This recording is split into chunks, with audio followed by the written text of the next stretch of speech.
did I say? Give me a disgusting helmet. That's not it. Try again. Oh shit!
It's fine. What's the worst that can be? Oh, fuck, cunt.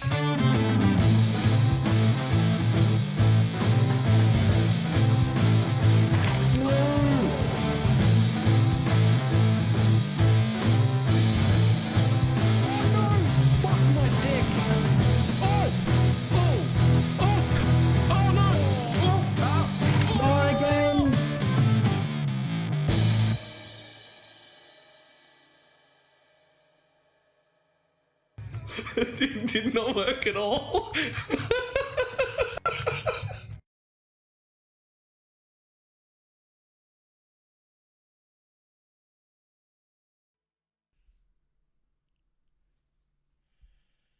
Why, hello. How's everybody doing?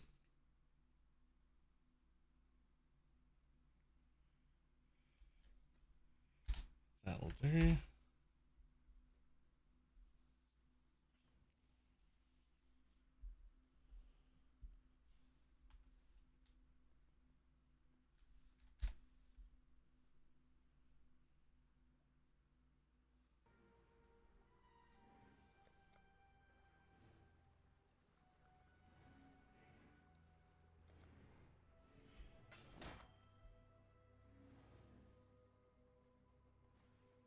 You have some stuff to read?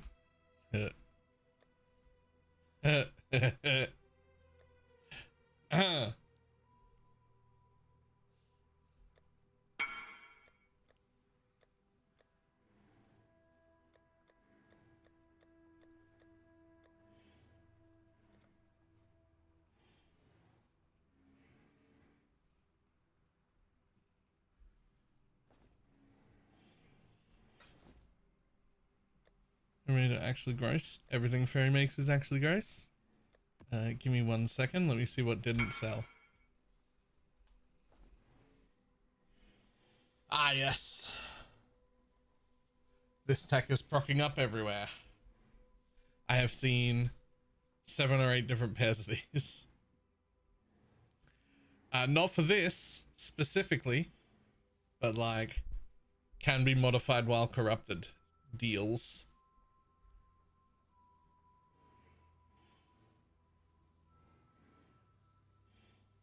God damn, that's gross.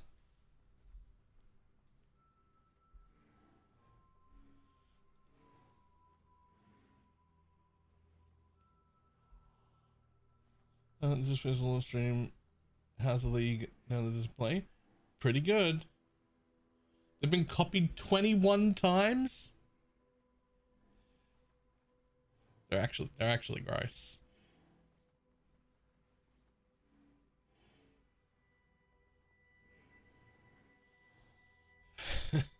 That's actually so gross. What the fuck? Here's what I'm 10 minutes away from 36-40 and finishing the league. Addictions are wild because you can't not pick up chaos though. Like when I jump onto standard to test something and I run into a map, I still pick up chaos off the floor. Which, like, what does that even mean? I've got like 40,000 of it on standard and I don't care. But I still do it. I can't help it. You can't just walk away.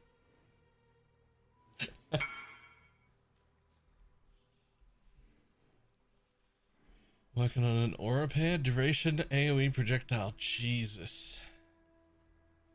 But have you considered a spark pair?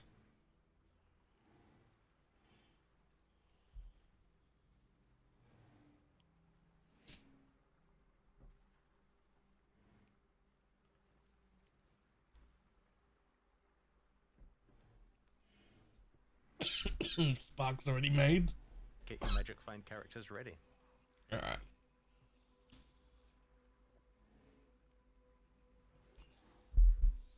Well, it makes me pretty tempted to want to play Spark.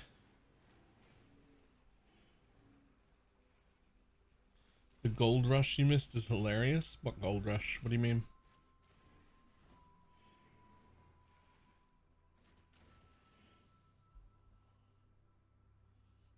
Organs were 800 seed.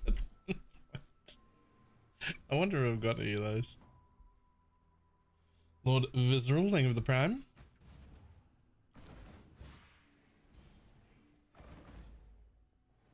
How do you do this again?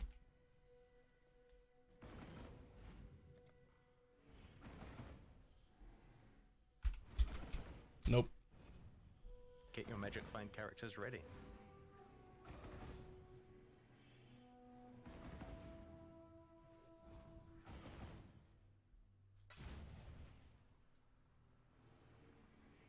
Kamikaze Joe, thank you for the 2-1 sub. Alright, so what do I need to know about, like, do I have to change something on my loot filter? Is there something that, like, became super expensive that just wasn't before? Like, what's going on?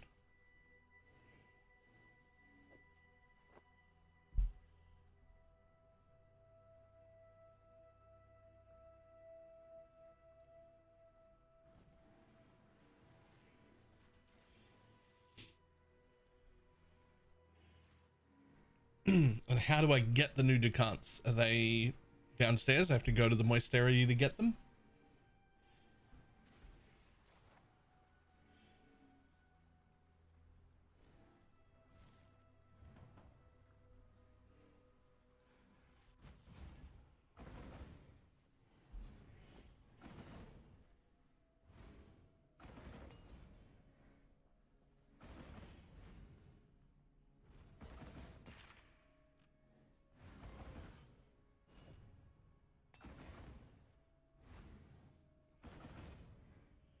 Cool.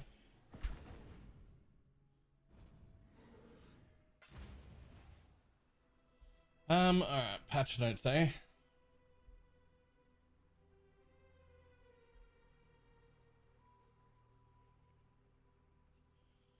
It'll just do, up to 3 can be socketed in at a time, so there are 6 new ones. Up to 3 can be socketed in at a time. Toughness, quantity, and rarity. And additionally has a difficult modifier. Sure. Some player pick and choose a specific code on the downside that least affect their character. Subsequent can be found from certain monster objectives within voyages and charts. Or while you have a seconded cursed code. Alright. Modifiers on small cluster jewels that grant single attribute can now be swapped. Okay. Viewing of 12 modifiers at once. Alt on the keyboard. Oh, nice. That's good. Honestly, that's not as big as I thought it was going to be, but sure. Lower the damage of several of the enemy mercenary skills. Frostbolt, Ice Nova, Projection, Flame Blast, Fireball, Impact, Rolling Magma. Okay. Get essences from further away. Sure, mercenaries with or on hit, we're only playing with it for that frame. Okay. Fixed bug where you could not hire a third permanently. Give me a map icon.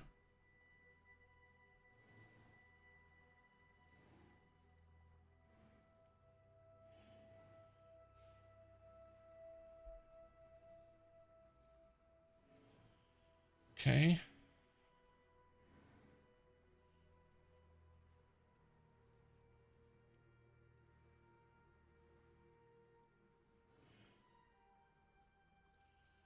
Fixed bug and equipping lapel, which sometimes destroys specters. Fixed bug where monsters cannot steal. No modifier. Did not display Eldritch, sure.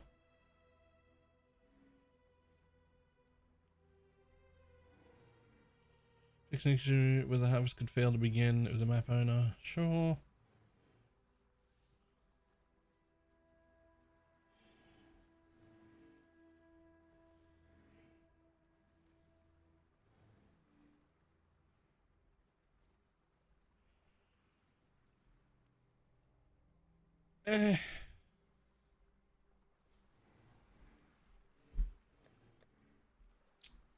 So challenges, huh? That's my first thought. So challenges, huh? I mean, look, I'm gonna finish running the ones I've already prepared.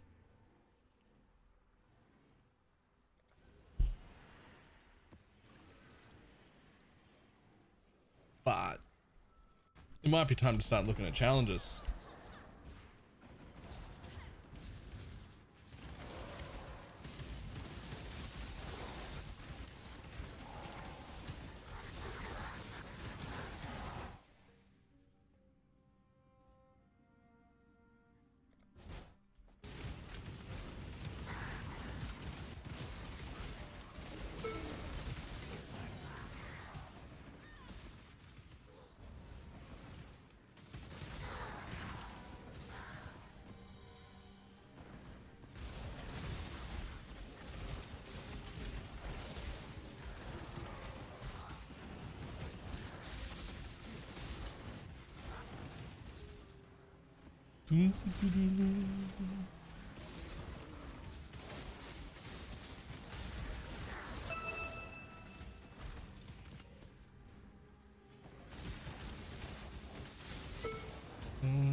I read all those and I was like, that's actually a really good list of it's actually a really good list of buffs of Palworld. Also, they moved the ability to build on water way earlier, which I think is a great idea, because by the time I unlocked the ability to build on water, I no longer wanted to make another base. I was done. I'd already made several bases, including a big one that I could use for final, and I was just like, well, why would I go? Why?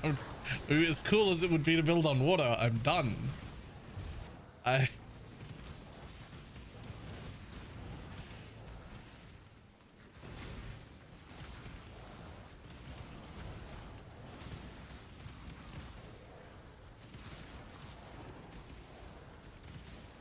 Plus, there's some more really cool mods that I would like to run for a community server.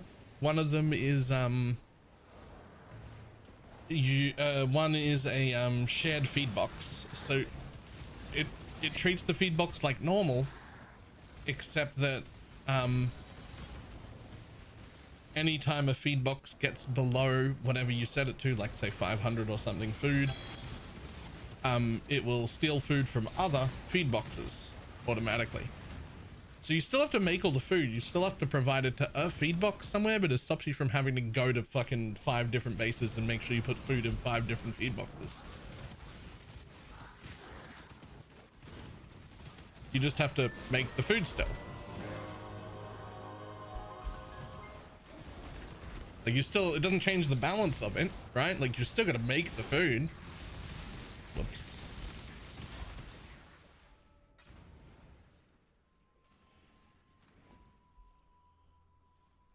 Well, what do you got? Ah, the frenzy version. I don't know if anyone cares about the frenzy version, do they?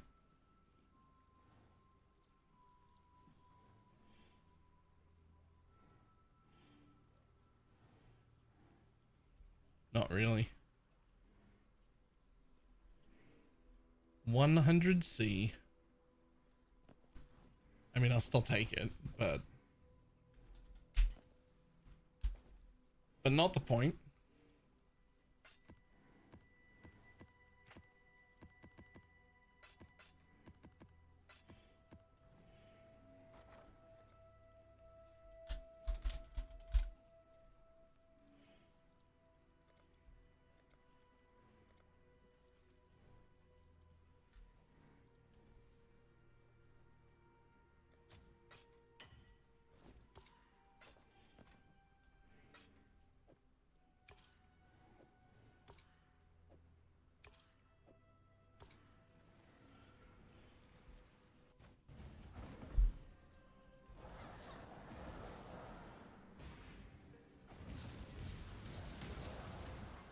Still more legacy items. Wait, what legacy items?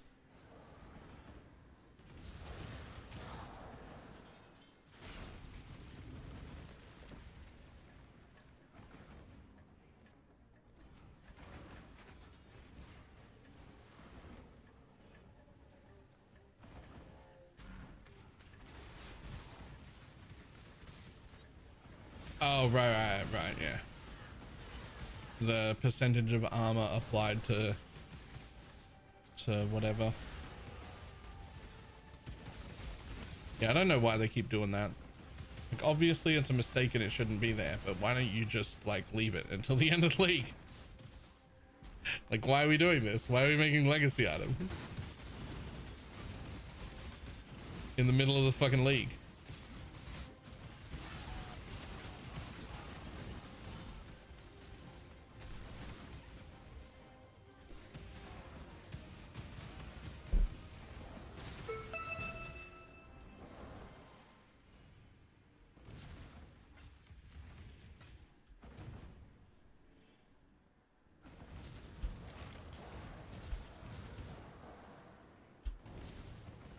Are available to drop essence mods. Yep.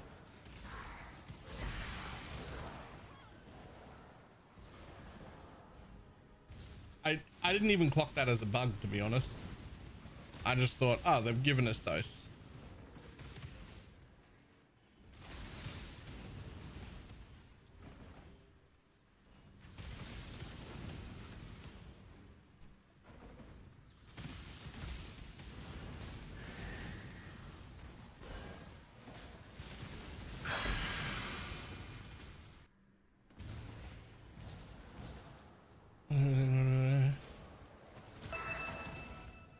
Two words, anyone guess? Was it complete challenges? Because that's my first thought.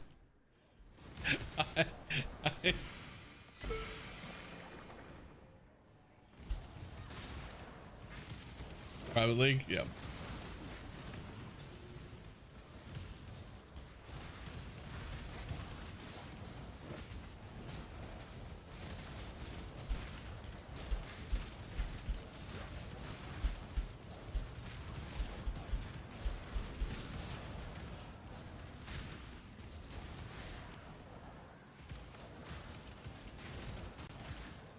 Anything that exists is going to be grossly expensive. Yes, that's what's called legacy. They're making legacy items in the league again, which is just fucking dumb.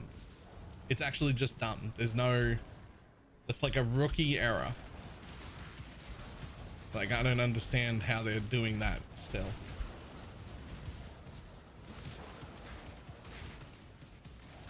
Wait, what happened? The Mirage essence mods have been available from Essence's drop items with essence modifiers. They've been available the whole league. So things like shields with like 6% of armor applies to elemental, and like all the others. Well, that was apparently a bug, which I didn't even clock as a bug. I thought that was just a thing they were letting us have now, but rarely. So they fixed that. That's a bug fix. It's on the bug fix list, which means any of them that exist now exist, and we can't get any more. So if somebody was, now I wasn't using those, and that doesn't like that doesn't directly affect me because I wasn't planning on using one, but it doesn't matter. You still made a bunch of legacy items in the league again.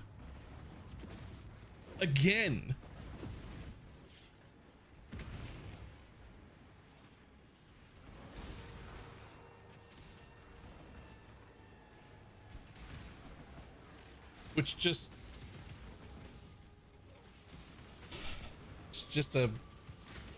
it's the kind of thing you expect like a new little indie company to do. Like, why are we doing this again? We know better.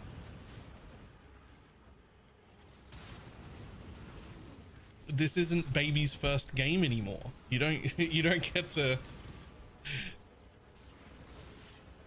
like, you don't get away with mistakes like that and not getting called out. You're not brand new.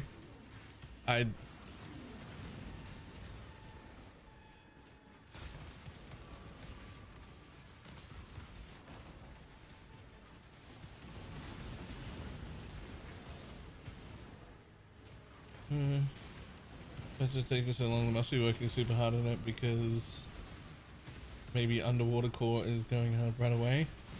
Nope, they just forgot about us. Yeah, there's just nothing in it. Like, there's a big nothing burger. I mean, I'm sure the new accounts are great.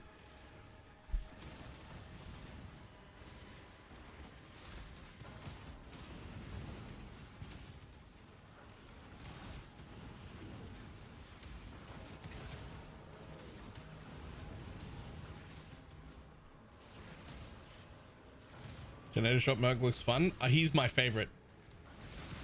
If you have an ice shot dude with Val ice shot that has return on it, like the correct ice shot dude, his raw single target is about 20% higher than this. So it is a bit less single target than the ice shot dude, but he's way cooler. He's got way better clear. He clears in every direction. Like he's great. There are a few things you have to have. One, your secondary skill can be either the totem or puncture. Those are it. Those are the two that work. That's it. Then you have to have GMP, and you have to not have brutality, and you have to have either fork or gilded secondary projectiles. If you have both, it would be OP as fuck, but I haven't seen one with both. But you need one or the other. Doesn't matter. Both will be fine. You also need it to not have return. Return will also ruin it.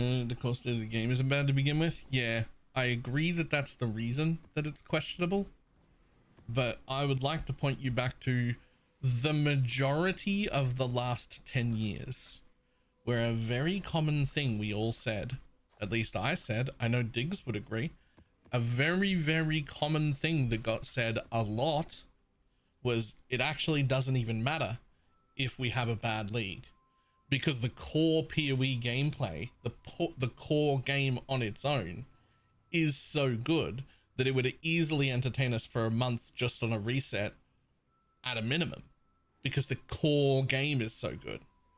That hasn't been the case recently. So bad leagues feel incredibly bad because the core game isn't what it used to be.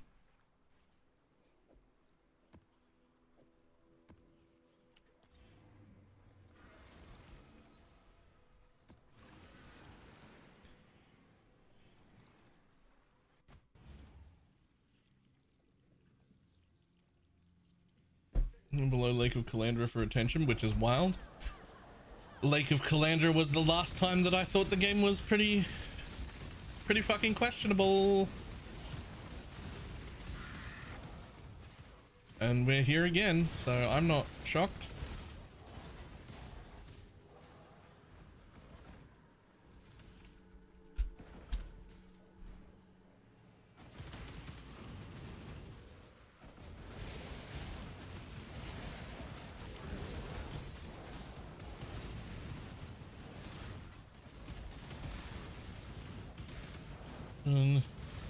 One isn't gonna cut it. Yep.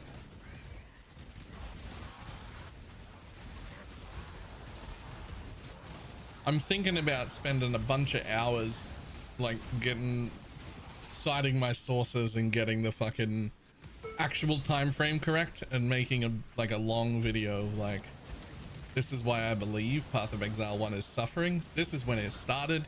Here's the proof. Here's people complaining. Here's every single league where the same complaints come up over and over and over and over and over again that never happened before it.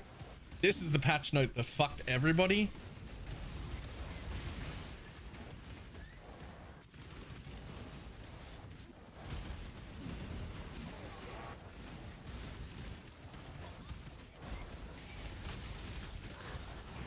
I don't know if I have, but it was Calandra when it happened, and it's like super obvious when it happened. If you look at any of the if you played long enough, like we know when the bad stuff started happening. The bad stuff started happening the day they removed the historic, quant, and rarity multipliers for league mechanics. That is the day that we started to be in trouble, and then we just never ever fixed it.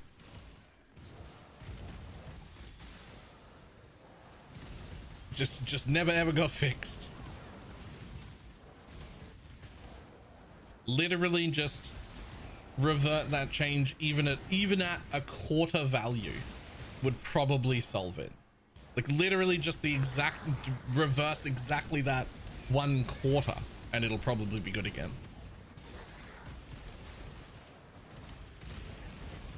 It's next to reset for mercs. There are several, but I don't know them. I don't remember them, but I do remember that GDG intentionally put several of them in place. So there would be like guaranteed mercs in zones a few levels apart.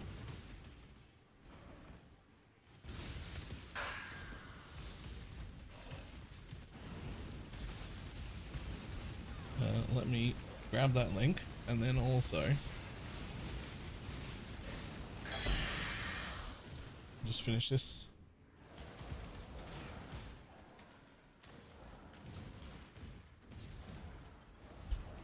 I mean, if Snap did it, he's just better at articulating things than me. But if I believe, I haven't spoken to him about it, but I believe that he knows all the exact same things I do and would agree with everything I just said, and probably just articulates it way better than me and is putting out the exact same idea, just in a way that's digestible to other people, like in a better way.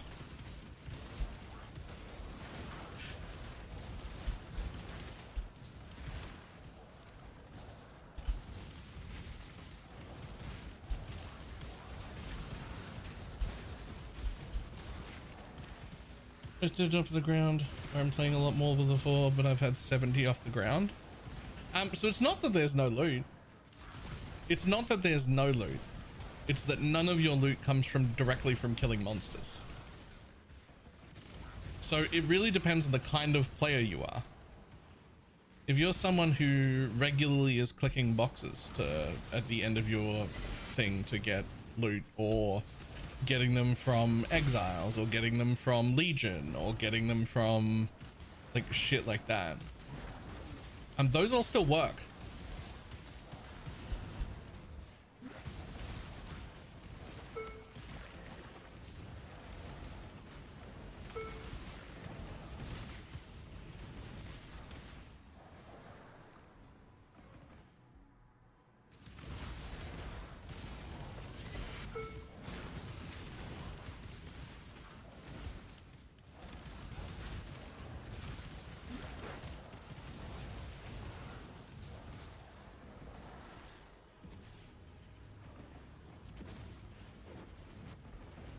fact, I got so many divines off beasts yesterday that I might keep farming them. Really?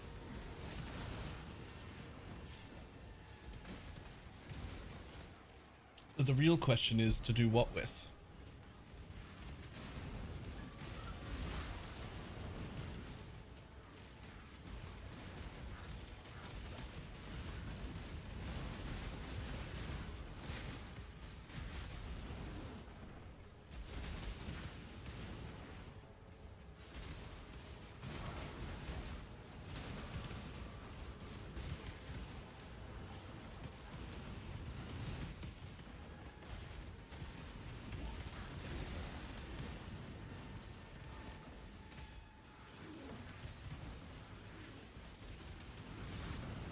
Do, do, do, do, do.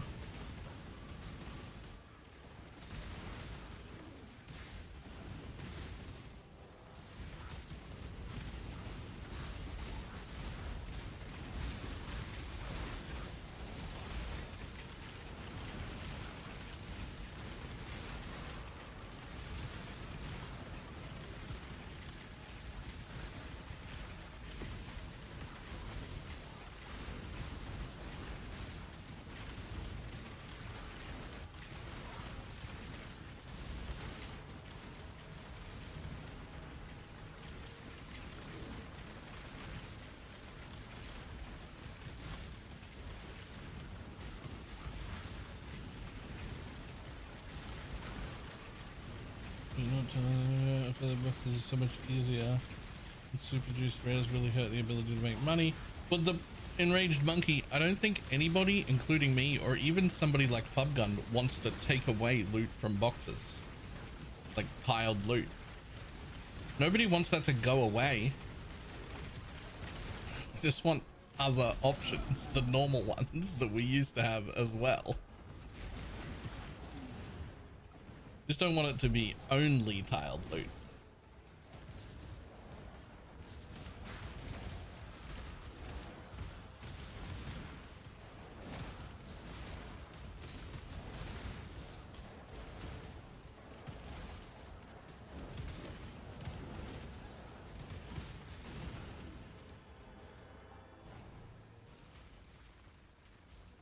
Would you get a super juice mob should drop more than tiled loot?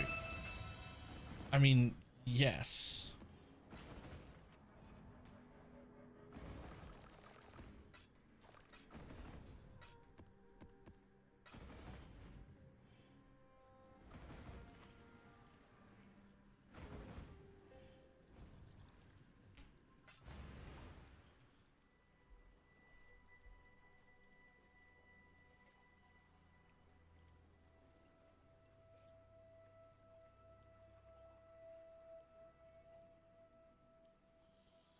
Fucking toxic rain?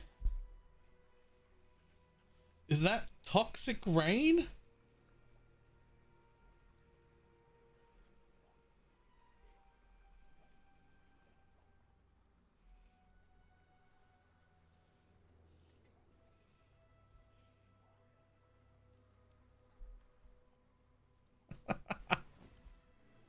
Oh God.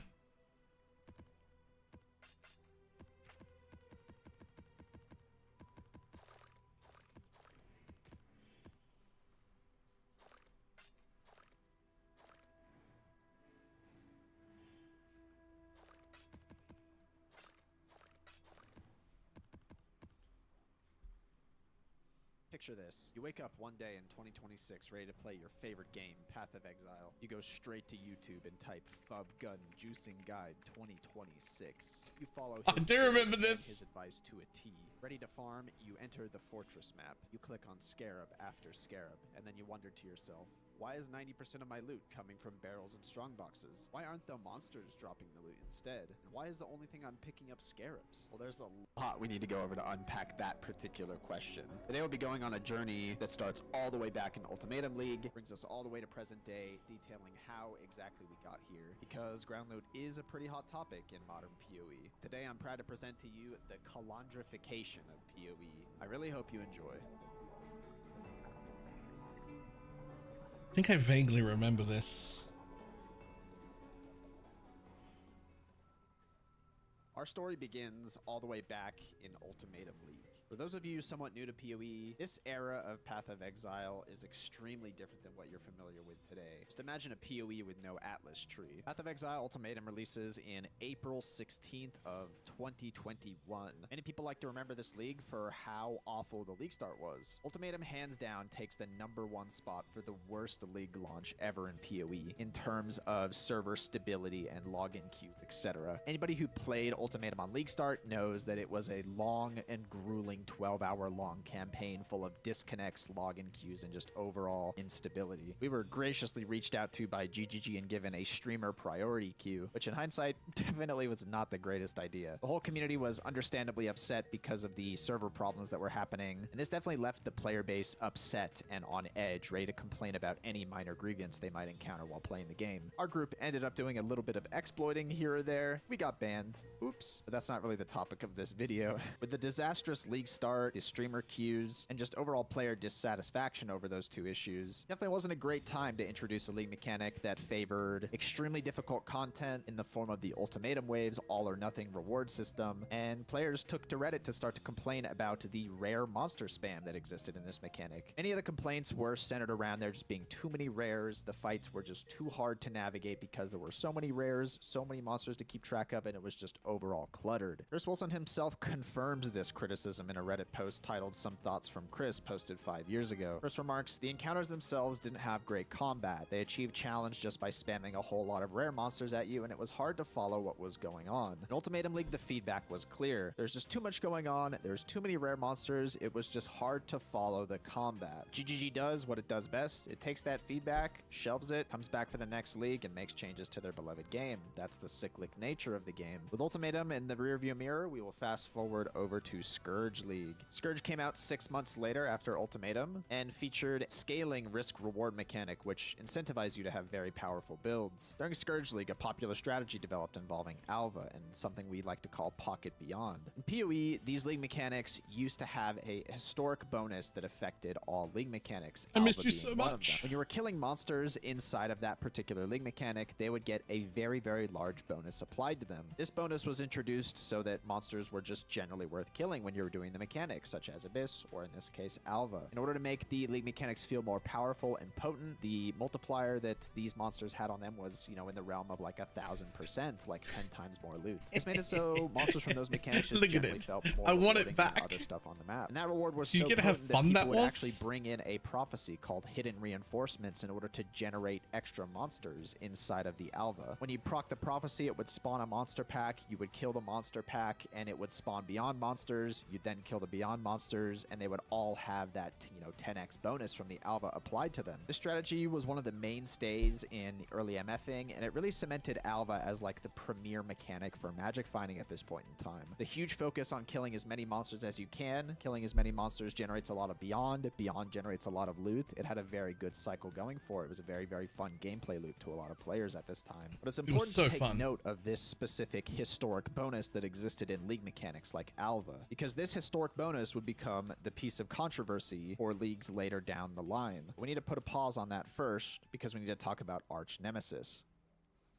Arch Nemesis came after Scourge 3 months later in February 4th of 2022. Featured a new atlas, including the first iteration of Eater and Exarch, which were very, very cool bosses. It was also the first iteration of the PoE Atlas passive tree, which is beloved by many players to this day. So remember all that complaining that players did back in Ultimatum regarding rare monster spam and battle clutter? Well, GGG had a plan, and now it is time to finally reveal the rework that has been promised as a result of all of those complaints in Ultimatum, and that is clearly Arch Nemesis. It comes to PoE first as a league so that GGG can test the waters, make sure it's suitable for the core game. The idea is simple, right? What if we reduced the amount of rare monsters, but we gave rare monsters powerful modifiers that are memorable, and you're going to have these epic battles with those rare monsters and be rewarded for killing them. It sounds great on paper, right? It was also GGG's first implementation of what we call loot conversion modifiers, a system in which where you kill the monster and it would that bit might have convert been one mistake. 100% of the item drops to a particular other type of item, such as currency, scarabs, or flasks. During the Arch Nemesis League itself, there wasn't a huge amount of focus put on the Arch Nemesis mechanic itself because the base game had so many changes to it with the new bosses and the Atlas passive tree. For many players, Arch Nemesis kind of came as an afterthought because of all of the other sweeping changes that came to the game. The player sentiment on Arch Nemesis was kind of lukewarm, stating that generally the mechanic was cool and rewarding, but a lot of the modifiers were generally unbalanced and very untested. A lot of modifiers would just make monsters extremely tanky or unkillable, and others just did way too much damage and just would one-shot hardcore characters. But once again, these problems were kind of overlooked because the base game had received such a fantastic expansion. It was really fine to overlook some of these issues that the Arch Nemesis mechanic had. Arch Nemesis comes to a close in May of 2022, and we are excited to see the next league, which is going to be Sentinel League.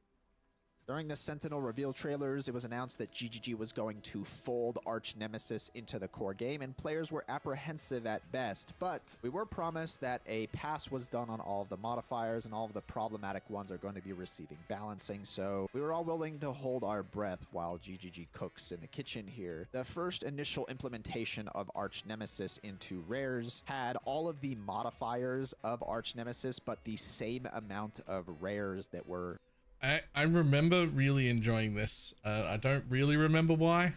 I think I hated putting together the robots, but I loved using them there before. They also didn't really make the rares super rewarding as a result of adding these new and annoying modifiers to rares. And even though GGG did a balance patch on a lot of these modifiers, there were still some extremely unfun and problematic ones that would later be removed, such as periodic invulnerability.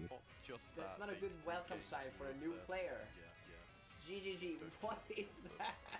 In general, Sentinel League was full of complaints about rare monster power, as truly a lot of these were really underbaked and untested, unbalanced, and the rares that you were killing were not super rewarding to begin with. So now we just have harder monsters that are more annoying to fight, but without the rewards. Sentinel League in general was kind of the peak of magic finding in PoE, as we had Alva incursions at their strongest, historic League quantity bonuses still intact, crazy Sentinel quantity I miss this so much. Provided some of the most I want to do this again. Of magic finding in PoE history.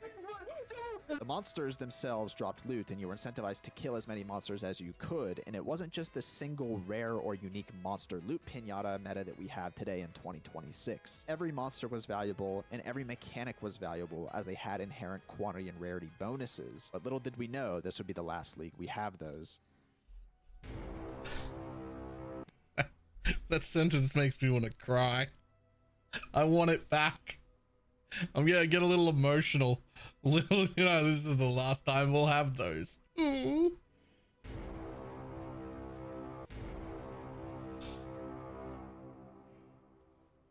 Oh, Kalandra. So let's begin to unpack Kalandra, shall we? Sentinel was a pretty wild ride, and the rare monsters with the new modifiers are pretty overwhelming to the majority of the player base, and it made content generally very difficult, so we need to pull back a bit, right? If you're a GGG in this situation, maybe the best way to keep these powerful rare modifiers in the game is just to reduce the number of rare monsters overall and add even more modifiers to the rare monsters. That's the name I didn't. Two things, right? The rare encounters will feel harder and make you think about combat more, and when you kill the rare, you'll be sufficiently rewarded for your efforts. That shit, Rob, that? Are you...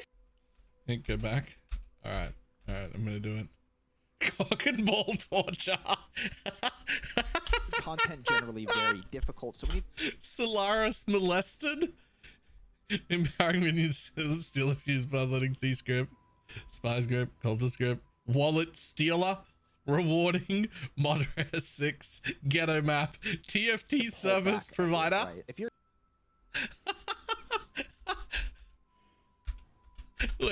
wait, bring that back up. TFT Service Provider, Visionary, Hardcore Slayer, This is a Buffer, Disco Enjoyer, I've seen 50 Divines drop, Reddit, Among Us, Immortal. Client Clasher, Celestial, Nerfer, Fun. The last one right down the bottom there says Fun. If you're a GGG in this situation, maybe the best way to keep these powerful rare modifiers in the game is just to reduce the number of rare monsters overall and add even more modifiers to the rare monsters. This in theory will achieve two things, right? The rare encounters will feel harder and make you think about combat more, and when you kill the rare, you'll be sufficiently rewarded for your efforts. That shit dropped that? Are you That sounds great on paper, right? So let's reduce the number of rares, give them more modifiers, and bring back the loot conversions that existed in the OG Arch Nemesis League implementation. GG took this concept into internal testing and ran into a problem, however. When they were implementing those loot conversions, they noticed that sometimes monsters dropped way more loot than intended from the conversions. And upon doing some digging, they found the culprit, that hidden historic bonus which existed on League mechanics such as Abyss or Alva incursions. That historic bonus was taking those reward conversions, right, and applying that same maybe 10x multiplier to the conversions that were coming out. If you landed these conversion modifiers inside of an Alva, combined with the way the loot system works, you would most likely be generating hundreds upon hundreds of divines from a single monster loot conversion. And this is obviously unacceptable for the core game, right? We don't want to have people dropping hundreds of divines or whatever when they get lucky in an Alva. It's probably a little bit unhealthy. So the solution here is to, instead of not Counterpoint, more healthy than what we've currently got. Although technically I agree, that is too much. It was a more fun game then than it is now. And how I'm gonna measure whether it's healthy or not is, do I have fun with it? Which is the only metric that matters. not have the loot conversions in the game. We're going to just nerf the historic bonus that existed on all League mechanics. And we're going to compensate the player by maybe, let's say, increasing the number of item drops globally by, let's say, 30% or so. And then now we can finally implement the Arch Nemesis loot conversions into the core game. These changes are the genesis of all of the issues that have been plaguing PoE's item drop system.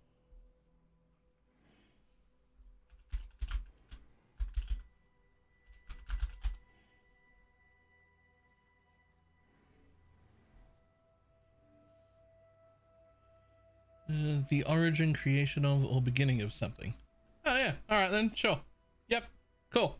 For years now. League mechanics were originally designed with this historic bonus in mind to make Sorry, I had to ground check loot feel that. substantially better than just normal monsters in your map. It was the primary reason why these League mechanics were worth engaging with in the first place. These changes led to a litany of issues, mainly that Arch Nemesis monsters were extremely I never read the Bible, of course.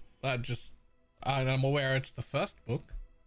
I just never made that I've never heard it used outside of that context.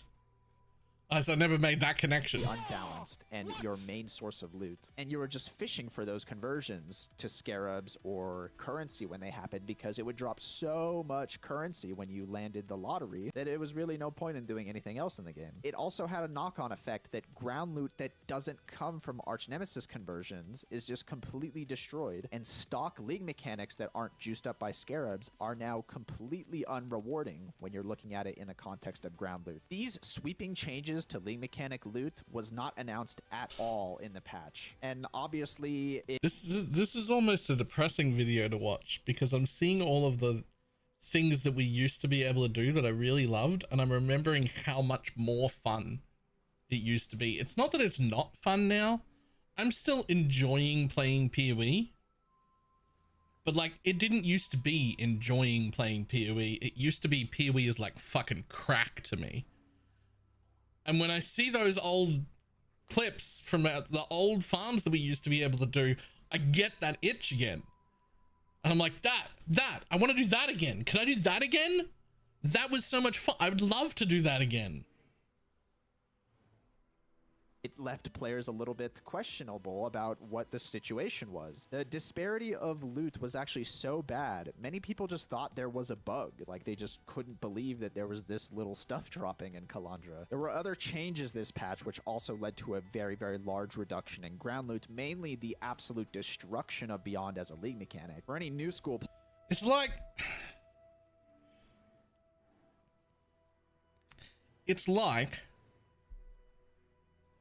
I'm still getting regular hand jobs now, and they're fun enough, and I enjoy them.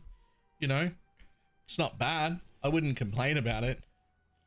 But just a few years ago, it was freaky disgusting, filthy stuff all the time.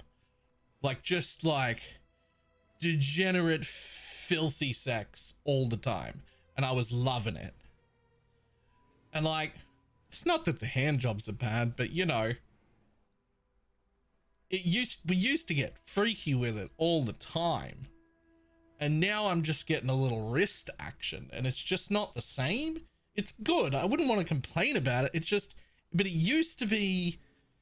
Players, Beyond used to be the most powerful MFing or ground loot strategy, as it would just generate a ton of extra monsters for you to kill, a lot of unique monsters at that, and unique monsters used to have very, very high multipliers on them, so they were very, very sought after. This isn't a problem now, but the original rework of Beyond made it so that you could spawn a boss instantly after you just killed a couple monsters, which would turn off your Beyond. Obviously, that's not very good. The historic bonus, which existed on all of the Beyond monsters, was removed, alongside all of the other mechanics that had their historic bonus removed as well. It now basically can't spawn unique monsters besides the one boss, which was another nerf, and it kind of left Beyond as an absolute shadow of its former glory as a juicing mechanic. So players going into the Calandra League knew that, you know, PoE has become hand jumps. I mean, I feel like that was a good comparison though. Like, that's the level of difference. It's like, it's fine. Like, a good hand job is good. But we used to get freaky with it. Like, we used to get freaky with it on the regular, and just, you know, of these things I were going to be missed nerfed, that. but we really did not know how bad it was going to be. We, as League players, you know, started to level up our new characters on the League launch, and we heard some rumblings from standard players that the loot situation was very dire, but oh boy, we were not prepared. The arch nemesis changes being rolled into the core games, with the monsters being extremely overtuned and unbalanced, coupled with the insane reduction in loot coming from all mechanics, on top of the absolute destruction of Beyond, led to a flood of memes that will never be replicated in the PoE community. It was all a fever dream. There's no hard mode. There was no quantity nerf. And we can begin to also look at the double, triple, quadruple, and quintuple down that GGG did in regards to this situation. So the player base is extremely on edge at this point, right? They want answers. We're about to come up to, if I don't know if he's going to address this, but we're about to come up to the bit where they directly lied to our face, which is the first time they've ever done that. And it was also the first time I quit playing PoE and played another game for like 3 whole months. And it was the first time where I realized GGG could turn the game into something that I wouldn't want to play. First time in all of PoE history where I realized that they could make a game that I didn't want to play.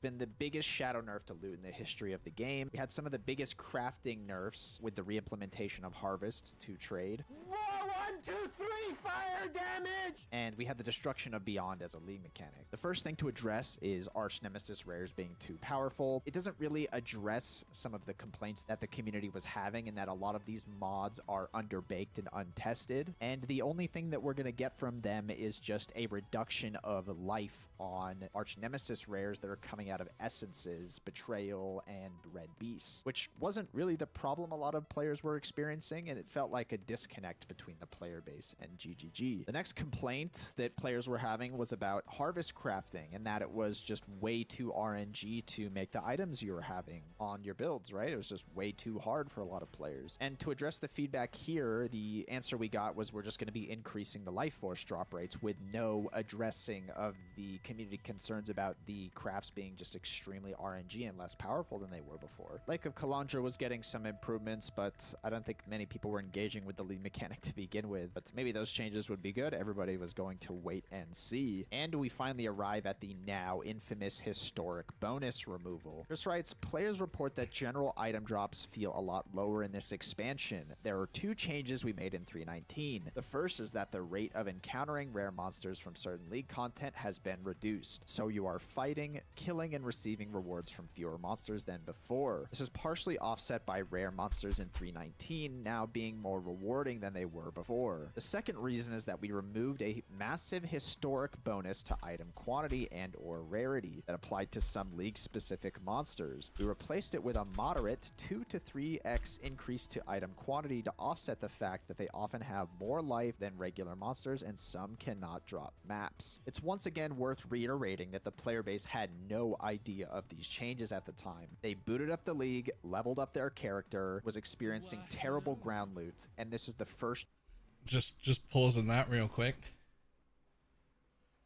This is a video I made 3 years ago when this happened, which is the first time I've ever brought out a spreadsheet. And I don't know how to show the thumbnail, but they essentially told us directly that we would be receiving about 7% less loot. And so I actually pulled out all the math and did all the spreadsheet and showed that we lost 80 to 90% of our loot in every single area, and that it was a direct lie, and that it wasn't even close to a misunderstanding.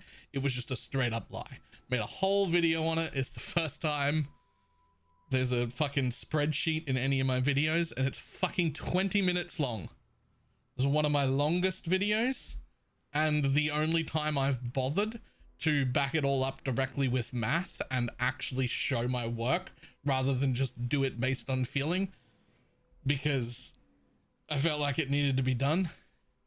And while it got a ton of views, especially for me at the time, it's hidden now, but there's like 1.3k upvotes, and they're hidden now on YouTube, but there's about 11,000 downvotes. It was my most hated video, and people did not believe me. I left it up because it turns out I was correct. I didn't get validated in this until like 2 or 3 months later, when it became commonly understood. This was the first video of this type that was put out. I showed everything, and everybody fucking hated it. And it was several months before I was like vindicated as correct.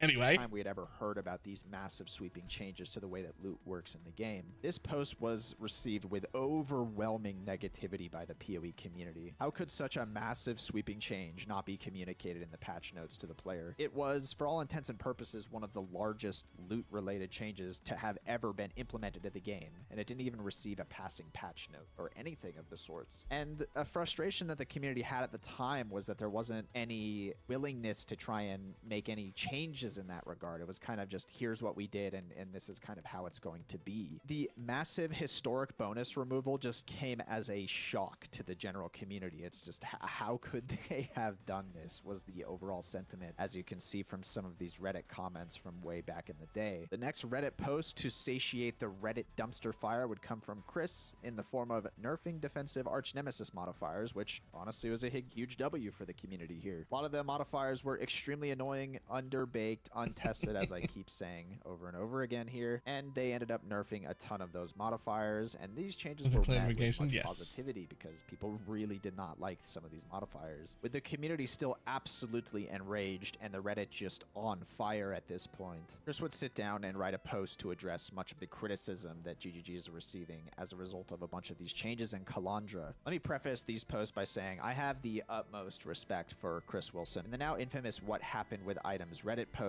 Chris would detail exactly how these changes came about, how these changes affect item drops, and what we're going to be doing going forward. It is the most downvoted Reddit post in all of PoE history, but frankly, no matter what Chris said here, I don't think it could have satiated the absolute blind rage that the PoE community was blinded with at the time. In this post, Chris details a few of the thing is important. I also love Chris to death. He's amazing. I don't think Chris would have intentionally lied to us all in that post, but it was full of inaccuracies. He did not know what was really causing the problem or how bad it was. And the only thing that I can see, the only thing that I can come up with that makes any sense is he got told wrong information from people he trusted and he believed it instead of verifying it himself. because the numbers that he quoted in that post, wildly inaccurate. And therefore, the solutions that he proposed, nowhere near enough. Right? It was just, but he's not that kind of person. He would not sit there and lie to everybody. It just wouldn't happen. He's not like that. And so the only thing that makes sense is he got bad information, never verified it.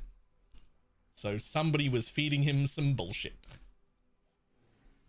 Of the philosophies that are guiding the changes that came about in Kalandra. There's also detailed the rationalization behind removing the historic quantity and rarity bonuses that applied to league mechanics here. The critical line is here where he says, as described above, various valuable arch nemesis modifier conversion drops in a way that directly benefit from item rarity and item quantity bonuses. When we were balancing and testing this, we wondered why certain league monsters were dropping significantly more items than regular monsters. It turned out this was due to the item rarity or quantity bonuses that were historically applied to monsters to make leagues feel rewarding. When combined with the new drop conversion system, these bonuses stacked exponentially and caused far too many rewards. So in line with Philosophy 3, they rebalanced the league monsters so that they were now about twice as rewarding as regular monsters and didn't have these existing bonuses. To be clear, the bonuses were inconsistent and arbitrary. For example, Holding the whole Yellow game Beast together. dropped more Yep. items than Red Beast. Incursion monsters didn't have any increased quantity, just increased rarity, and Harvest monsters had both. There's also touches on Beyond saying that it is not okay for 15,000 unique items to drop in the same map. The new version is more reasonable, allowing up to one unique Beyond boss per map, which is honestly a gigantic nerf, but it was intentional, and we mentioned in the live stream it was reworked. Chris also expresses regret for not patch noting the item rarity and quantity rebalance changes, which is understandable. There's a lot of stuff that goes on. It's just so hard to catch all of these changes and patch note them properly. But here's where the controversial bits start in Chris's post. Chris said he also overstated the impact of the change when communicating about it in the What We Are Working On post. He said we removed a massive historic bonus and this caused a community to think the impact was larger than it was. The reason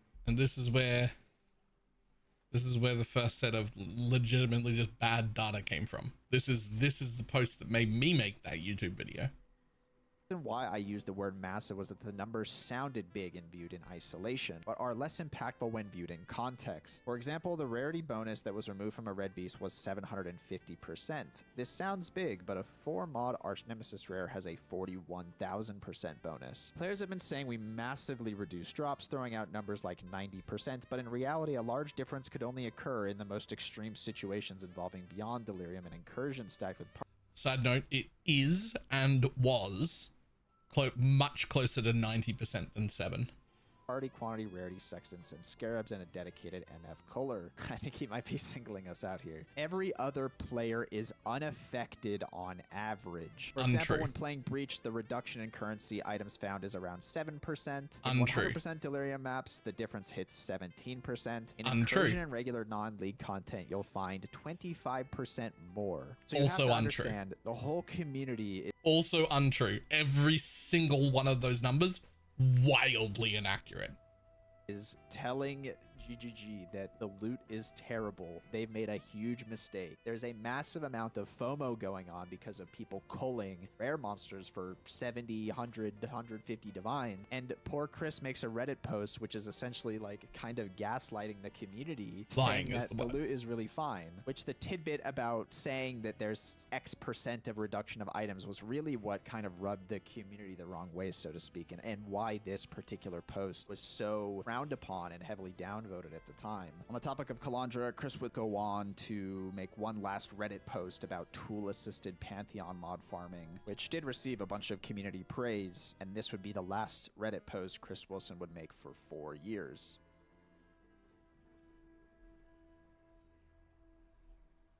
With Kalandra in the mirror, we need to take a look at the next league, which is going to be Sanctum, which started in December. And downplaying it and gaslighting is more accurate. Lying isn't even the right word, and I don't think gaslighting is either, because again, I've met Chris many times. He would never have made a post like that if he didn't believe it. He would not have sit there and intentionally lied to us. It means, which the only thing, my conjecture is, the only thing that makes sense is people working for him that he trusted massively fucked up, told him the massively fucked up numbers, and he believed them. He believed them. He did not double check it himself, and he did not do any of the research to make sure that that was happening. It didn't, because he's just not the kind of person that would do that to us. So he believed everything in that post, but that doesn't make any of it right.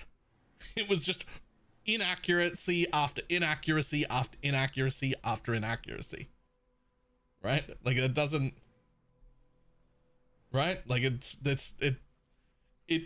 is not Chris personally lying to us. It's him just not knowing what's going on and just believing other people that were in the company that told him things that were incorrect.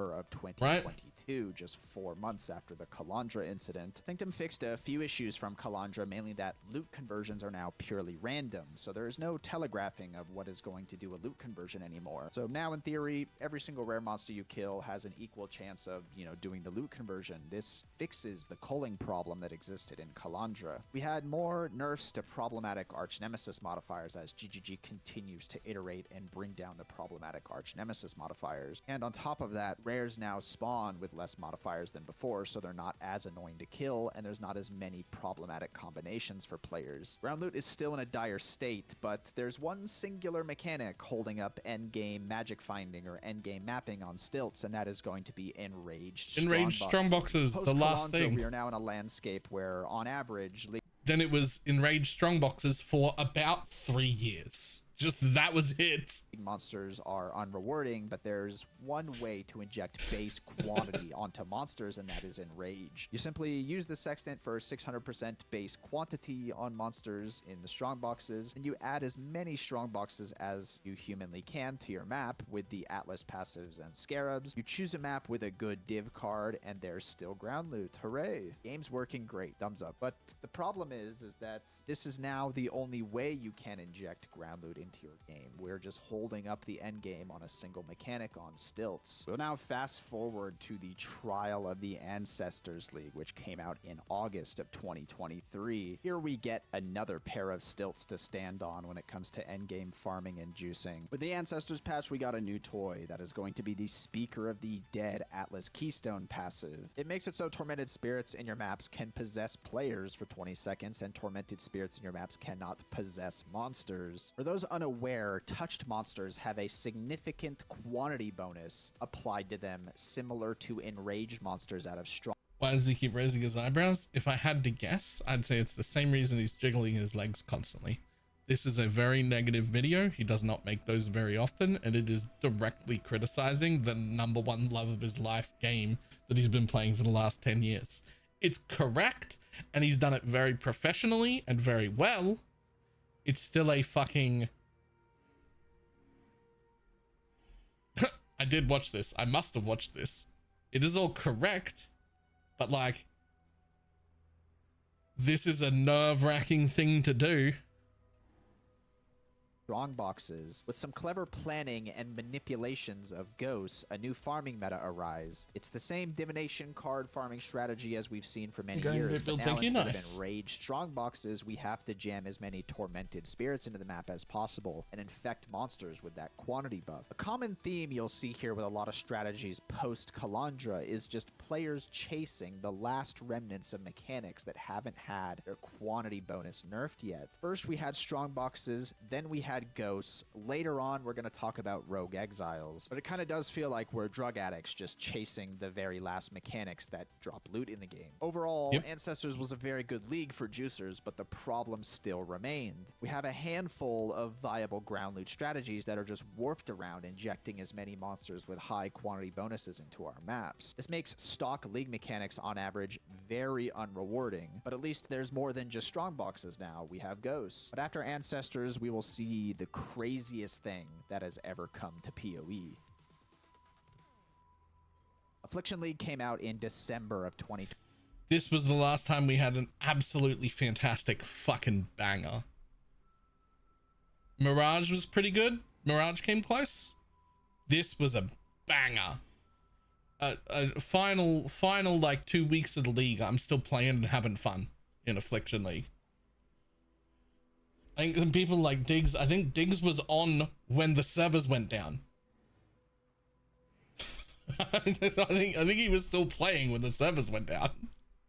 23, and we were absolutely not ready for the clownery that is going to come out of this particular league. GGG really threw out any restraint when making this league. Ghosting was still a strategy of this league, albeit overshadowed by other strategies quickly. Affliction was all-consuming. It didn't matter how bad the base state of the game was, or how unrewarding other league mechanics were, because Affliction was just the absolute craziest thing that PoE has ever seen to this day. Affliction was popular because so it made fun, all though. mechanics viable. It introduced generic item quantity to literally everything, and when you hit a good Affliction, you wanted to kill absolutely every monster in the map. This made previously weak mechanics for ground loot like Abyss viable, once again because it spawns a large number of rares. But now, with the juiced quantity from Affliction, I'm not going to delve too deep on all of the ins and outs of Affliction, but let's just say our resident Fub Gunner dropped something like 25 mirrors raw on his own and farmed around 80 mirrors in that league. Loot was at an all-time high. Headhunters were just a couple divines in price, an all-time low. With our dopamine receptors fried, we will move on to Necropolis. With our refractory period not quite recovered yet, Necropolis comes out of left field with a rework to Scarabs and the removal of Sextants. Enraged Strongboxes have been finally removed, and Ghosting has finally eaten the final nerf to knock it out of viability this league. The nerfs aren't so bad though. The Scarab rework brought hope to the Magic Finders and the Juicers of the world because there are so many new combinations to try. Surely I'll be the one to find some super broken strategy, right? It'll be me. I'll be the one that'll find the combination. One Scarab instantly caught every Magic Finder's eye. And now we need to talk about the Curation Scarab incident. The Curation Scarab let you pick 10 maps of divination cards, having them drop as full stacks, and they let you have 2 of the old generic divination card boosting Scarabs in a single strategy. The Scarab was absolutely one of the most broken things to exist in the league. Later on, players would start to discover how broken Rogue Exiles were in combination with the Curation Scarab, which led to the now infamous 10 mirrors in 1 day video by Fubgun. In Necropolis, Rogue Exiles were injected into the map via All Flames, but players would soon discover just how powerful Rogue Exiles were after experiencing it in Necropolis. We also have our very first taste of the meat sack loot pinata meta when Ben popularized to the community just how stupid unique monster and rare monster modifier stacking plus Tormented Spirits could get. After Necropolis, yours truly ranted about how I generally disliked the new Scarab system as stock league mechanics felt unrewarding in general, and hyper-specific Scarab combinations multiplied out of control to be too powerful. It becomes a balancing nightmare for GGG, and I still believe that the new Scarab system suffers heavily from this problem to this day. After the dust settles in Necropolis, we will have to move on to the year-long bonanza that is the Settlers League. Settlers started in July of 2024 and was almost open for a full year ending June the next year. We do have a couple massive changes in regards to loot. Item quantity on gear has been removed, but at the time wasn't a big deal as the Glittering Scarab still existed with increased item quantity. This just means you really just had to pay the slot tax on the Glittering Scarab. We also saw the Reliquary Scarab reworked into the Titanic Scarab. Tormented Spirits had their bonuses calandrified, which means Tormented Spirits are just basically functionally useless now. The Divination Scarab reworked into the Cloister Scarab, which no longer provides a generic bonus to div cards. Divination card drop locations also received a massive rework in regards to their drop location and drop pools. In theory, scrying divination cards will allow you to target farm specific cards on your preferred layout, but there's one catch. You can no longer increase the divination card drop rate relative to other items with the removal of the base Divination Scarab. So while you can scry whatever div card you want and use it alongside any strategy you are using, your divination card drop rate is significantly lower than it was before. There are strategies with pilfering where you inject a bunch of monsters that drop div cards, but it's a complete random grab bag of div cards and isn't really target farming div cards, which was a thing before. With these changes, the targeted farming of specific divination card set has basically been killed off completely. Last thing to talk about in Settlers League was the Titanic Scarab and how dominant it has been for magic finding finding and just general ground loot. The Reliquary Scarab replacement has been the only thing holding magic finding together for the past few leagues, basically taking the place of enraged strongboxes from earlier leagues. Everything else for ground loot was just kind of bad in comparison. For those unfamiliar, you just stack as many unique monsters in the map with Pandemonium or Rogue Exiles and stack the new pack size chisel, and voila, we have a bunch of loot pinatas running around the map. That's kind of it. You just run from unique monster to unique monster, not caring for a single other thing that is going on, a single other mechanic that is spawning rares, etc. 99% of everything in the map that isn't a unique monster doesn't drop shit, and you find the unique boss or exile and it explodes with uniques like a loot pinata. Titanic has kind of brought back that meta that existed in Kalandra, where you're just running to the loot pinata, killing it, and then leaving the map, and then that loot pinata explodes with uniques. And For anyone following along, all these problems get fixed by just reversing, at least partially, the historic quant and rarity multipliers on every league mechanic. Perhaps not to the level they were, but by at least a quarter of that, maybe even half. Ta-da! Problem solved. And this has It's kind of been the that meta simple. for around a year or two now. But Settlers was the first league where the Titanic Scarab 7% doesn't fix this. It was never ever 7%. That was a lie. I got this whole video here. We're not going to watch it because it's also 20 minutes long, but it's got the spreadsheet and everything in it. It was never 7%. That was a lie. really started to be refined as a strategy. And over the next couple leagues, players will take it to their absolute maximum. We now bring ourselves to the Mercenaries League, which started in June of 2025. We have the same powerful Titanic Scarab that existed before, but it's now juiced up with new toys. Number one, we have the extra party quantity from Mercenaries. For every mercenary in the party, we received basically 50% more quantity, which is half a player. We had new memory maps with pedal abilities, which generated some insane loot explosions and conversions. We also had the discovery of the Rogue Exile Pokeball strategy with ritual vessels. For those not privy to the Pokeball strategy, the way it worked was you can capture giant Rogue Exiles in a non-juiced map, then smuggle those giant Rogue Exiles into a juiced up Titanic Scarab map. Normally when you respawn monsters in a ritual, they have a loot penalty applied to them for each time they respawn. But a small oversight from the devs here is that the loot penalty does not apply to the Rogue Exiles when they are split from being giant. This let you have a massive number of unique monsters to multiply your Titanic Scarabs against, which led to some of the highest loot levels in terms of uniques that we've seen since Affliction.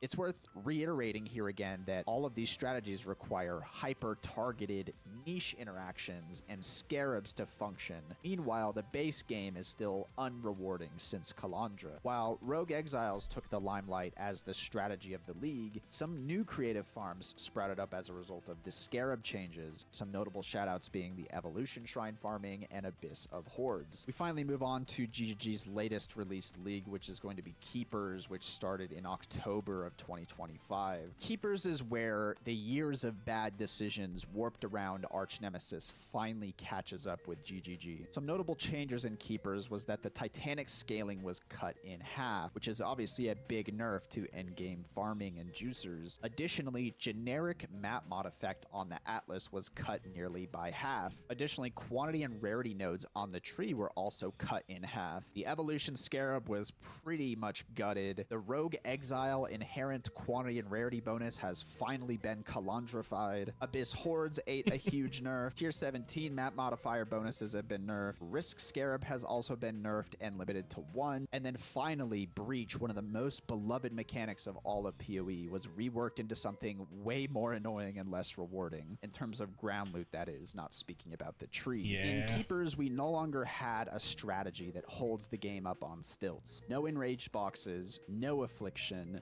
no ghosting, no curation scarab, no rogue exiles. The game is finally laid out bare, and the players find that the game is just unrewarding at base level. There's a reason this league was received poorly, and it is the years of decisions that are warped around Kalandra and the knock-on effects that have made us arrive here today. today. If you don't have a niche strategy and or scarab combination to abuse, what is left is the base game, and the players finally woke up to the reality that the base game is in dire need of help. Ground loot in PoE has been in such a dire state since Kalandra, and has just been going from crutch strategy to crutch strategy because everything at a base level is simply unrewarding. It also Do you know how much I'd pay for just to like, I'd play like a legacy version, like a fucking a version of PoE from 4 years ago? My God, I'd play the shit out of that. started with an idea to try to make rare monsters more rewarding and challenging, and what we got was design decisions warped around that end goal that compromised so many other systems in the game. Looking forward, GGG has mentioned they are planning a larger rework to endgame strategies and scarabs, so hopefully we will have new toys to tinker around with and new strategies to explore in the upcoming March League. I've been playing PoE for 13 years now, and I know GGG can always cook up something awesome. I want to thank you all for watching. This video has been a ton of work to put together, and hopefully we'll see you all in 328. Once again, I'm Snap, and thanks for watching.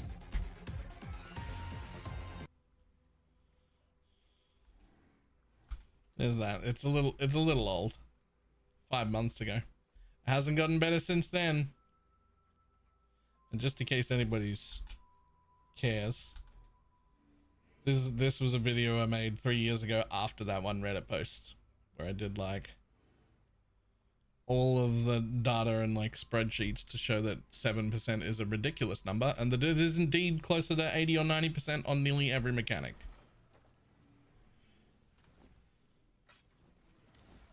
We were gaslit.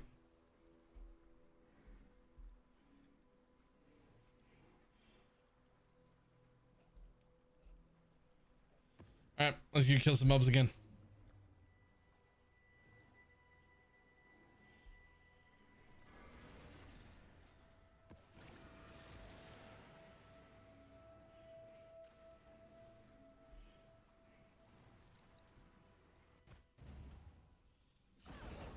Is it just they don't know how to undo it without stripping it all away?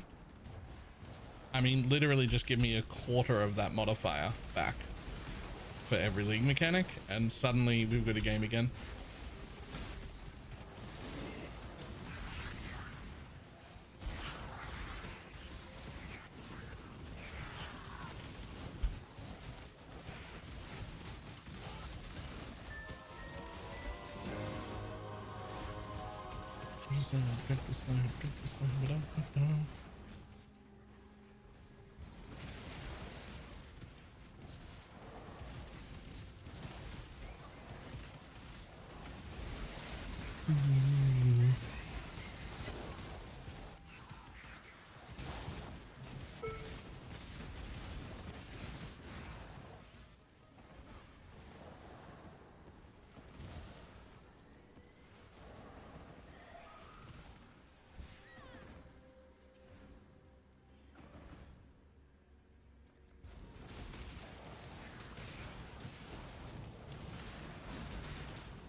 Come on, drug, come on, drug, come on, drug, kill the Phoenix.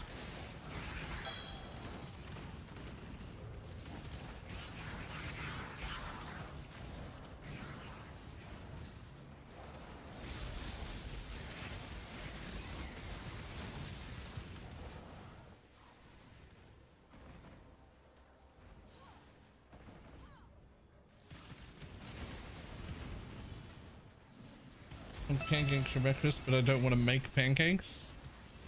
I mean, making pancakes is pretty easy.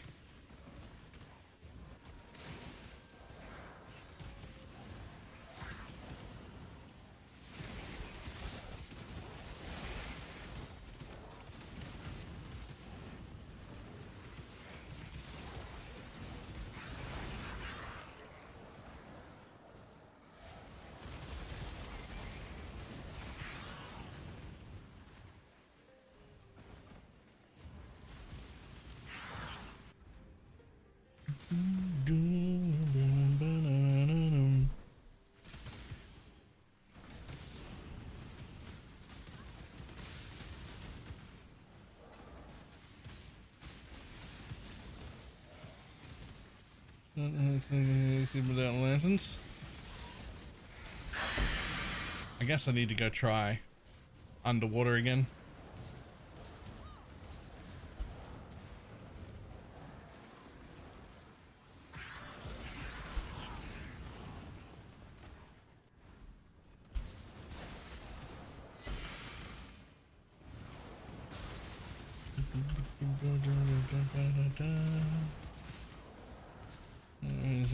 Per kill. Ah, I mean, after watching that video, that sounds like a baby amount.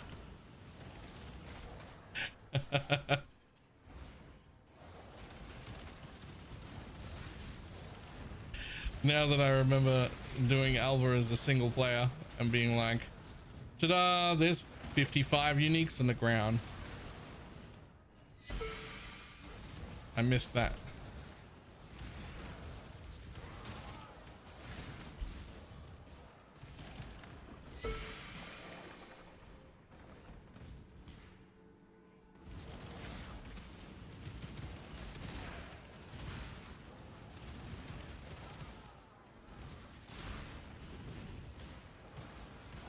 Just being able to farm apothecary cards. Yeah, that too.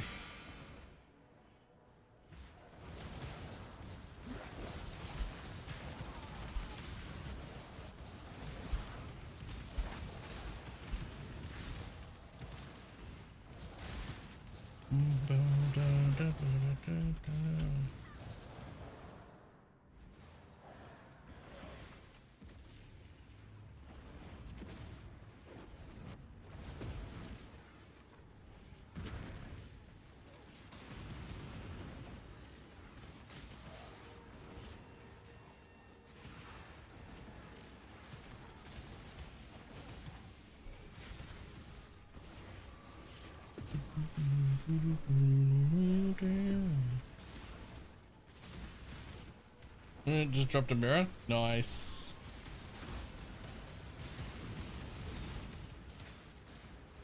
Rats.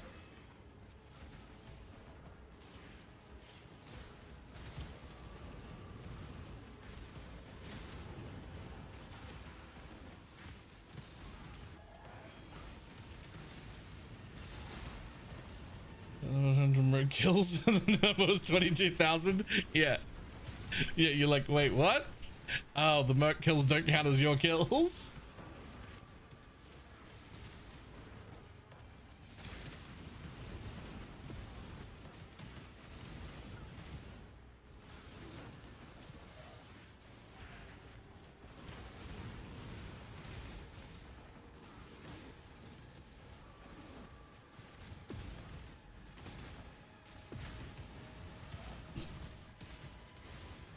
Possession down the road.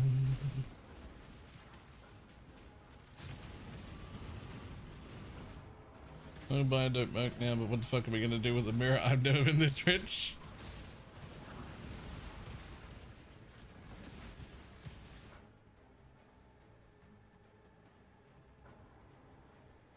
You can find Krilson in a chart? Huh.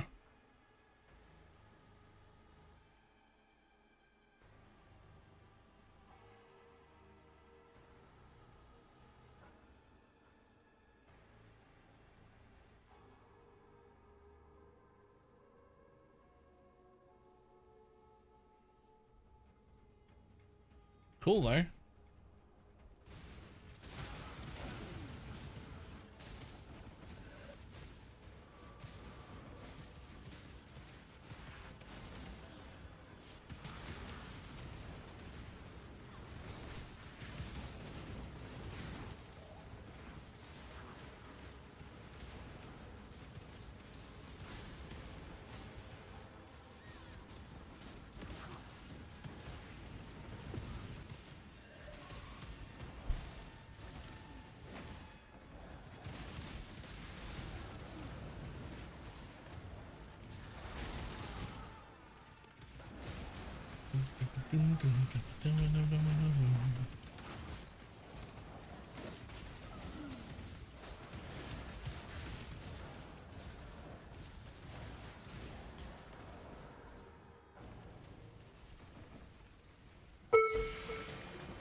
fuck is that?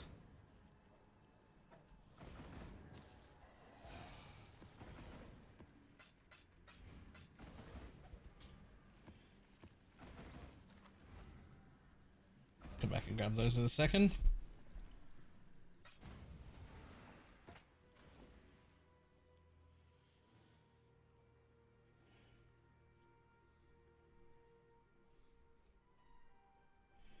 Nothing. Okay.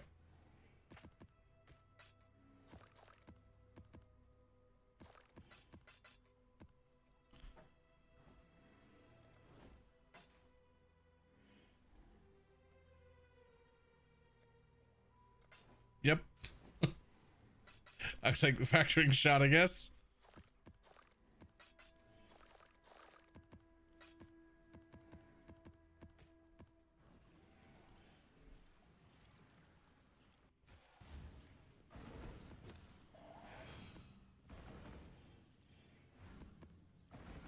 And another one too. There's a second one.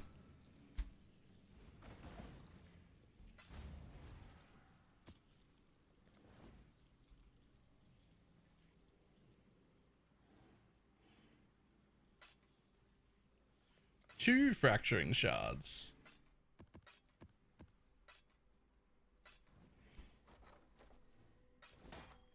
Ah, that's right. Alright, the ones that did not sell for 7. Of 3 full tabs,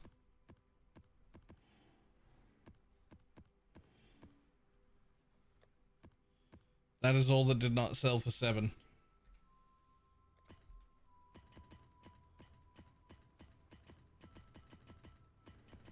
Just let go of that little handful for 5.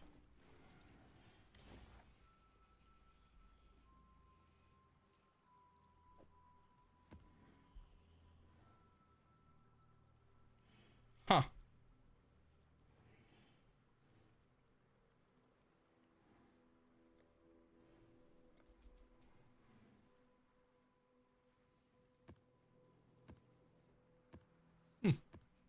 Alright, whatever.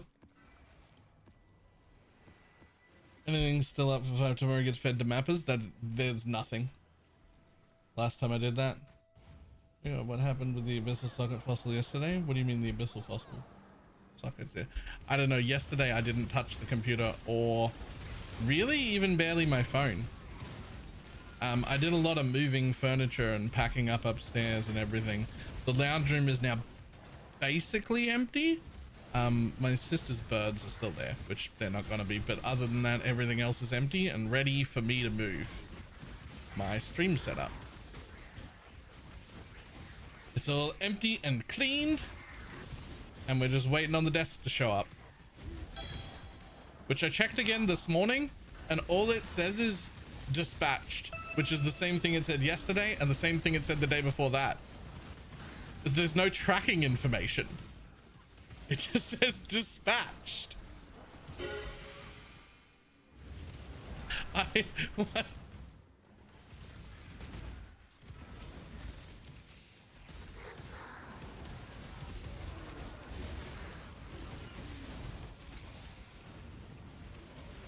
Doesn't this set up one to get it put together? Sure. Absolutely.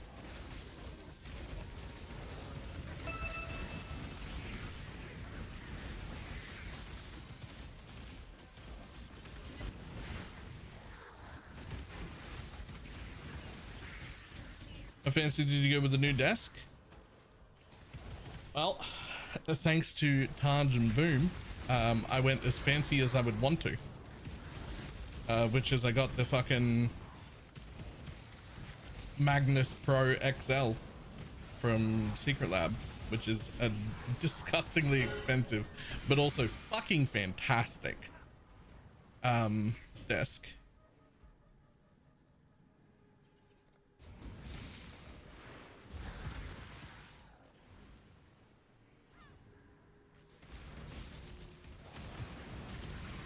Yeah, I got that one last year. Packs is very worth it. Oh yeah. Except it weighs 47 ton.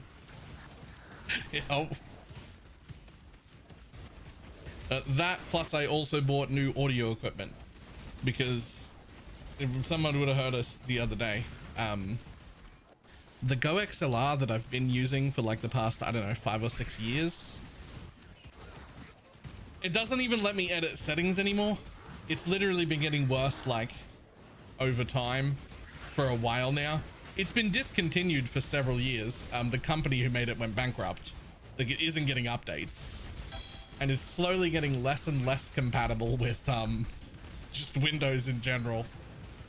And it is about time that that gets replaced with something that actually functions. So hopefully that'll also fix all my audio issues of like volume control problems and whatnot. That's already here. Well, at least I think it's here. There's a box that showed up from Amazon that should be that, and it's just upstairs waiting for the desk. I didn't actually open it because I'm not going to bother plugging it in here.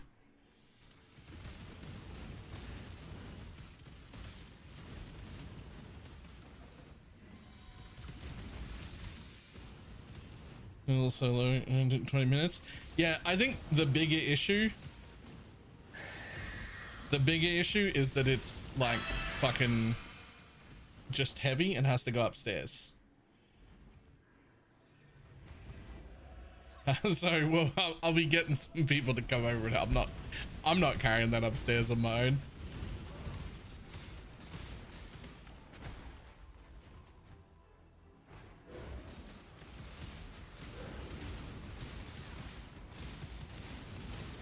And yeah, that also does seem like the feedback from all the Secret Labs things is that they're all really good, they're all worth it, and everybody complains about their shipping being pretty dodgy.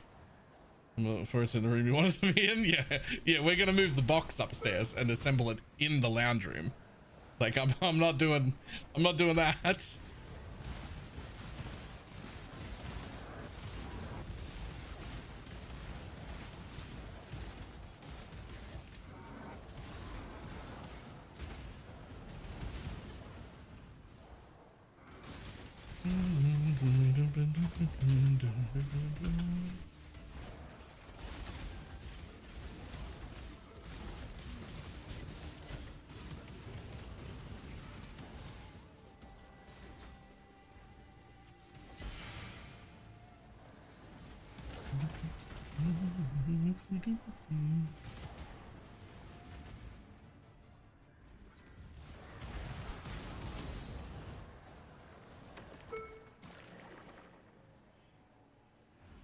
I started.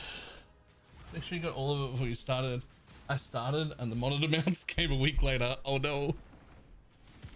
It won't really matter because I'm not doing the whole move all at once. I mean, I might if it works, but like I'm not pulling this apart until the desk is here and set up.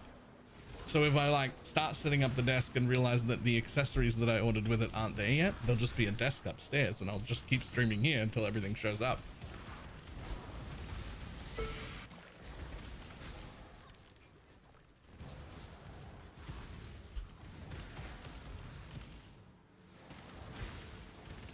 Computer mount for the leg is also great. Yeah. And like running power through the legs so you don't have to run fucking 17 power cables up. The only thing I'm wondering is like how much power goes through the leg of the desk. Like how many things am I going to be able to plug in up there?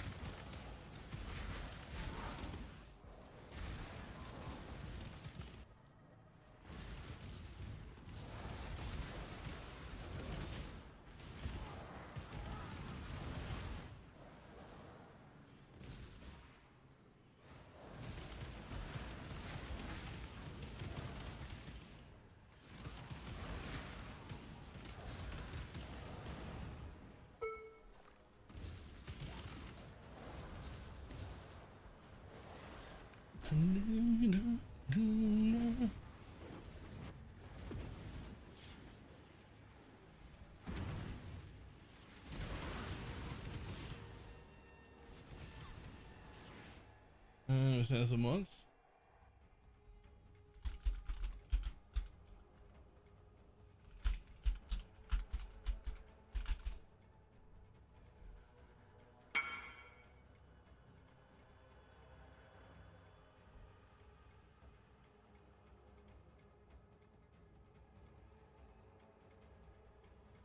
that's a lot of power.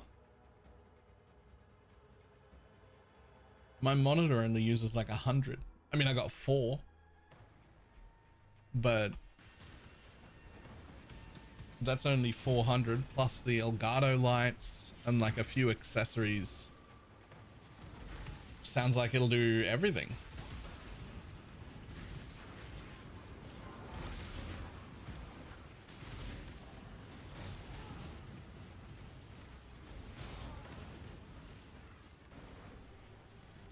And I have 2 different UPSs that are under my desk right now that both work fine. So I'm going to plug one into the computer and the other one into the desk. And so there'll be those 2 on the floor, one with the cable that goes to the PC, one with the cable that goes to the desk. And then the desk one should be able to handle all the peripheries. And then the computer will be on its own UPS, and that should be fine. Yeah, I'm just running one PC now.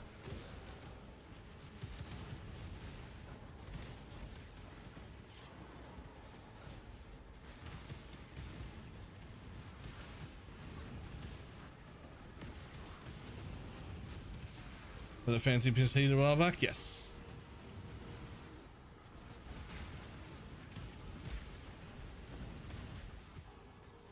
Yourself a home battery and then you won't need the UPS.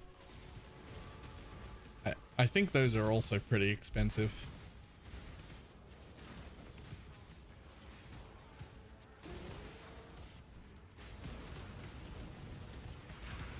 I don't have enough invisible MTF for the orb. Oh no.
Get hit. Oh.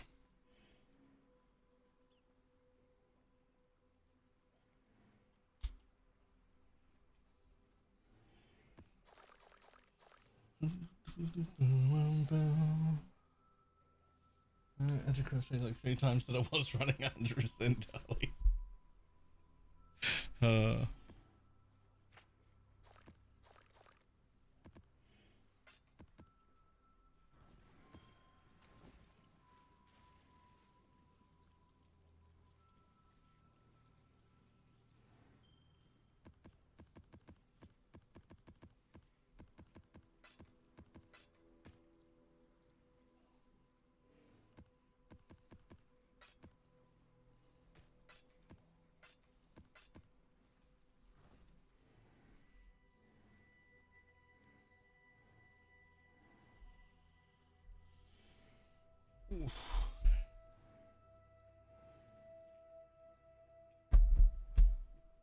Gross, actually.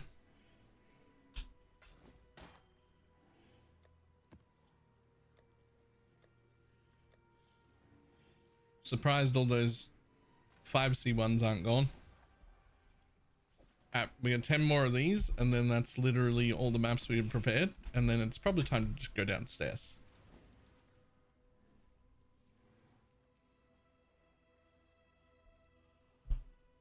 Burned every 30% quality kinetic one base going for that. Jesus. Let's say, yeah, to the moist area.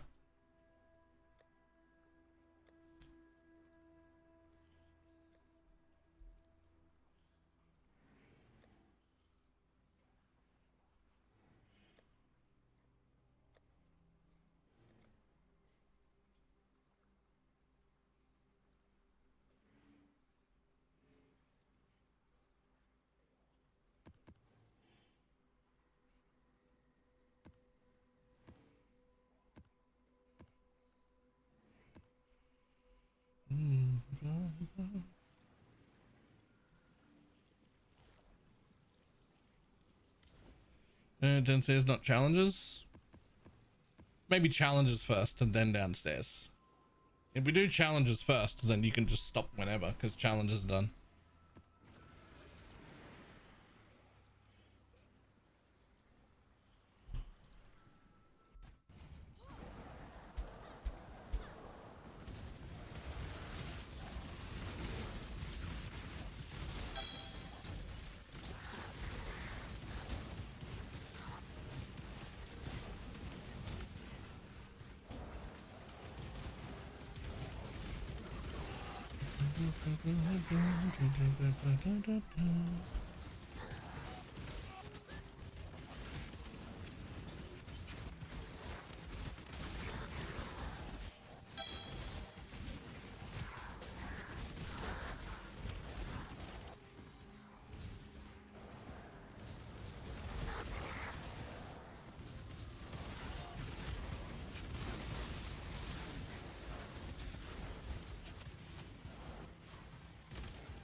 Who I can count?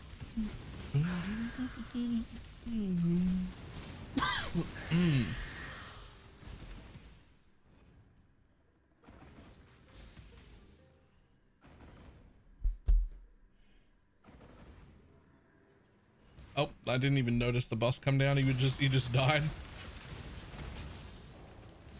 Tornado Shadow Peep.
Oh, let me in. Let me in.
It counts, it's almost like I have to be slightly careful now. Not noticing any extra loot though. Yeah, like that patch was, like, I'm sure it's improved loot. Some people seem noticeable, like it's noticeably better, but I was kind of hoping for a lot to like reinvigorate me, you know, make me excited again. After reading the patch notes, now I'm thinking way more heavily about. Nice. Now I'm thinking way more heavily about like a community pal world server. Just see if enough people are interested in that.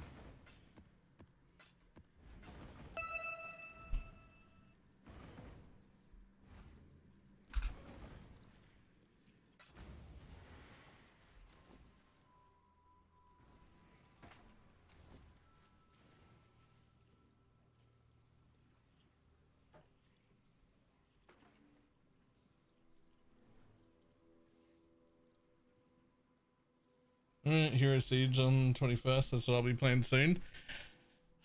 I want my other games to be not ARPGs.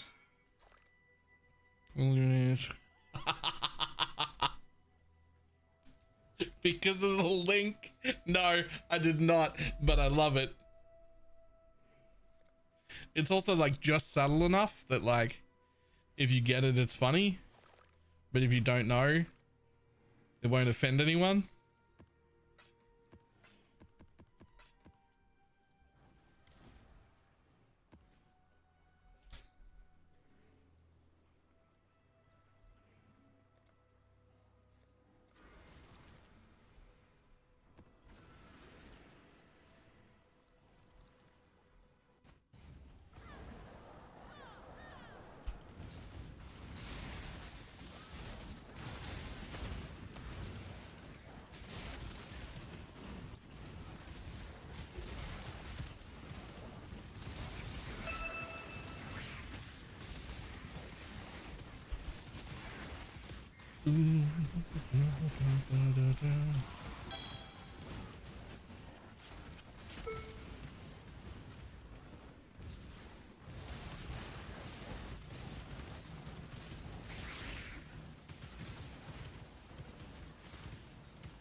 Finish up the league today, back to other stuff for a while.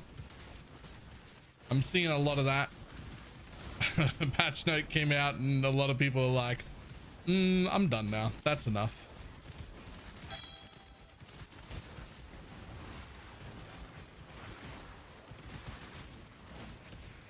I guess not really the end of the world, because like, you know, PoE 2 will launch soon enough. The good side of having both games launching on alternating schedules is that if you want to quit, you can just start PoE 2 pretty soon. You can do something else for a little while.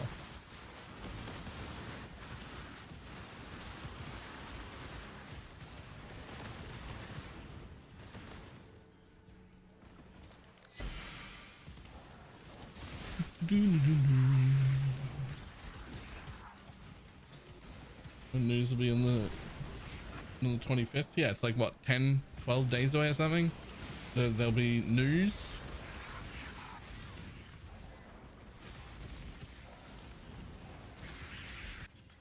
They say there will be a patch first. No, there'll be a patch first. There'll be a restart patch with a balance, but not new content, but a balance patch.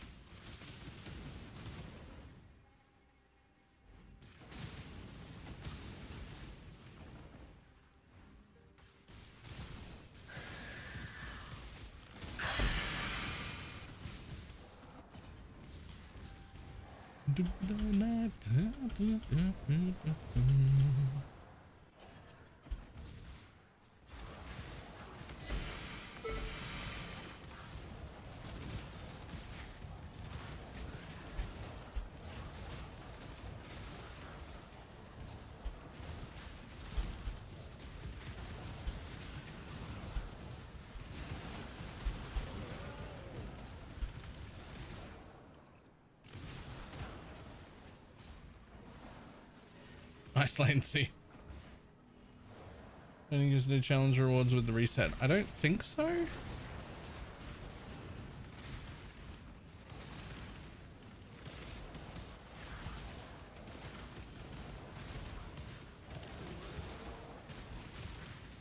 I'm certainly not sure, but I don't think so.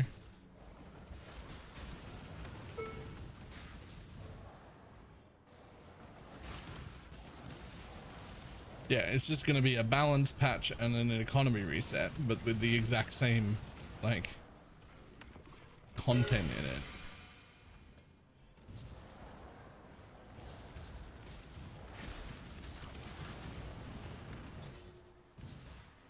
Got that. Boom, boom, boom, boom, boom, boom, boom.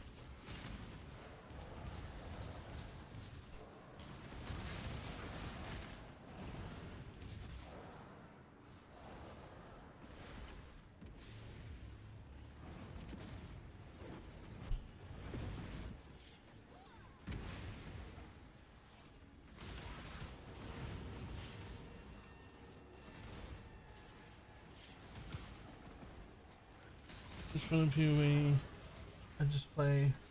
I'm gonna reform on tablets and then hide it where I flip tablets all day. This league is the first league where I feel like PoE 2 like really picked up in fun. Had a lot more fun this league in PoE 2 than I normally do. Dare I say more fun in PoE 2 than I've had in PoE 1 this league.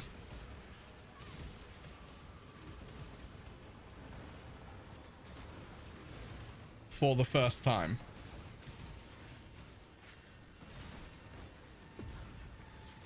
Whether that is a really positive note for PoE 2 or a scathing indictment of the current state of PoE 1, I don't know. But I was having a lot of fun in PoE 2.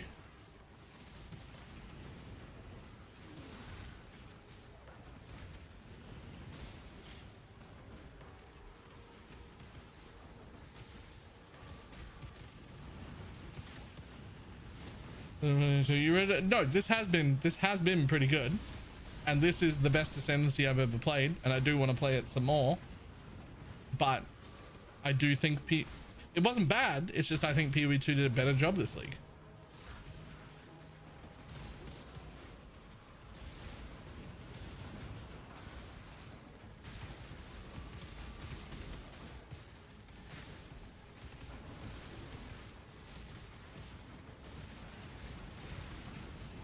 Yeah, I was lucky I didn't get any of those master bugs or anything.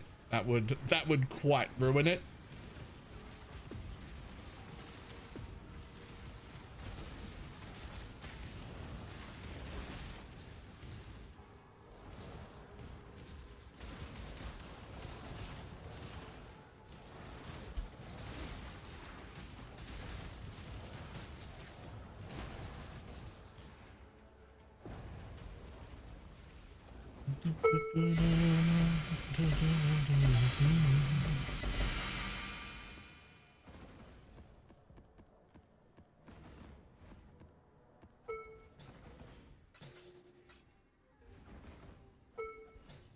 I don't need those anyway.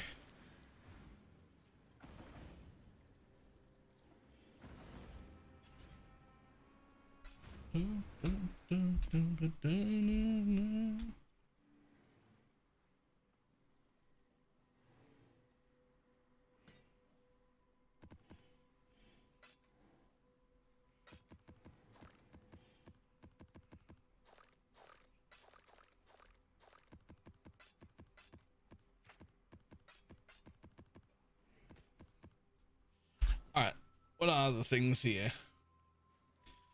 Complete the following recipes: armor, scrap, blasmic, whetstone, glass blowers, and a gem cutters. Okay.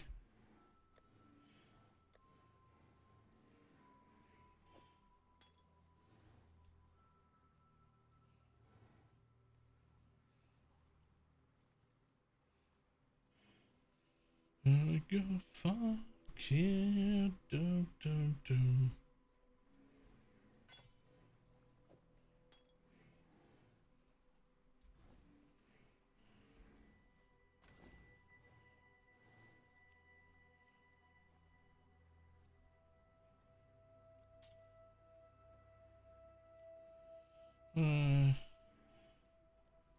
Luminary is fun. Yes, I quite like Luminary.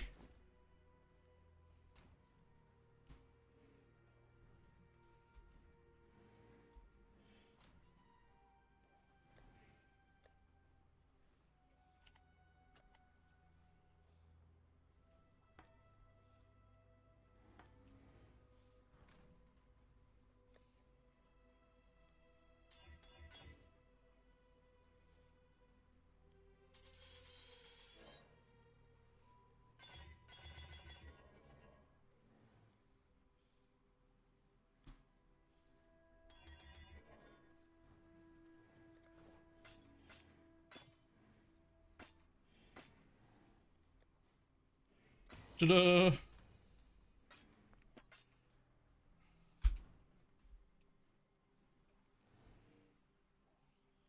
Make a whole really second. What happened with that? I never did it. Is the answer. Complete any 2 missions with tier 16s with at least 80% item quantity. I need to do 6 Einhar missions.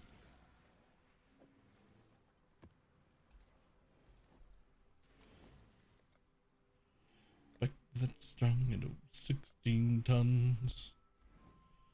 Complete any 2 in a tier 16 with at least 80% quantity. Sure. I've already done Nico, so I just have to do Einhar.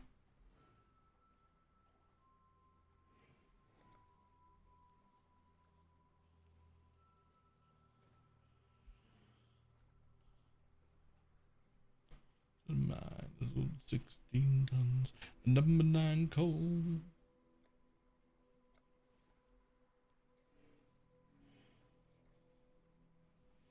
I've already done 3 of those too. So that's good. Here's definition. Open stack decks 40. Really?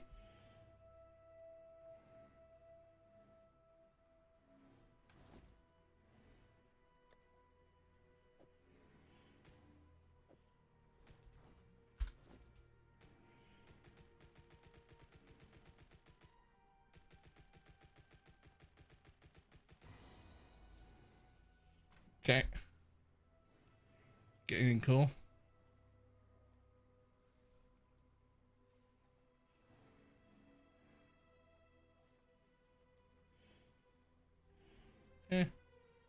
Nope.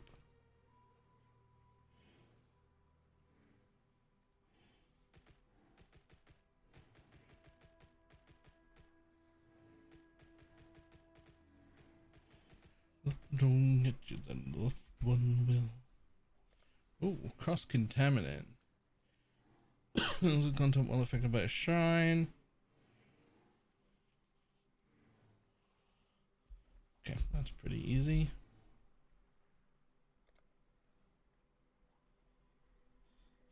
Use any 10 of the specific currencies. Okay, so just burn a little bit of currency and you're fine.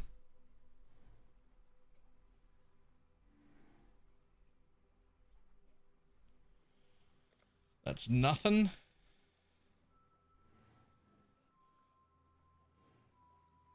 Complete any 4.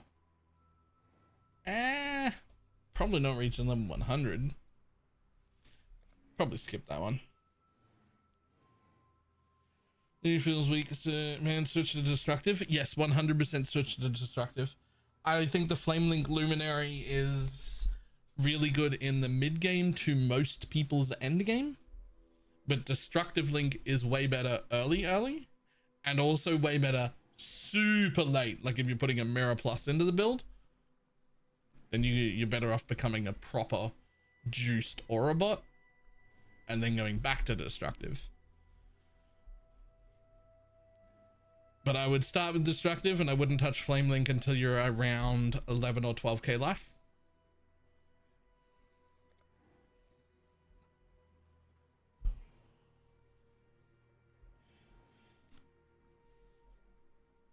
And defeat any of the 5 pinnacle bosses. Gross. Skip. We need to do nightmare maps where there are at least 5 and 5 delirium orbs. Jesus Christ. Okay. Complete any 6 of the random encounters.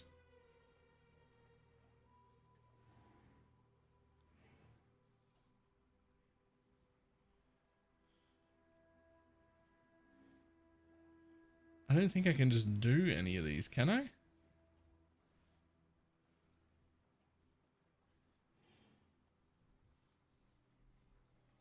Right, those are all anomalies. So I need to go to an anomaly that isn't in this corner. Basically.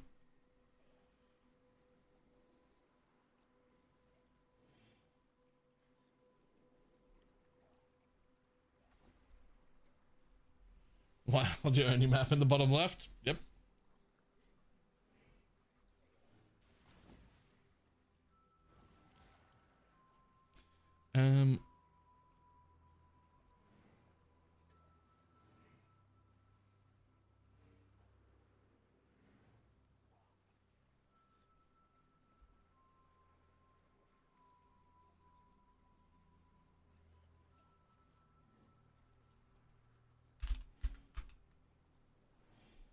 Don't really want to do Strand.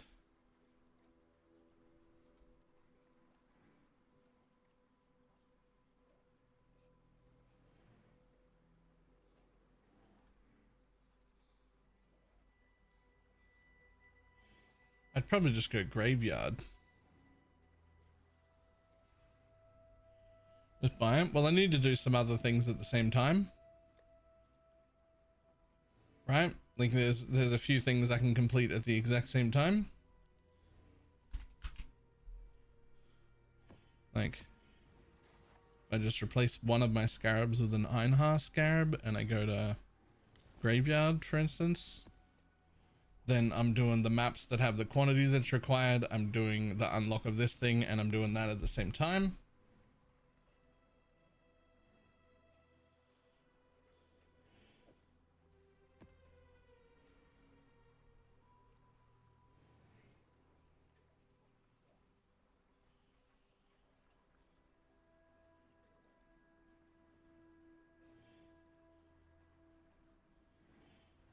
This is usually the clams and gold piles. It's a lot of gold.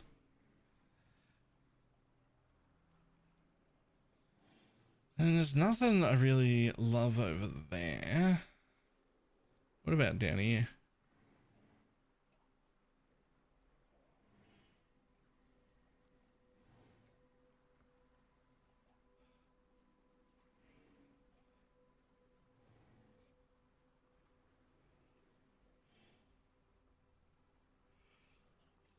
See it, everybody talks, everybody talks, everybody talks the bunch.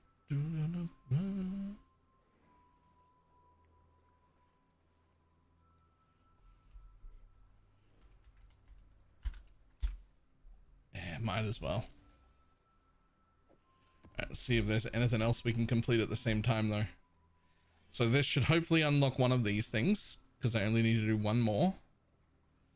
It'll do the beast missions, because I just need to do 6 maps to do that.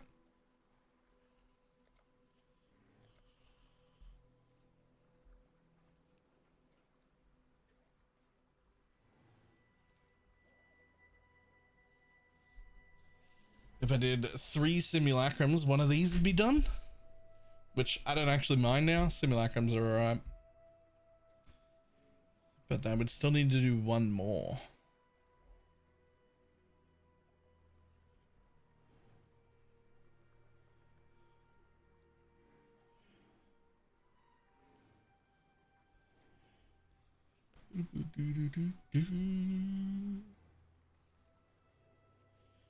Complete the following recipes.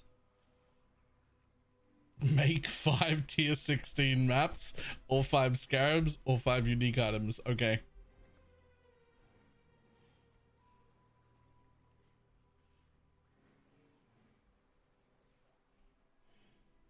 Okay, it's just a boss.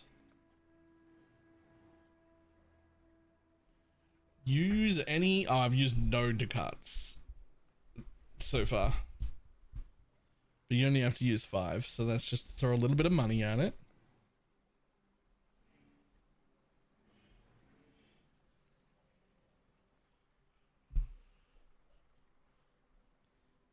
Ew.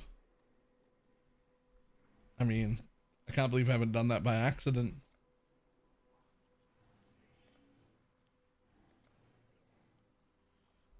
Hasn't even corrupted a gem successfully. Well, I bought the 21s I wanted, and leveling in my off weapons are fucking empowers, not normal skills. So it never hits 21 or anything, because I'm not using regular skills. The regular ones that I wanted are all either bought or I didn't care. I'm in the red sockets. Yeah, I couldn't get 6. And if you can't get 6 and you want them to all level at the same rate, then it's better to have 0 if you're like OCD about it and you want them to level at the same rate.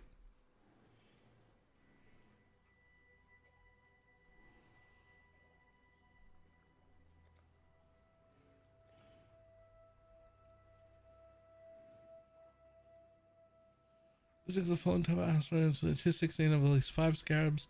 I've done this. Some of them.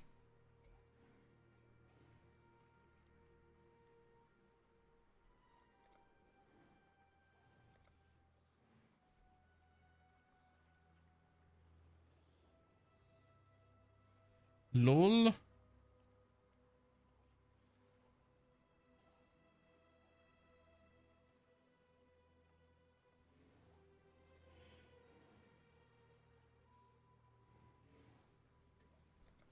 Yo, here's a question. Do I fucking care? Oceanic portal? One of them's a portal?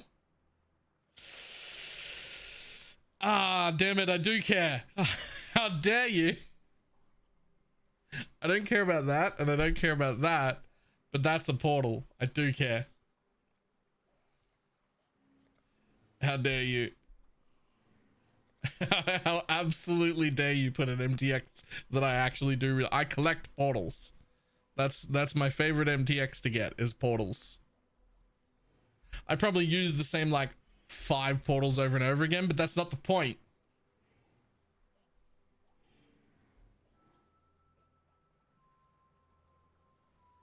It's a cool portal too. Come see.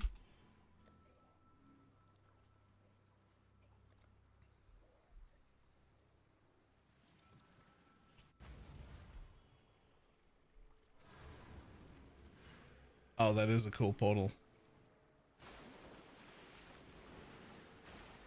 That is actually a pretty cool portal. Yeah, I do want that.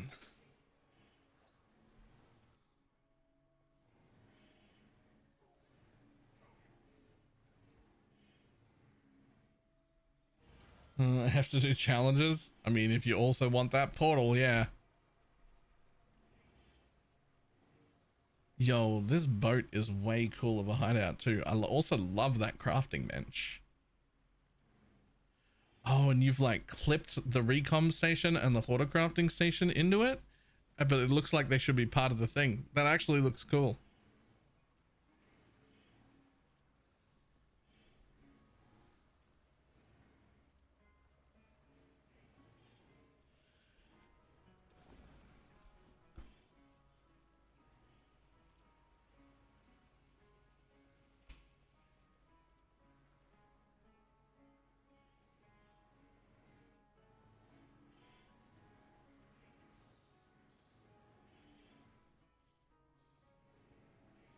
And then you just get to host shit you don't want, like 800 pets.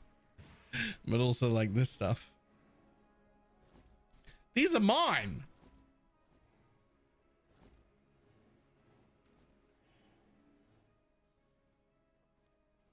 Wait. They're mine. My mercenaries show up in your hideout for me.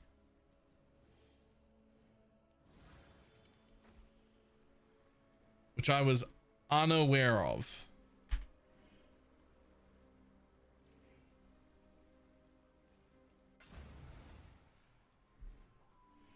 What happens if that person has a merc? I assume we'll just go here.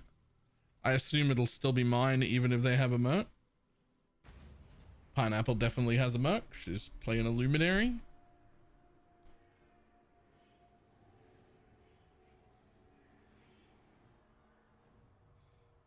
They're all on top of each other, but they are mine.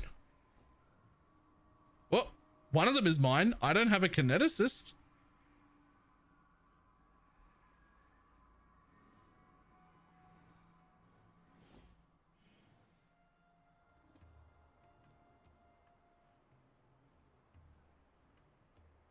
Wait, this isn't mine.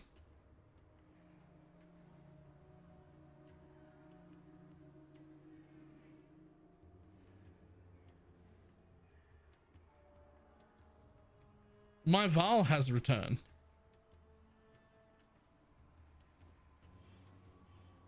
Okay, so they're all in the same spot, but they're actually hers. Okay.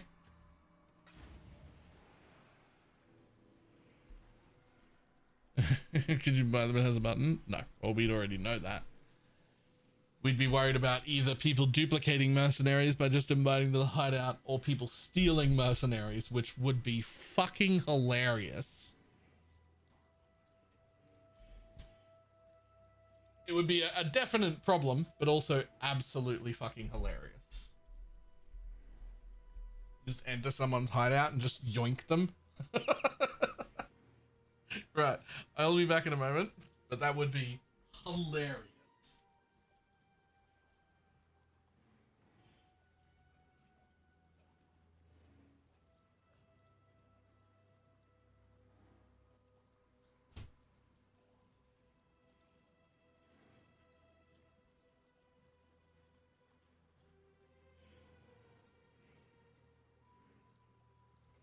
Get your magic find characters ready.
Jesus. Oh.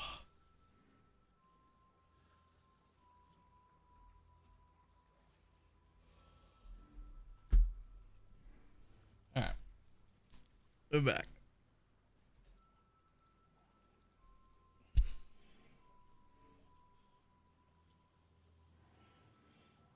I have a new phone set up a Gemini prompt.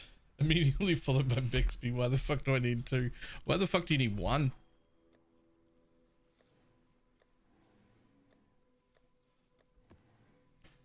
I turned them both off.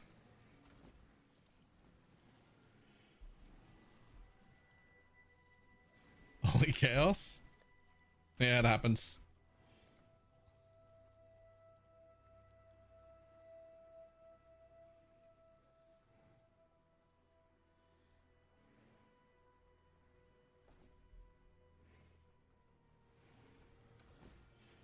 Like every single one of the maps is 7 chaos.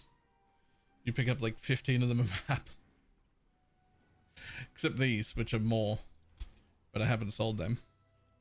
But they're like, you know, 40 or 50 chaos each. And these guys are probably, I don't know. I mean, some of them will be like 150. Others will be cheaper.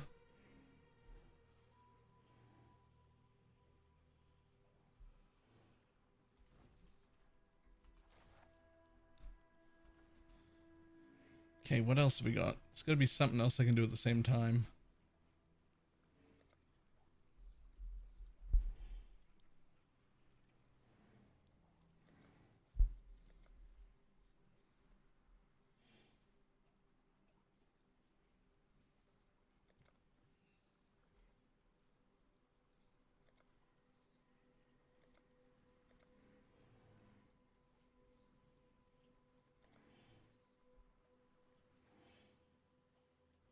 I'm clearing beasts with called juiced 16 the full scarabs at level 74. Nice.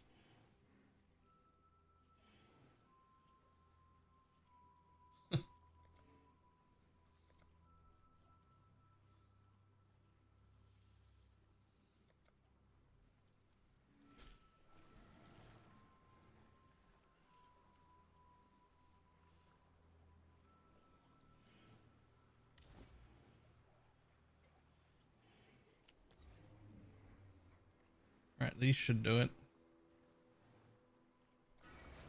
Now I have to remember to take a few boss altars. How many specifically? Where was it? Where was it?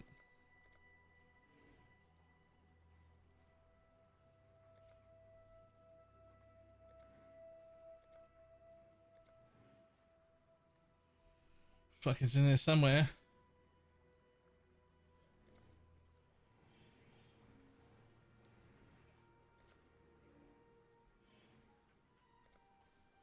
All per map.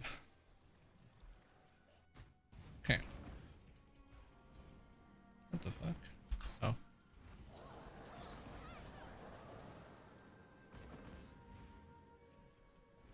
I'd rather take us here.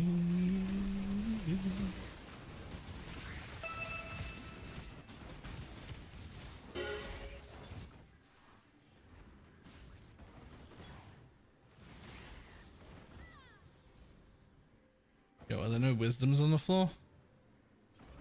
Okay.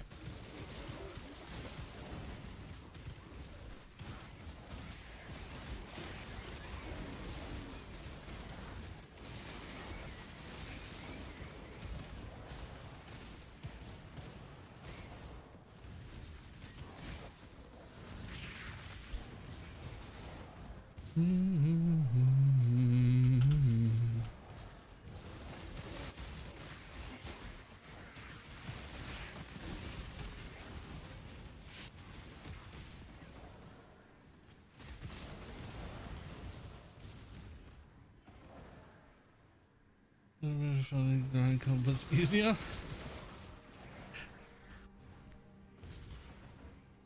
Damn. Yo, where are my things?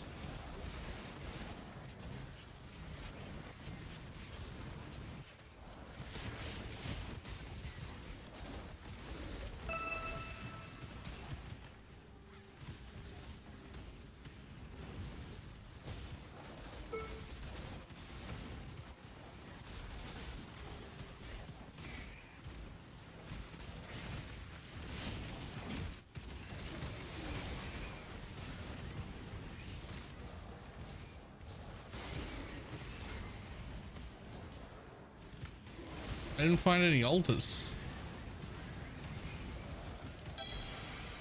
Like at all.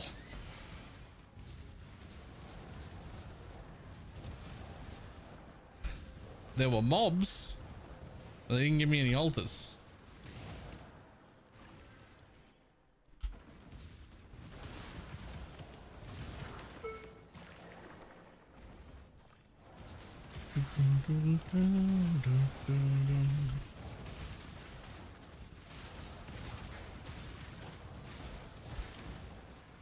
And the next map will give you like 10 of them.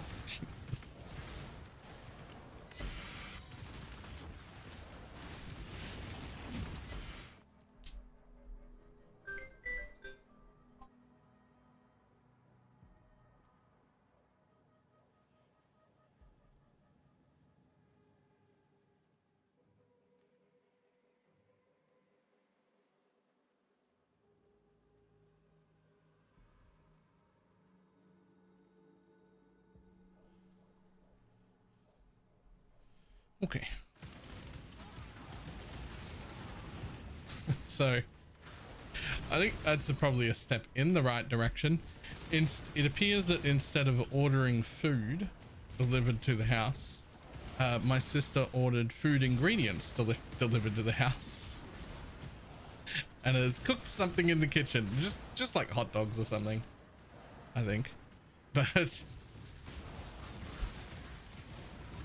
that's, I mean, fair enough. She can't go anywhere. She's not allowed to drive.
How's the league going? I mean, good. And this has been, the Luminary's been fun, but I think we are reaching the end of like PoE being fun for the league.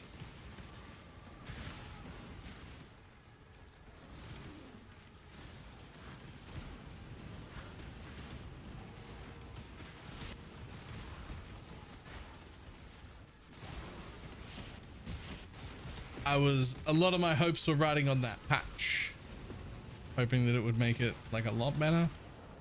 It has a pretty small patch, and so now I'm like, there are other things to play also. It wasn't bad. I still had fun. I just don't have the longevity. I don't know how much of it is PoE got more boring, or how much of it is just like I really want to play other shit also and am not as addicted to ARPGs anymore, or a combination of both. It's probably some combination of both.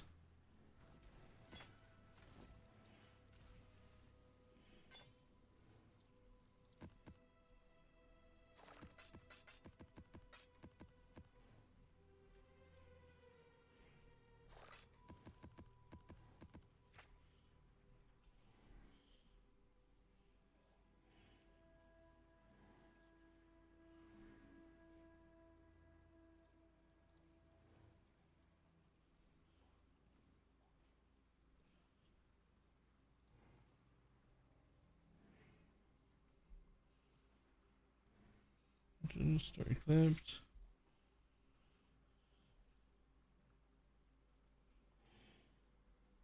Training generative AI. How about no? There we go. Off it is. Yep, no thank you. Now, if you wanted to pay me to train your generative AI on my content, then fine. I'll turn that off, just scroll down. Right. I'll be back in a moment. Oh, came down anyway.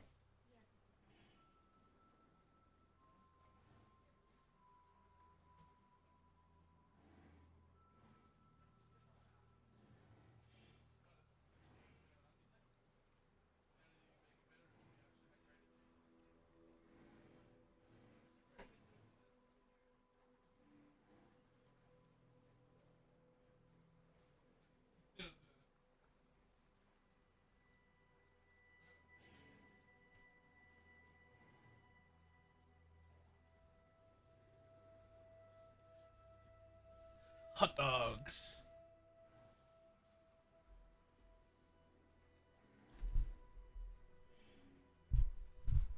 His voice is pretty nice. He's a bit dangerous on them.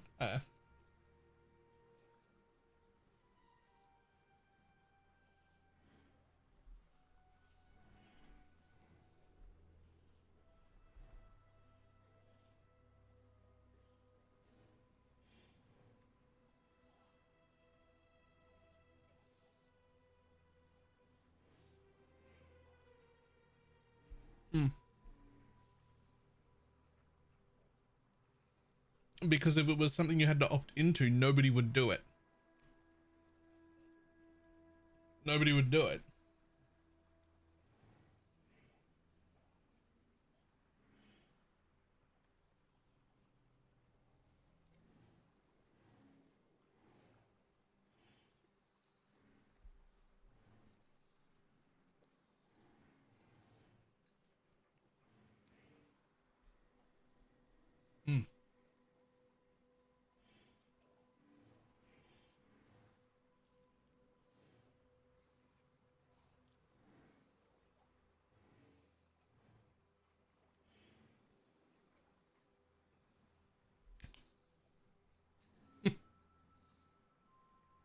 Taskmaster, I saw that too, but I looked into it. They're not the same mobs. You can never get all the shinies and stuff from them. The ones that come up are always just normal ones.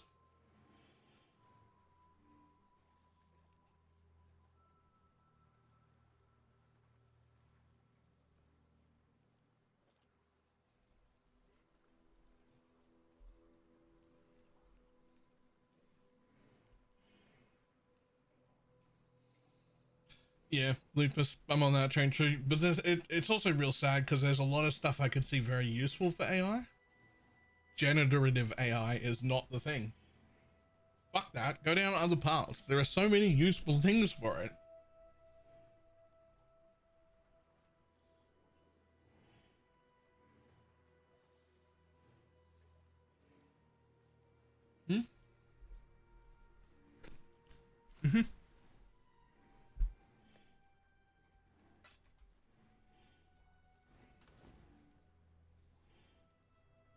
Maybe you want to come pick it up. Rather than,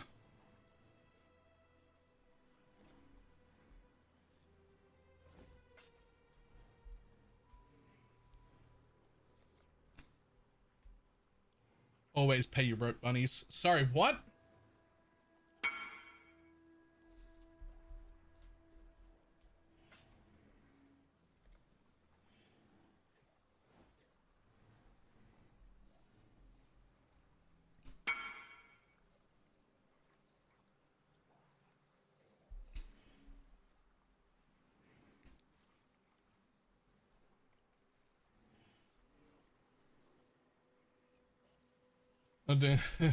Baylor's Richie Rich.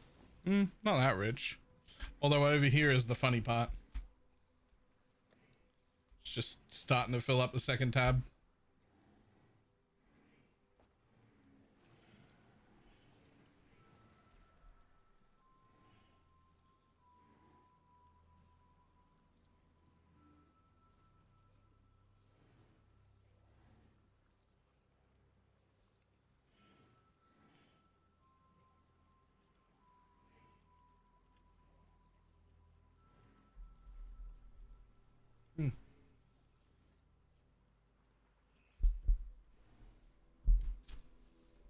But yes, I am continuously annoyed by generative AI.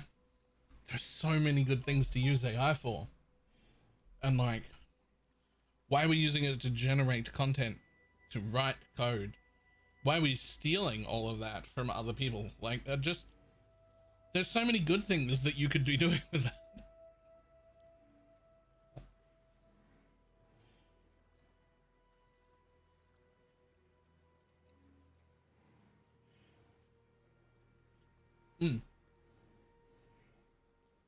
Translating shit is fine. You can put it to work in research, in medical development. All great. You can use it to look for bugs in handwritten code. Fantastic. Something doesn't work, you can use it to be like, why is this not working? What's wrong with this? Great. So many things that don't cause ethical problems. Just do that.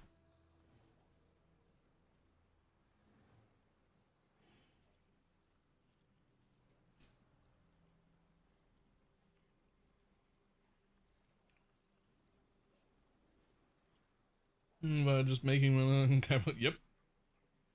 Yeah, and quite a circular money problem. I see Shads already knows about it too. There's currently a little bit of a fucking circle jerk going on where the same dollar gets traded over and over again and everyone looks like they're getting rich.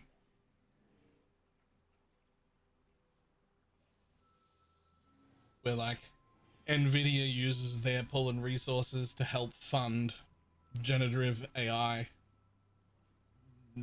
farms and whatnot, then those farms have to buy Nvidia cards, and then the investors make money out of the stock in those companies, and then they use that money to invest more into the company, and then the company has to buy more from Nvidia, and then it's just the same fucking dollar moving around in a circle, but everybody looks rich on paper.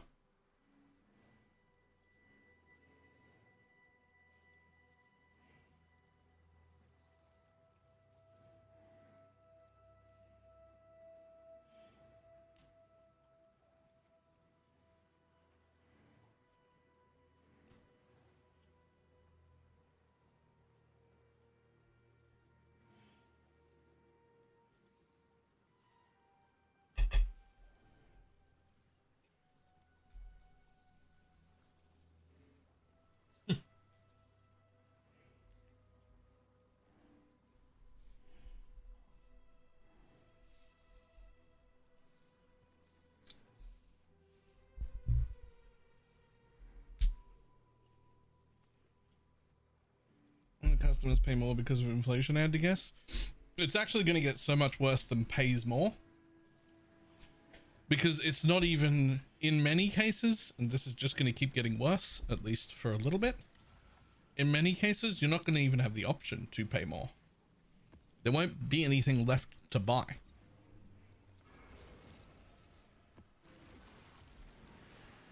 Which is even worse than prices going up. Prices go up, so the prices go up is one thing, which is already a problem. There may not be shit left for us. RAM, hard drives, graphics cards, all sorts of things are just, they're just already spoken for. They're gone. They're not entering the market. They're going straight from the factory floor where they get made into some generative AI farm fucking place.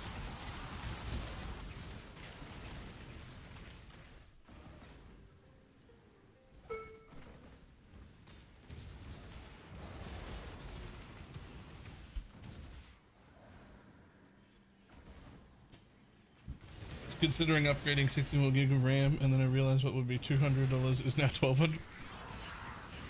There is still an opportunity to upgrade your RAM and such now.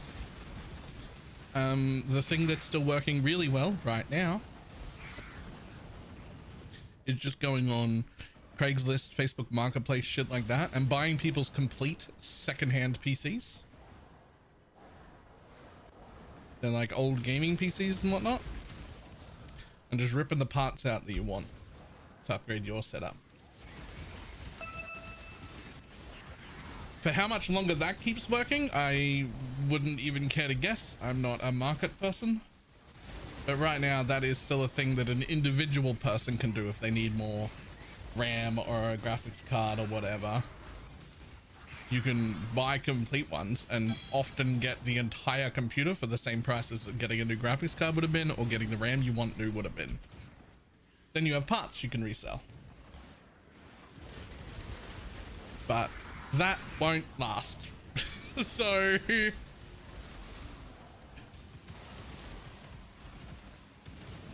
what skills good looks very potent. I love him, he's my favorite.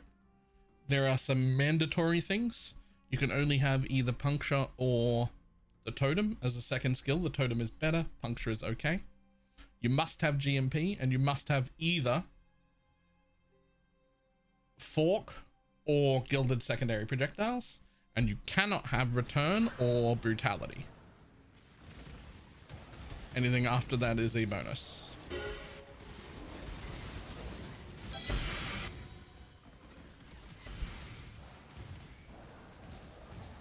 Oh yeah, or Arrow Nova. Forgot about that. You can't have return or brutality or Arrow Nova.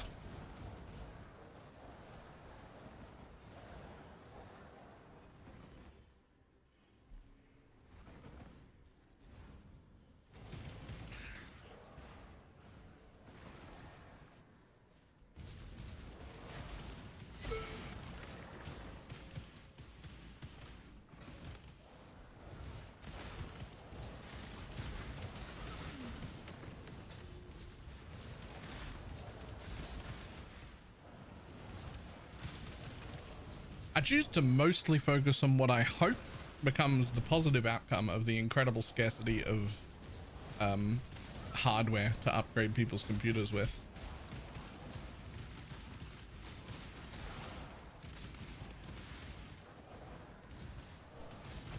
I believe over the next 4 to 6 years or whatever,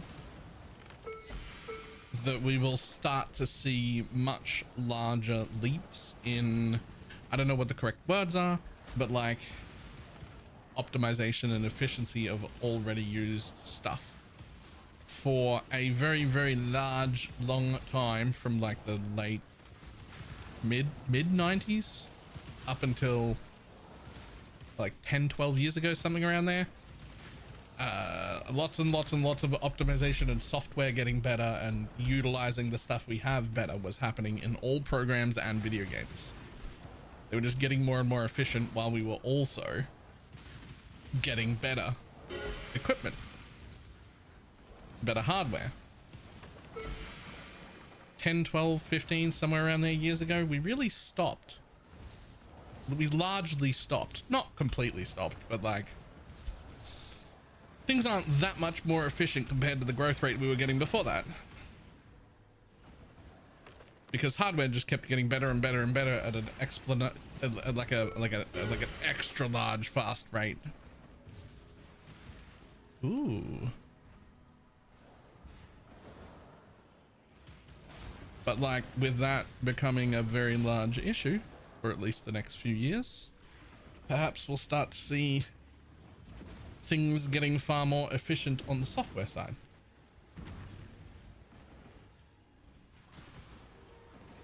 Because that might be the only way to make, for instance, a game that looks and plays smoother and better than current ones. Well, people aren't going to be able to get the next level of card or the next speed of RAM. They're gone. People aren't going to have those. So you're going to have to make it work better.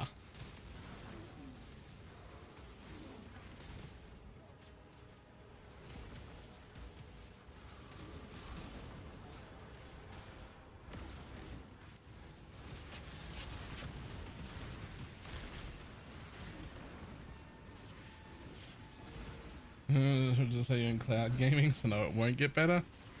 I mean, I'm sure that is a way. but I'm hoping. Look, I'm just hoping, all right? Scarcity breeds innovation. I'm just trying to look for the only upside that I can think of, and that is the only upside that I can think of.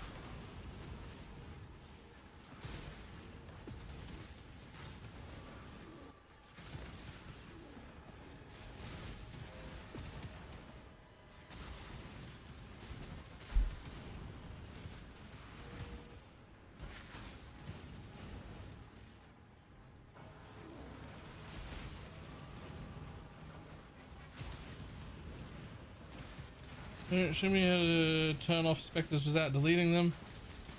I need to turn them off for a gold run, which killed them. You can just let them die. They're fine if they die in maps. They'll just come back. But there's no way to like turn them off or desummon them and guarantee they'll still be there. You can't get your corpses back. But them dying is a non-issue.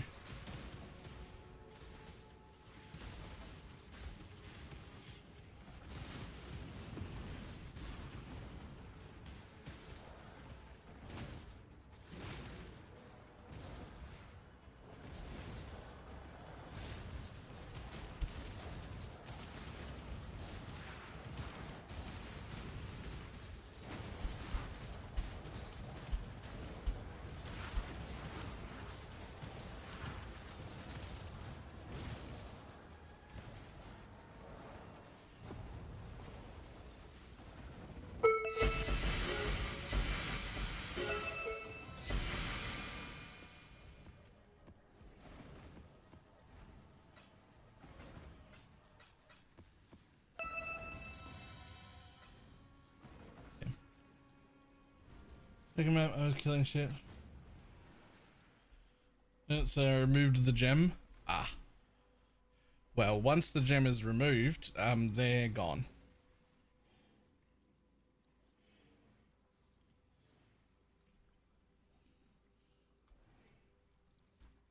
Damn, that is the wrong jewel, buddy.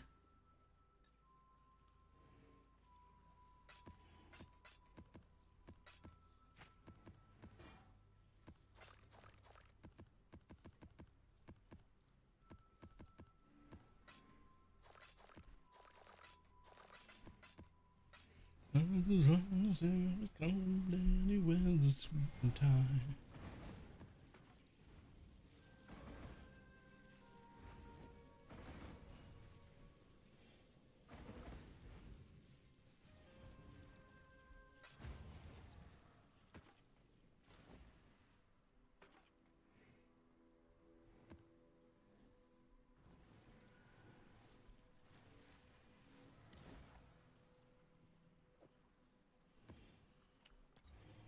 Buddy, why will you not give me the things?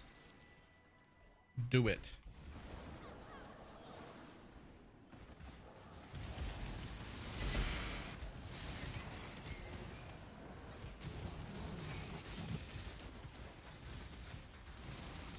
Hey. Map boss gains.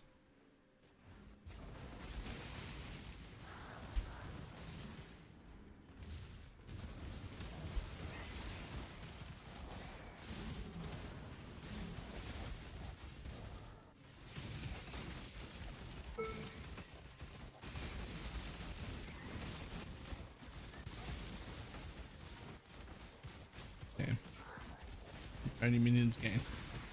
Come on, I need 3 more map boss gains. Do it.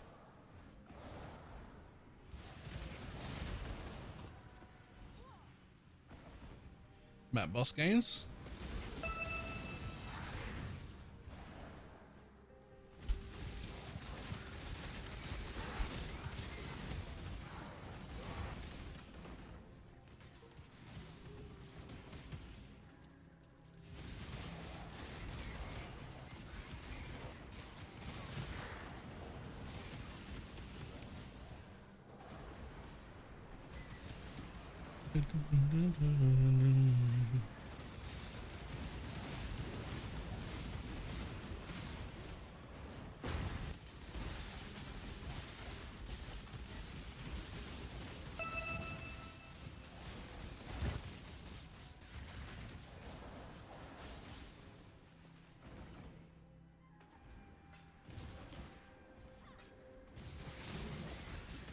Okay, so on the lowest settings, I can actually play Power World. Lovely.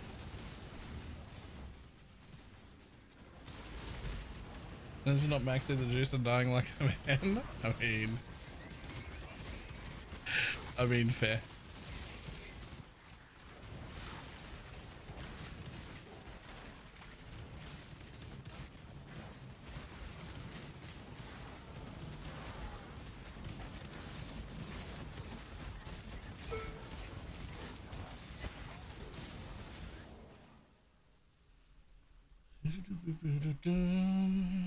How do you know what you should focus on and upgrading? My holy relic feels lackluster. I mean, I guess the answer is experience. What feels lackluster? Single target damage, clear, tankiness, like what?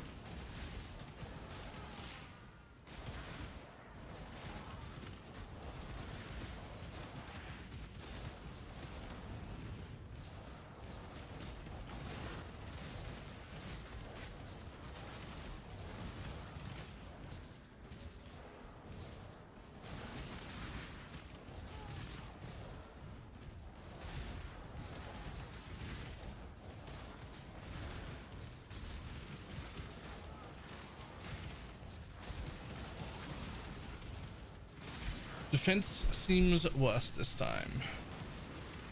So you've played it before? Oh wait, that's a different person. Combination, it feels like a lot of swings in all aspects. No one else has played it. Huh.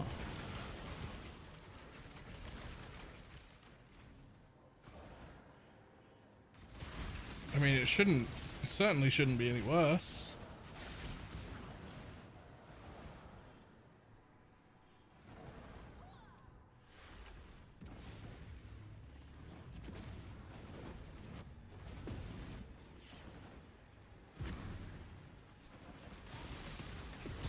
You need the nominator as well. Like the like your account is Arcane Mastery hashtag something, 4 letters or numbers, I think.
Yoink.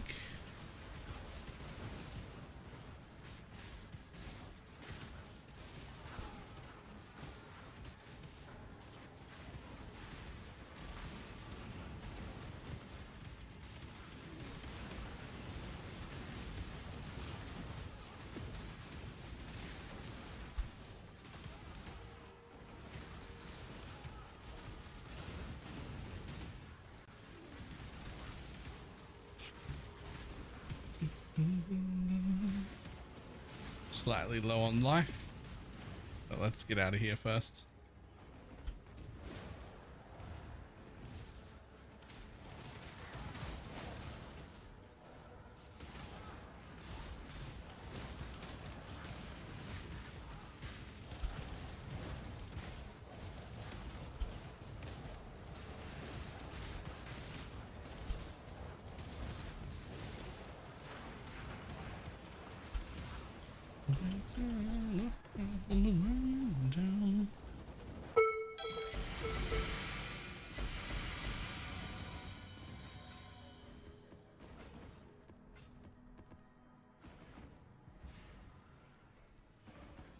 Okay, let's have a look.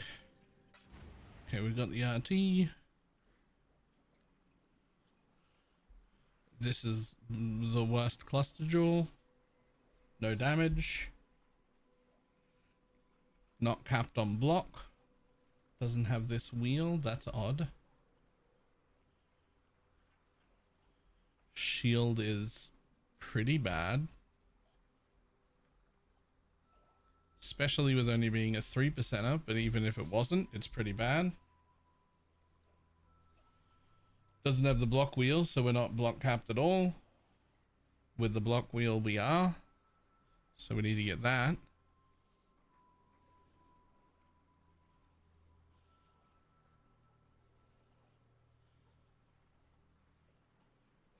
Profane Bloom, but without a second jewel, is also questionable. Usually by the time I get Profane Bloom, it's because I've done 2 of these, which is also bad. That's also terrible. Our clusters don't have any notables.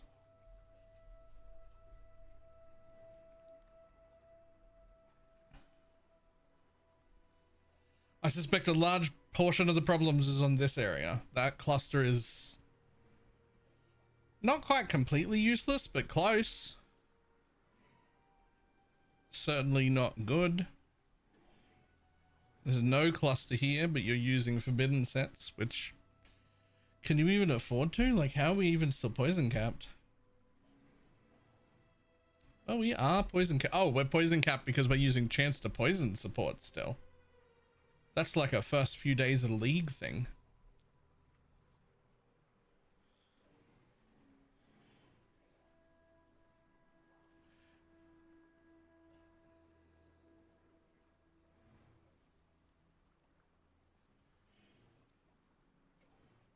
Nope. We're poison capped without the chance to poison support. It's doing nothing.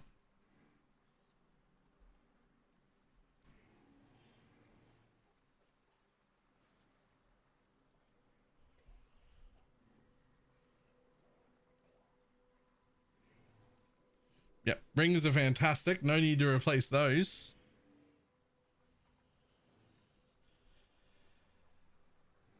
These two are 15 each in a 100. So yeah, so there's 60 right there.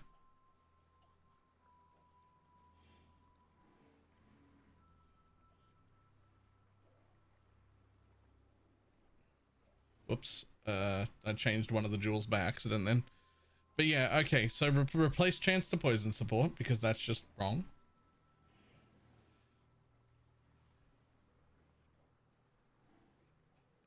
So 116.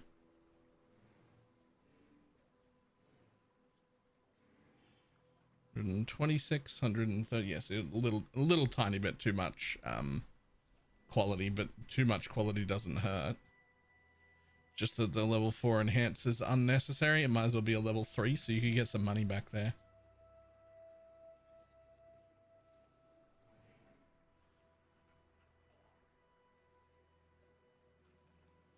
Yeah, your highest damage support is Unbound Ailments, which isn't even in, but chance to poison was, which you don't even need to be poison capped, so just making that change alone will up your damage by a lot.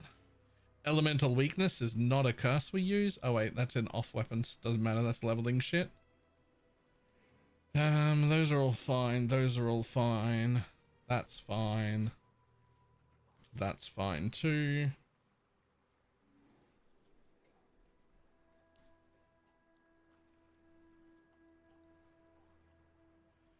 Yeah, so damage wise, replacing that, getting a level 21-20 on your Holy Relic would be huge as well. So you get an extra support and an extra level. Corrupting is obviously even better, but that's expensive, so you don't get there when you get there. Replacing this jewel because it's trash, and replacing your shield because it's trash.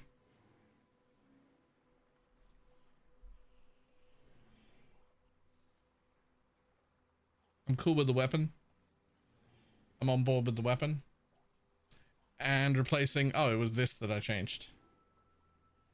And replacing this because it's trash. Gives us essentially nothing.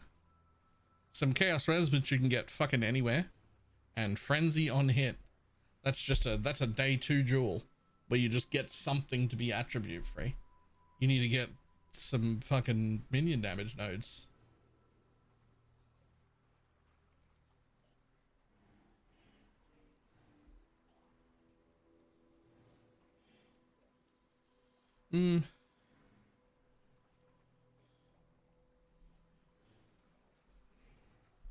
Yeah, that as well.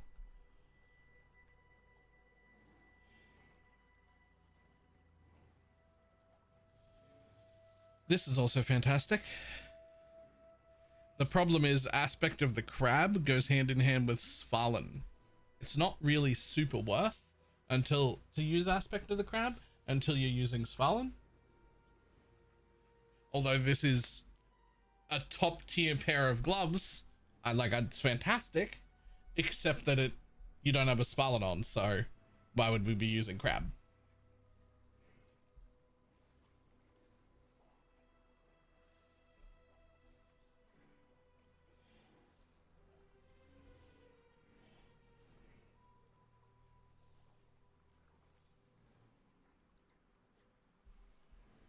Didn't that ring have crab too? No?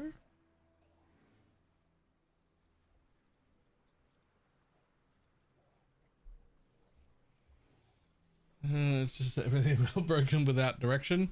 Yeah, well, there's some direction. Added chaos comes out, minion damage comes in, or meat shield if they die. Fucking chance to poison comes out, unbound ailments goes in. Replace. Replace. Replace. Replace.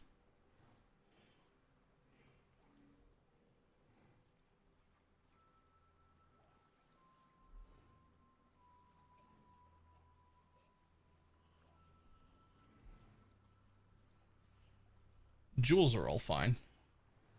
Except that one. That one is just poison chance. The one that's here, replace that one too.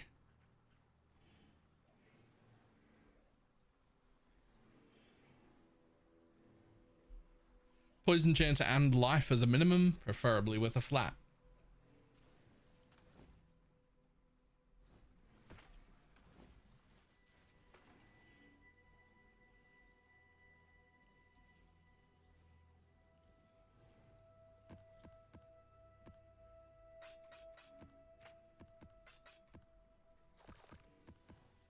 We're running one below the sun. Jails are so cutted. I mean, I normally buy when I'm at mid-budget, I'm normally buying Fractured Life and using Reforged Chaos. But you can also just fucking alt roll them. I've done that a whole bunch as well. And you can also just Reforge Chaos without having a fracture. And that's also pretty good.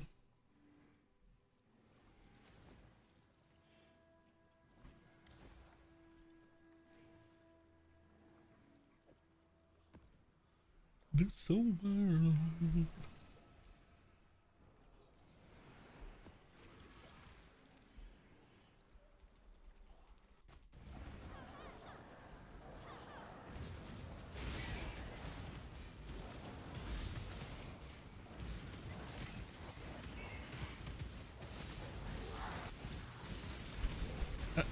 Nice latency.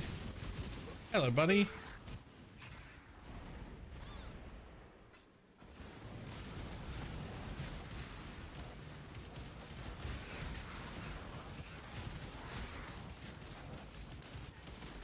What is going on?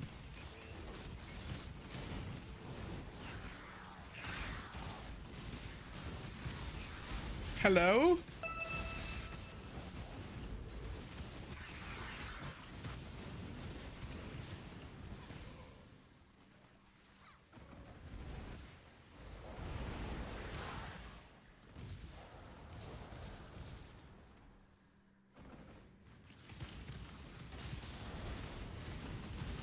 Nope. Apparently I'm in Auckland.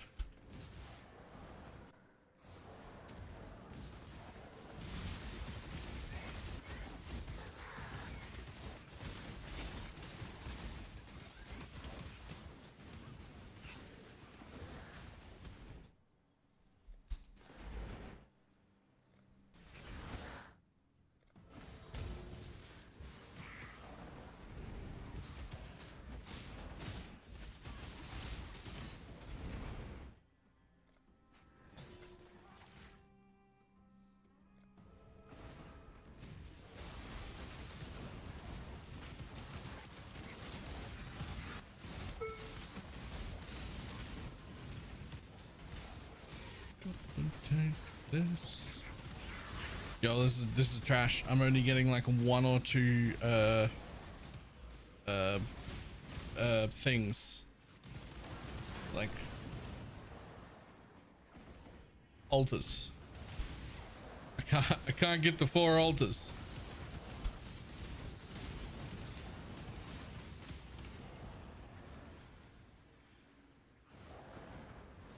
Also, whose minions don't die. All the int nodes are minion life tattoos. I bet they affect mercenaries too.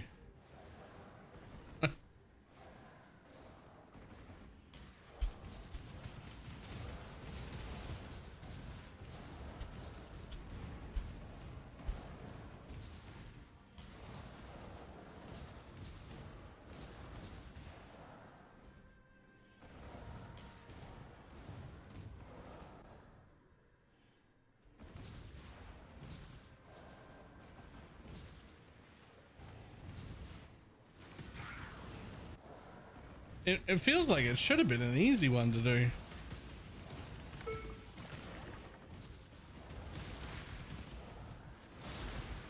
What's a decent bottle of whiskey?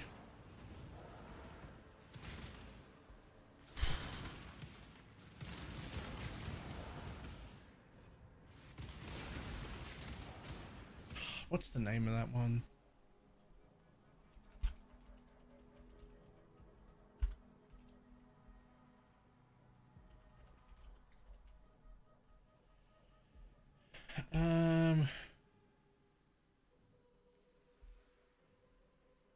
No, there's one I really like. I can't remember what it's called. I only remember what it looks like.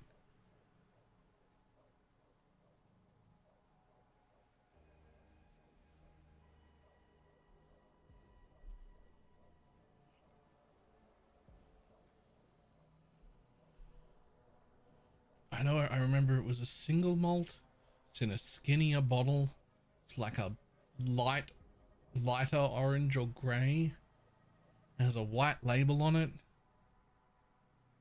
It has a blue top.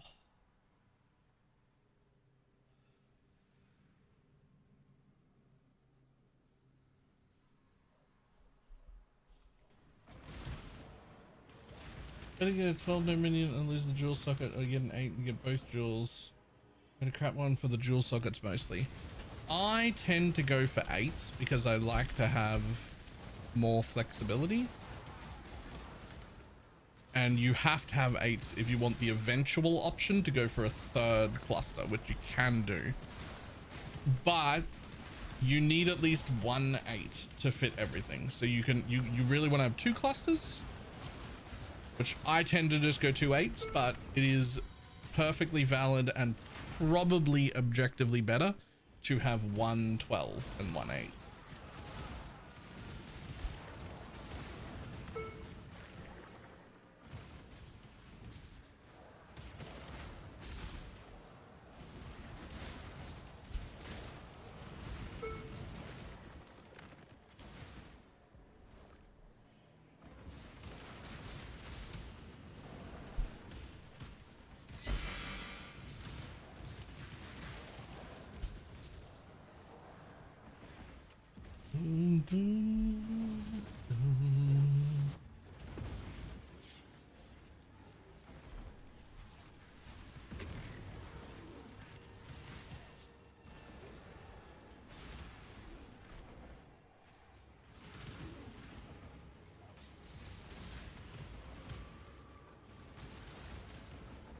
The absolute like best setup is probably 2 8s and a voices, but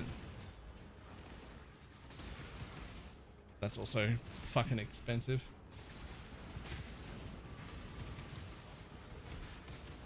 And I'll get vertical tornado shot. Tons. You can only have either puncture or the totem as the secondary stat. And you would prefer the totem. Puncture, it still casts occasionally and is worthless. The totem, it will also cast occasionally, but is really good single target.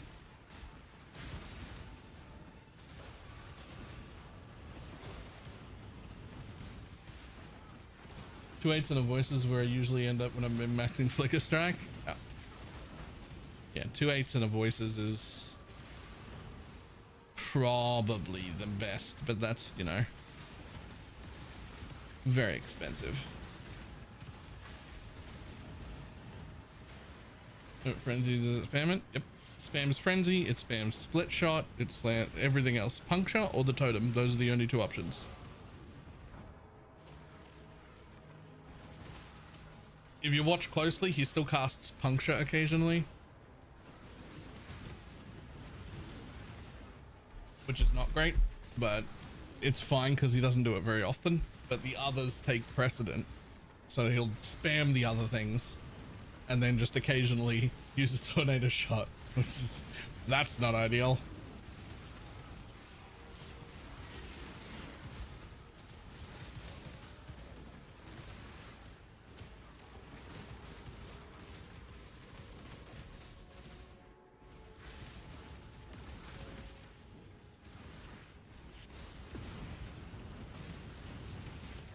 Laughing dead girl.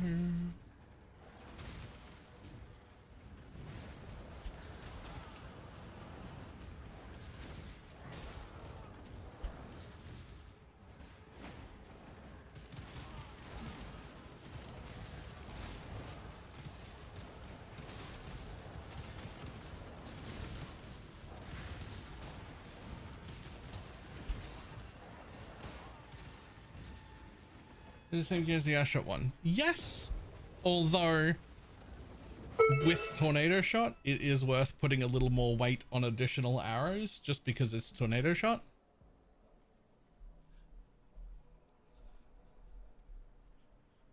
But otherwise, yes.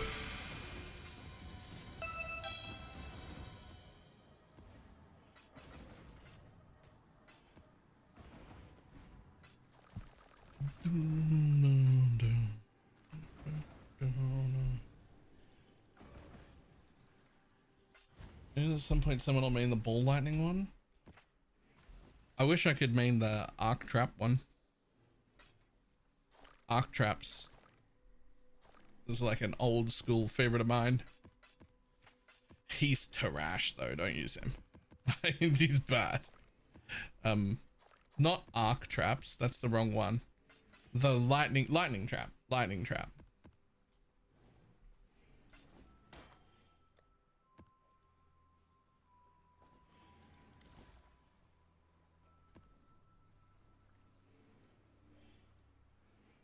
Oh my, I did so much grinding in the fireball merc. She's so bad. I love her.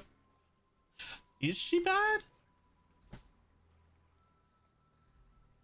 Is she bad if you do the evasion over cap spell damage thing?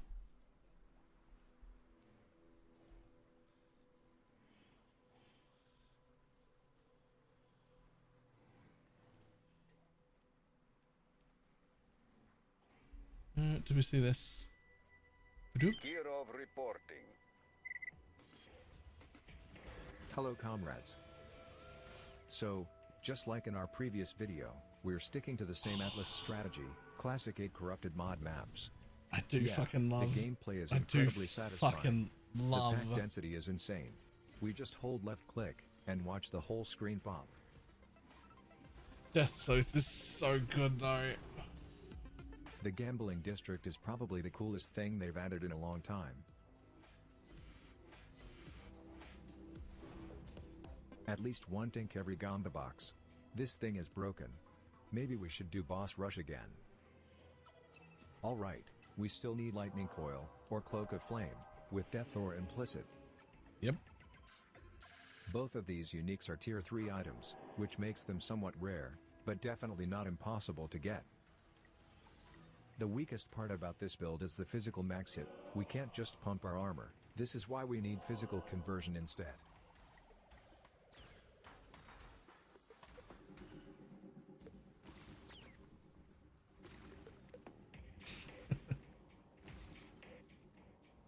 Well, never lucky, as always. God, look at it. It's so pretty though. At this point, Heist is literally the most profitable strategy that requires almost nothing.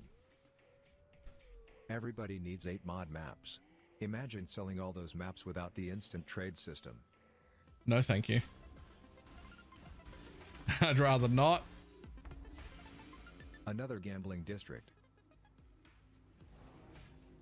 Holy, 4 divines, how is that so profitable? And another dink, huge. We could sell this key, but more gamba equals more fun.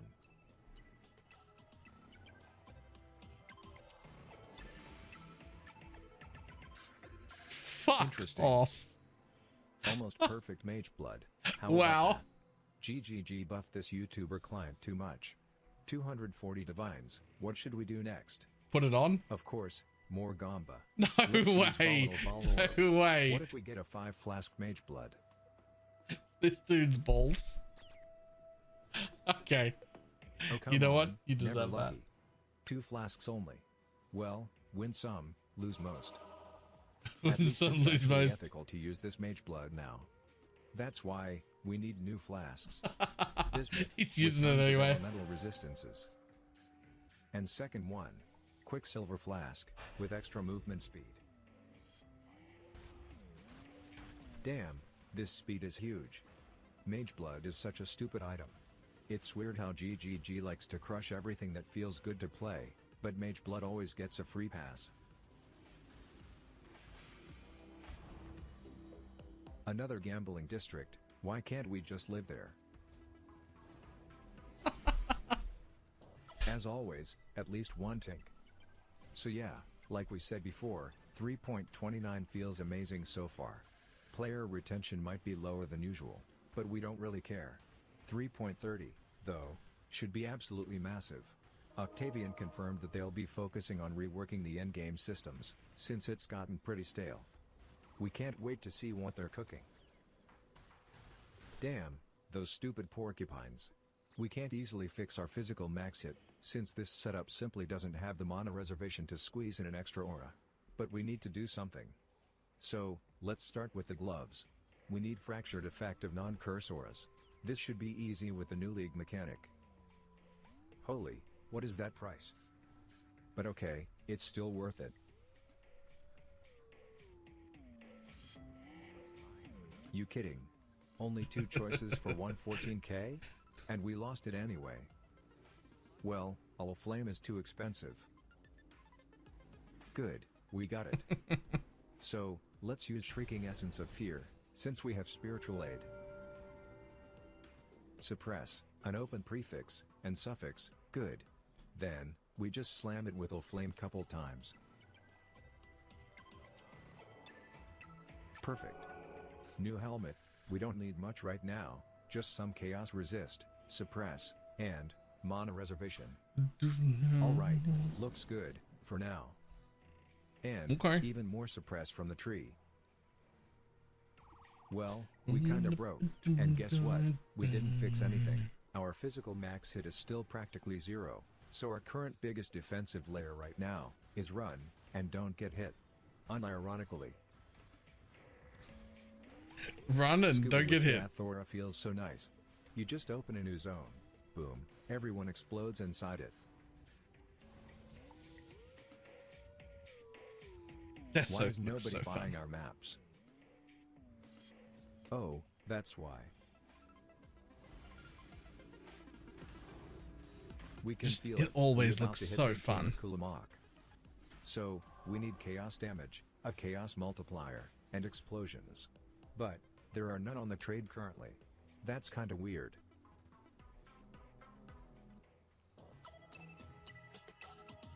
Unlucky, but we are so close to hit big. So, let's buy 3 more. explosions, plus chaos multiplier. Just one more mod, please. Never ever lucky. One more attempt, and we're done with gambling. And once again, nothing useful.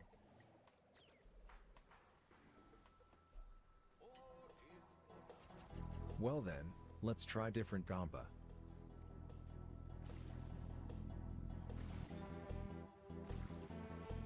Embrace grant Alright, Greed's one more embrace.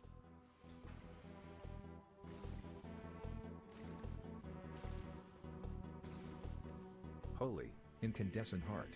This body That's- armor is actually huge. That's not a especially bad with one, the keystone yeah. that we use. This one could boost our elemental max hit by a lot. But you know what? We need physical max hit, so let's just sell it instead. This body armor is actually decent. Chaos damage, life, sounds good. God damn, it looks just so pretty. It just looks so pretty. Oh wow, we actually sold it. We Get all your know magic what it find means. characters We ready. can keep gambling. Necklace. Hold up. Thank you for the We prime. just realized that there are 3 different Cane of Kulamak versions. So yeah, some of the bases we bought had 0 chance to be perfect. We need version with 2 prefixes and 1 suffix. This is what we used to find right prevailed base.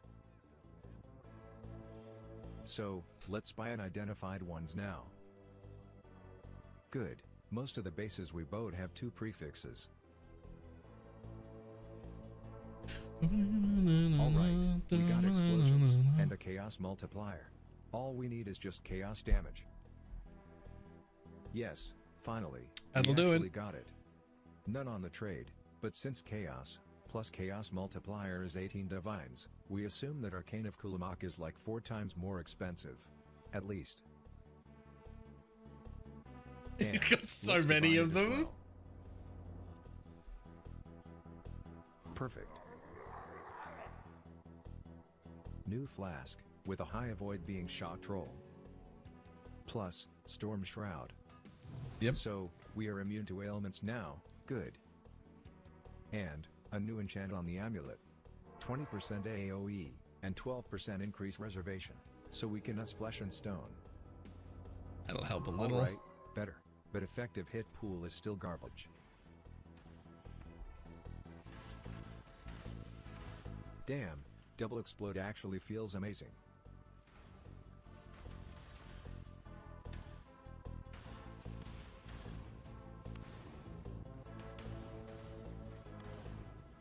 The coolest part about this strategy is that we don't even have to buy new maps.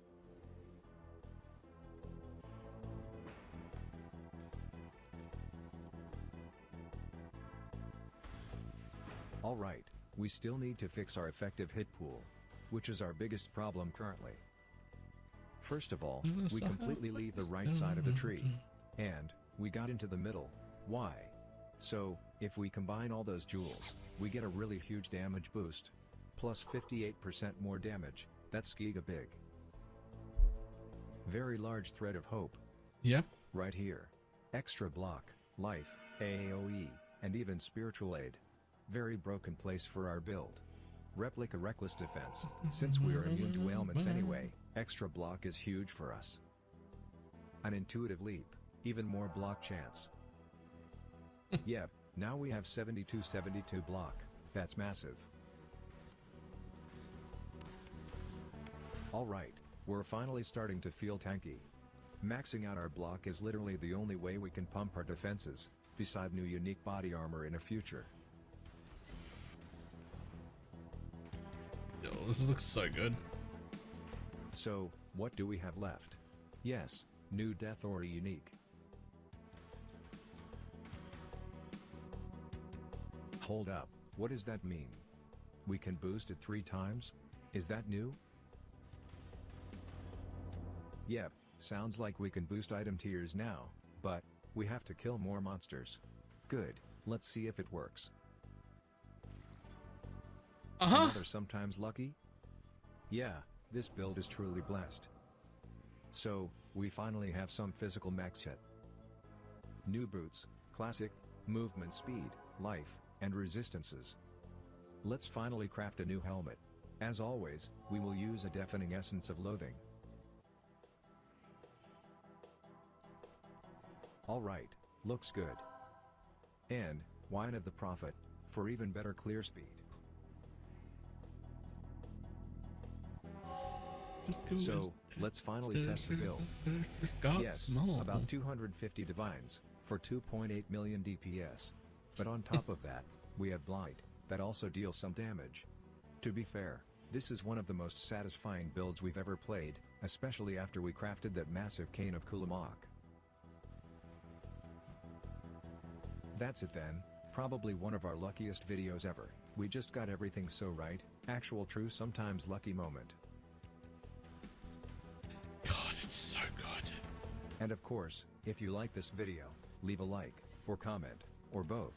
See ya in the next videos, comrades. Yes, that looks so good.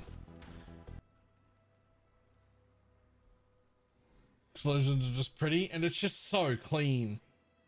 But like,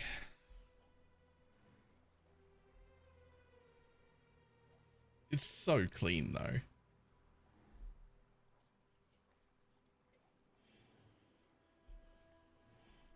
And they sound good, and they sound good.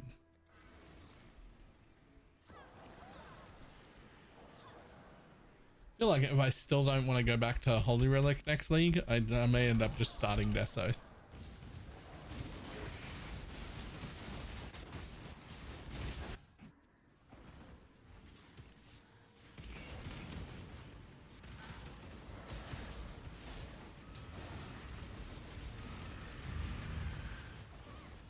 It's definitely one of my like all-time favorite builds.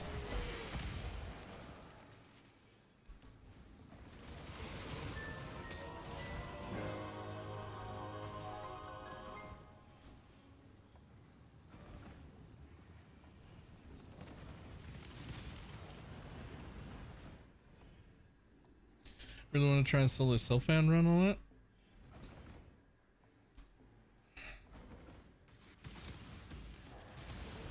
Why? You'd really like to play Death's Oath, but worse? Why?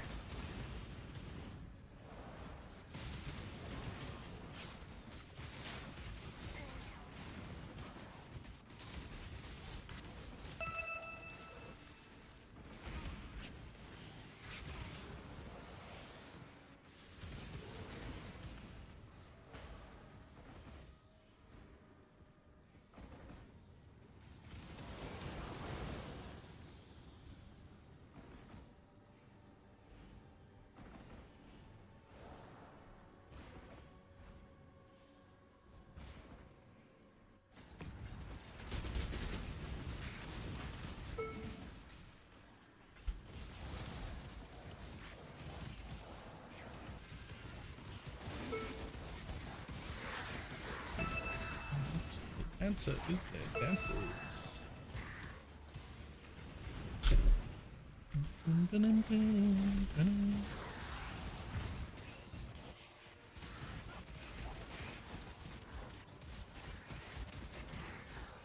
Where can we put our Holy Relic gear in?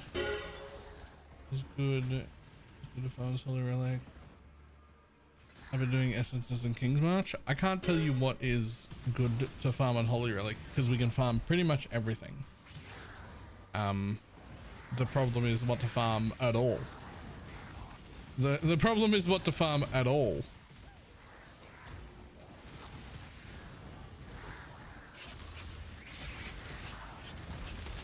But if there's a strat, you can do it on Holy Relic. Just what to farm at all though.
Have you finished the challenges? Nope. The GMP Gilded Mirage Merc is now 20 div. That sounds too cheap. There's something wrong with it. Maybe it has brutality in it, or maybe it has split shot or frenzy as the other attack, which ruins it.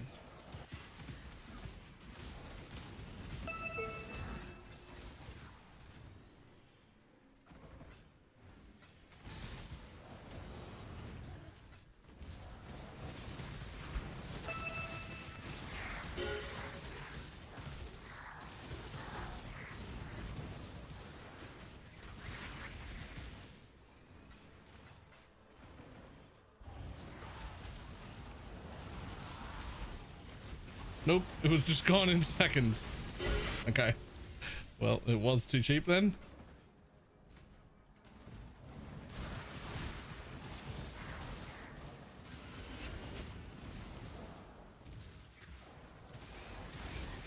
Like if it didn't have anything wrong with it, it should be worth at least like 60 to 80.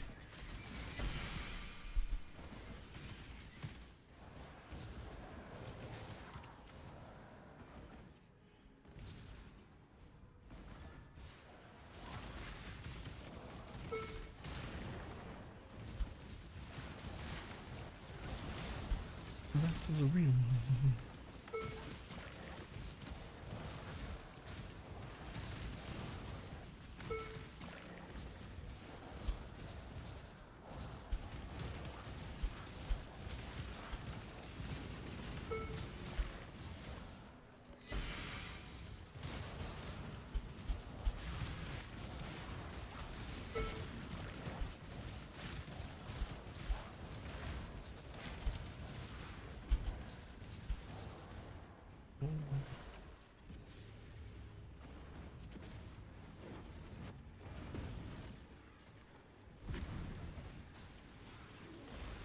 Yeah, I think Sniper might be better than yours.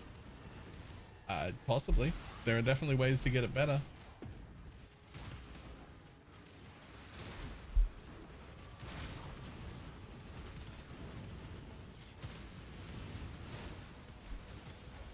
Like, the totem would be better than puncture. Not having dash would make it better.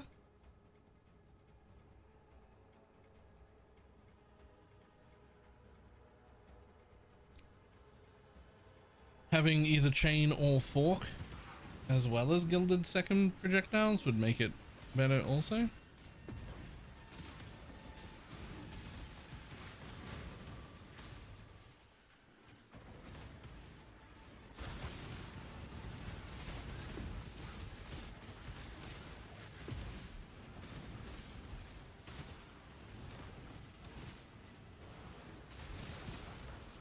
She's pretty good though. Do love her.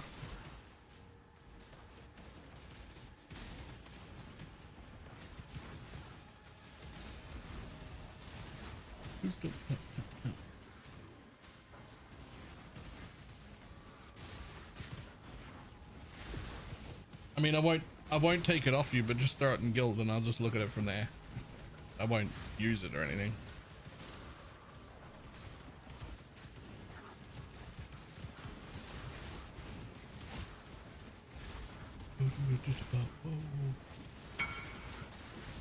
No time, sweet.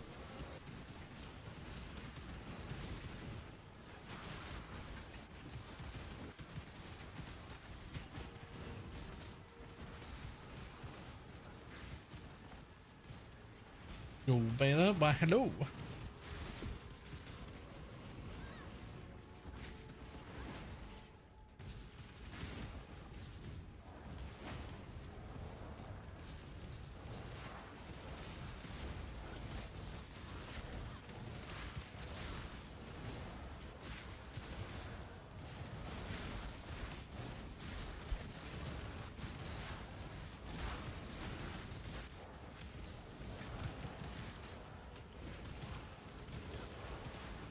What is the most profitable way to send shipments?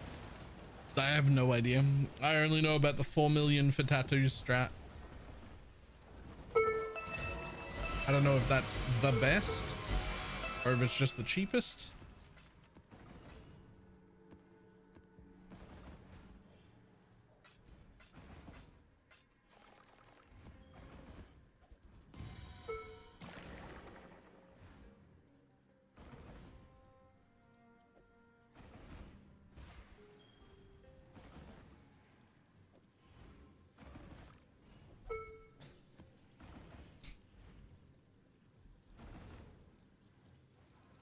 Does this network what to send? I just know people send 4 million in crops usually, but you can use anything. And they send it to the bottom left ports. There's 2 ports down there, and both of them get used depending on what color tattoo you want. 4 million doesn't matter if it includes dusts or not, but you can only include 2 million dust. Dust can only ever double.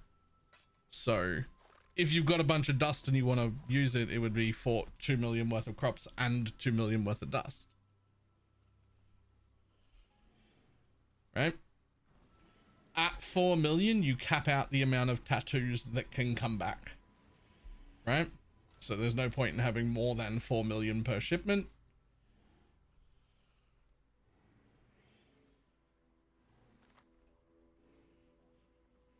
I'm gonna punch and dash. So he's got frenzy instead of haste. I think it's gonna spam frenzy. Oh, but it's got fork and gilded secondary and GMP.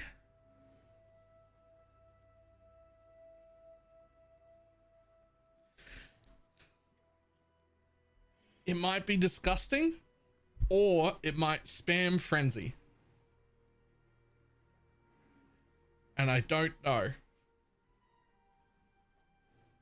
The gilded secondary and fork with faster attacks and GMP is gross. I just don't know if it's going to spam frenzy or not. It might spam frenzy. I know that it spams split arrow if you've got that one. I heard that it spams frenzy, but I don't know that for sure. Yeah, it's a shame we can't test it without using it, right? Like you it's gone. I couldn't even test it even if you had 2 of them and you wanted me to, because I don't want to give up my many shots and I don't want to give up my Cruel Mistress right now. So like, I can't test it. Even if I had a cheap one, I still can't, because I have 3 that I'm not willing to give up right now. So I actually can't test anything.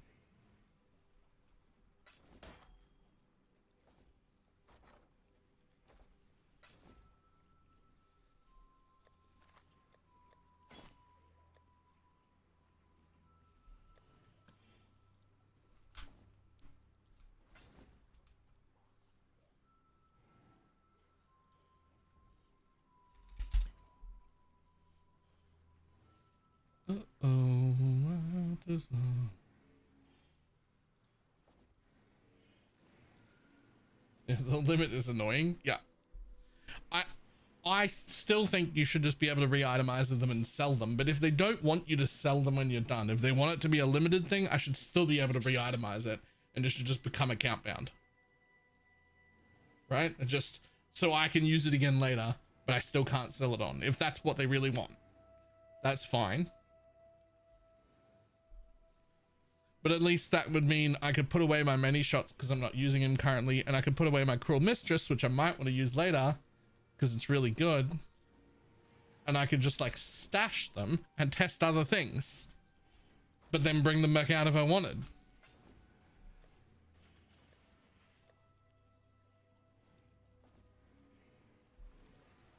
Migrating into standard would be interesting for sure. Oh yeah. There was 2 mirrors worth of gear on my mercenary and it got merged into standard and it's all gone. What do you mean?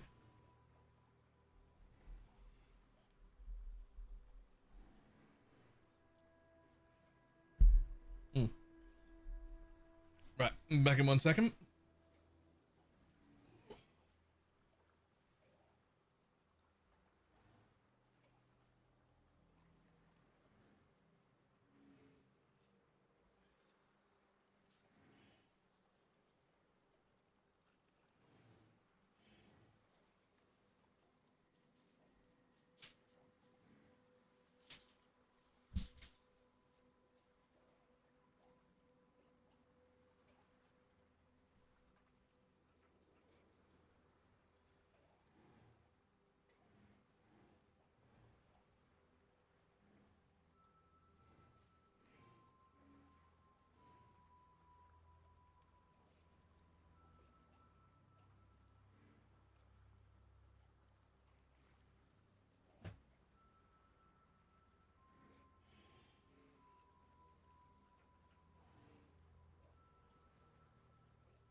Fun.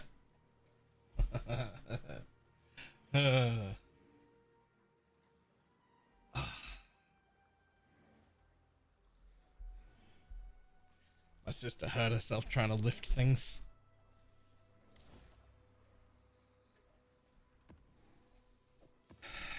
Like just then.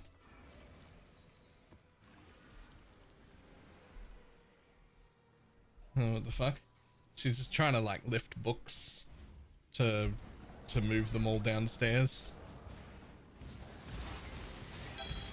She just wants to get this move over as quick as possible, and I'm like, you're injured and useless. Sit the fuck down. What are you doing?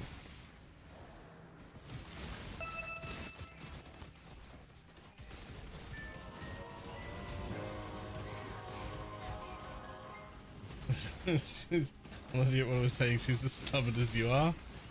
She's not. She's quite stubborn, but she's not as stubborn as me. Also, like,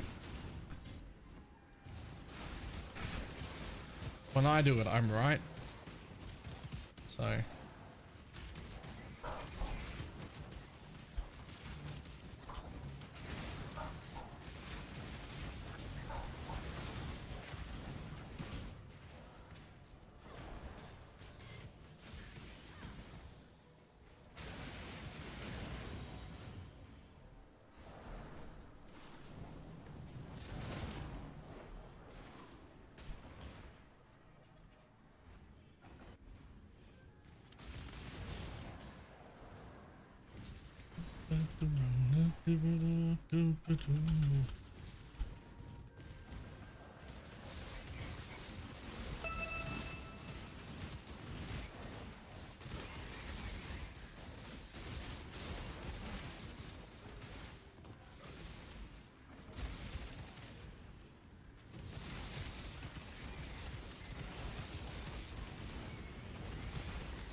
Why, hello.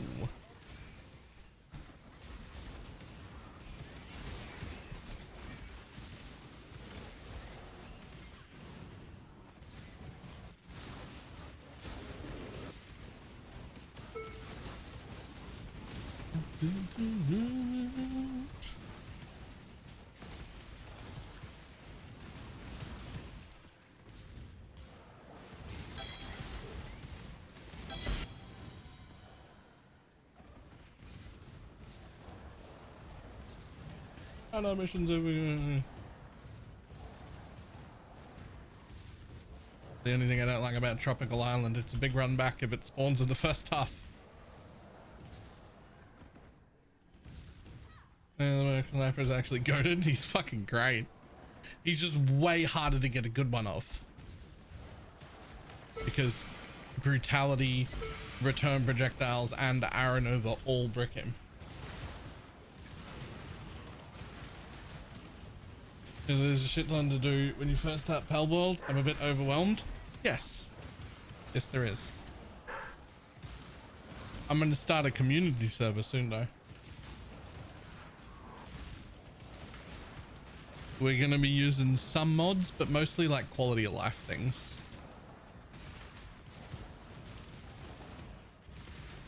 And I'll put together a little package with all the links so you don't have to do any of the work. I'm also going to set the guild limit to 2, meaning you can play with one friend if you want to, but that's it. So you won't be like super far behind if you're playing alone.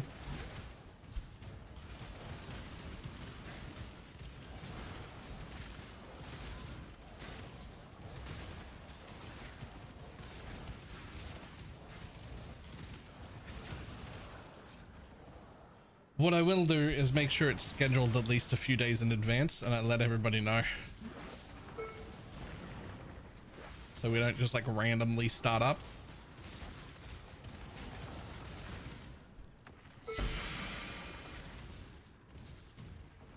No PvP. There's an arena. If you want to go PvP people, you can go to the arena. Fuck off. There's an arena. You can go fight your friends and whatnot. We can fight each other in the arena. I want to log in one day and have somebody have raided my base while I'm offline. Fuck off.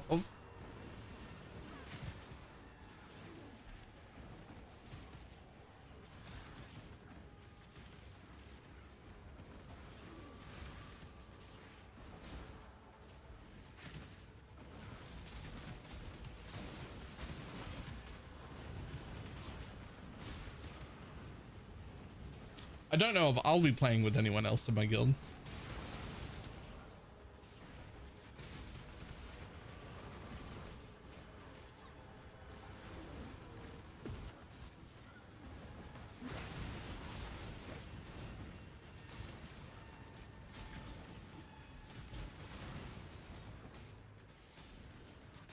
When is this happening? Soonish? The bigger problem will be it'll be an Australian server, so you know, latency will be trash for most of you.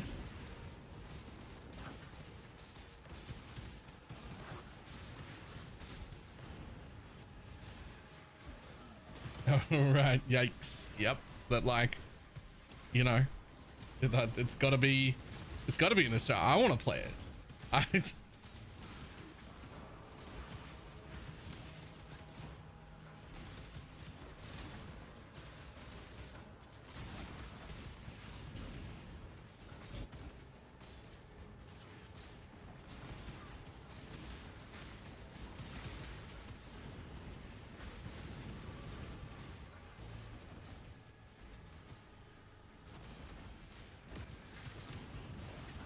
Trying to settle on what I think is the right amount of bases per guild as well. I think I'm going to go with 4, because that means if 2 people play together, you've got enough to make a base each separately, and then like 2 satellite bases that might, like, you know, be gathering things or generating stuff for the both of you.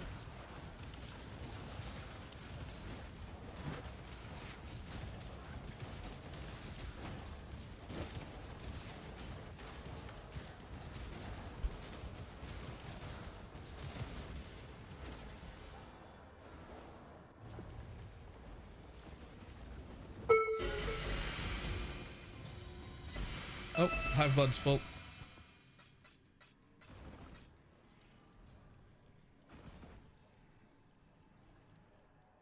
Oh, stored Hive Blood is almost at the maximum. Oh yeah, no, that's maximum. Isolation mods too to cut down on possible lag. Yep. I've been looking into a bunch of them. There's a few quality of life ones, like larger storage, larger guild storage, 50% larger area that you can create like distance from the PAL box, quick travel from anywhere, because fuck off.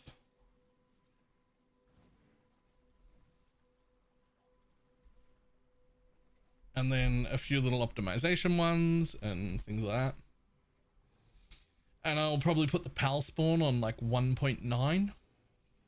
So that there's like more pals in the world and more shinies around, but not enough to make it so that you have to double boss.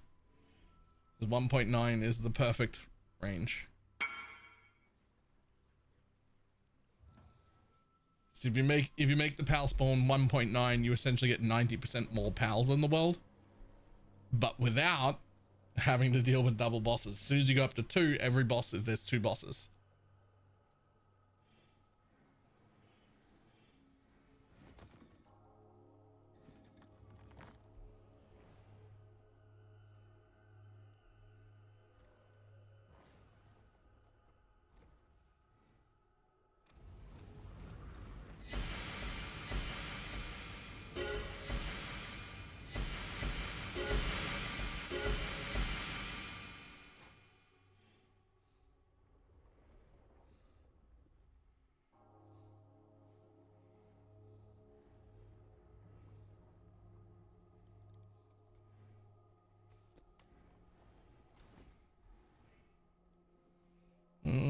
Comes to the 3. Yep. Yeah, that's not even a mod. That's just a thing you can do. That's just a server setting.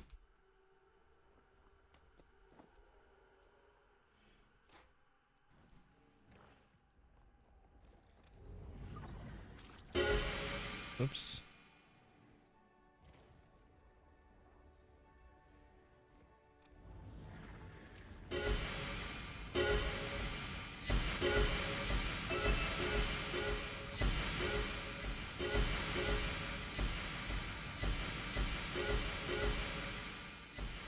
Come on, give us something.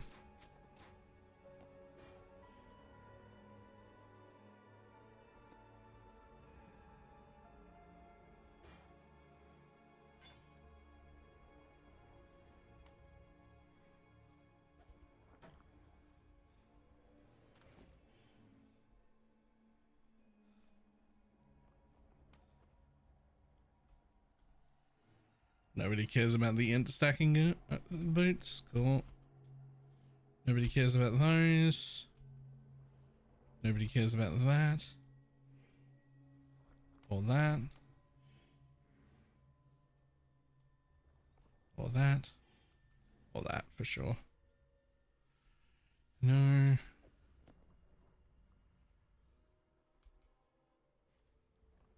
Nope.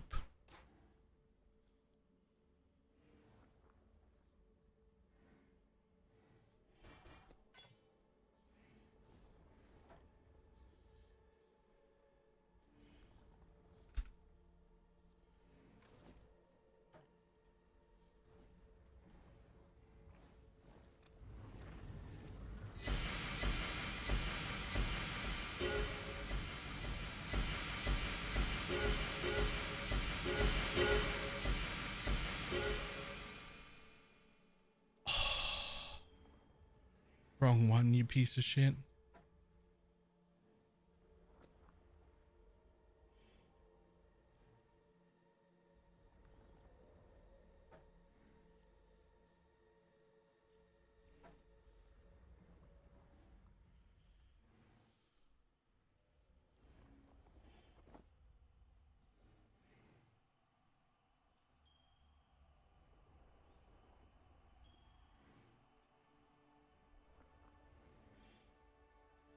Down the cooler, I can see. Dun, dun. Nope.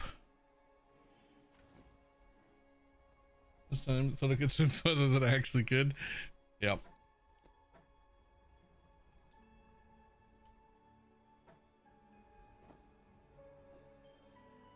Bad ring. Not the one.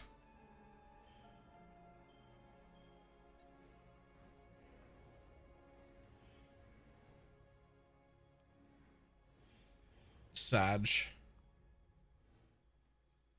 Lots of foul bones. No good one though.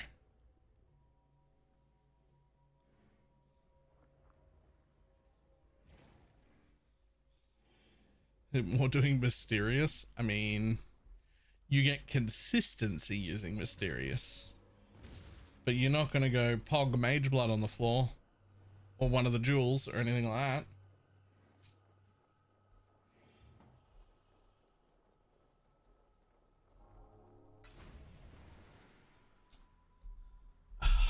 God damn it, she's still struggling. Hold on 1 second.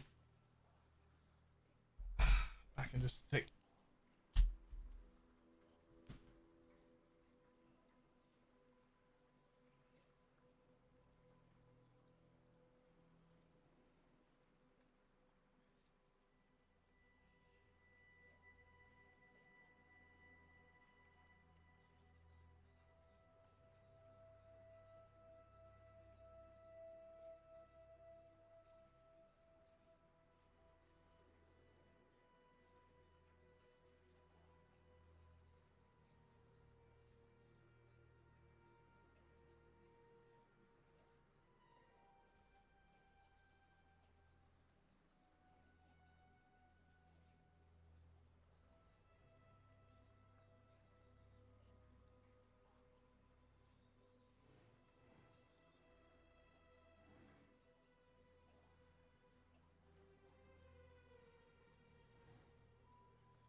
This bitch needs to heal.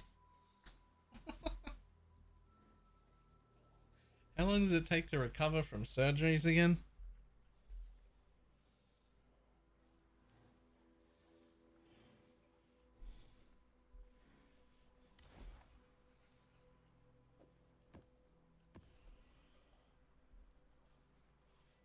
The drug that doped the dog up.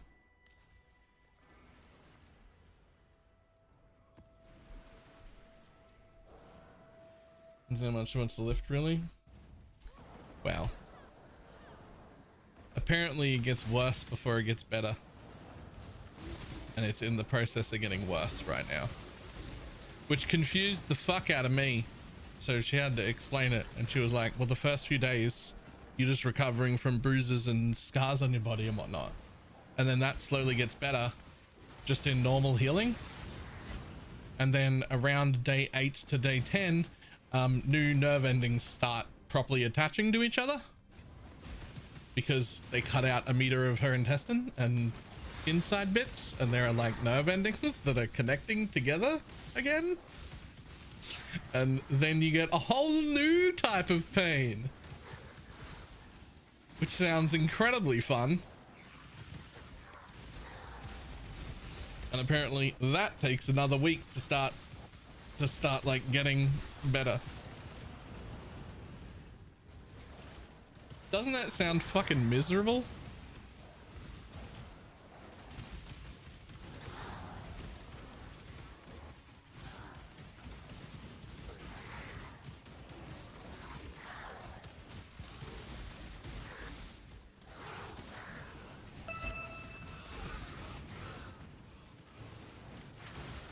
It does, but it's still preferable to the other options. Yes. I mean, there were only 3 outcomes from this surgery. This that she's going through, a permanent colostomy bag, or death.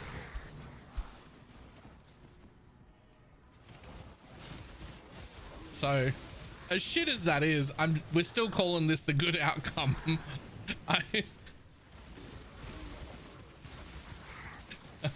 We're still gonna call this the good outcome.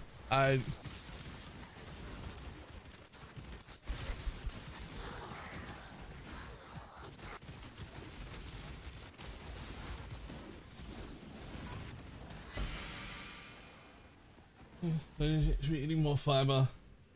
I don't have to go to do similar things.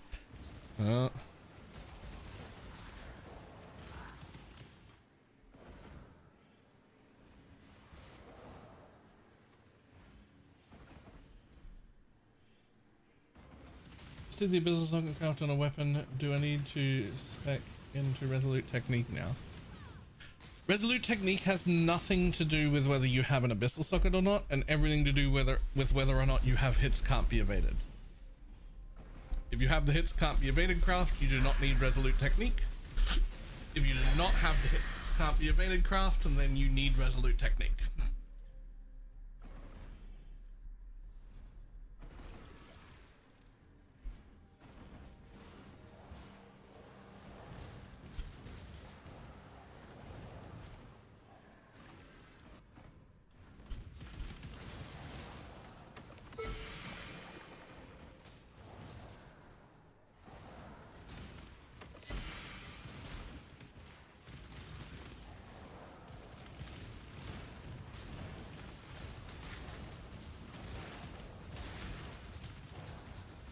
If it leaks as luminary, is there easy follow that you'd recommend? I don't remember, but I would definitely start with Destructive Link. I know that. I know Lance has one that's pretty detailed, but he started with Flame Link, and he's got look, it's a very good guide and he's done everything correct, but that guide definitely suffers from survivorship bias. He was very smart and he got the right Merc, a very, very good one, very, very early. And so everything went smooth for him. And because he was one of the first people to figure out what the correct one was, his was also very, very cheap. I do not think starting as a Flame Link Luminary is a good move. It was a good move for Lance because he was quicker and smarter than the rest of us, but that is not going to go that well for everyone else now that it's known and you have to pay proper prices for it.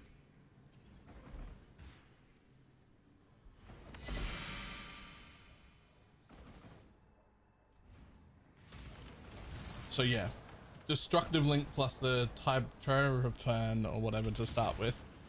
And as you get slightly better gear, you can change into that avatar of fire weapon that I can't remember the name of.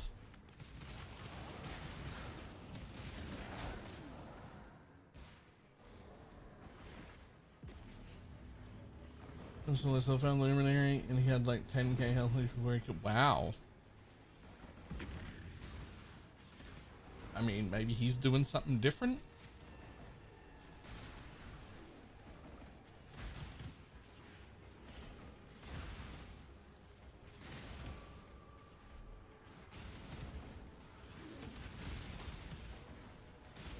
Why are girls allowed to say girlfriend to refer to a platonic thing, but I can't say this is my boy toy twin male wife Jason?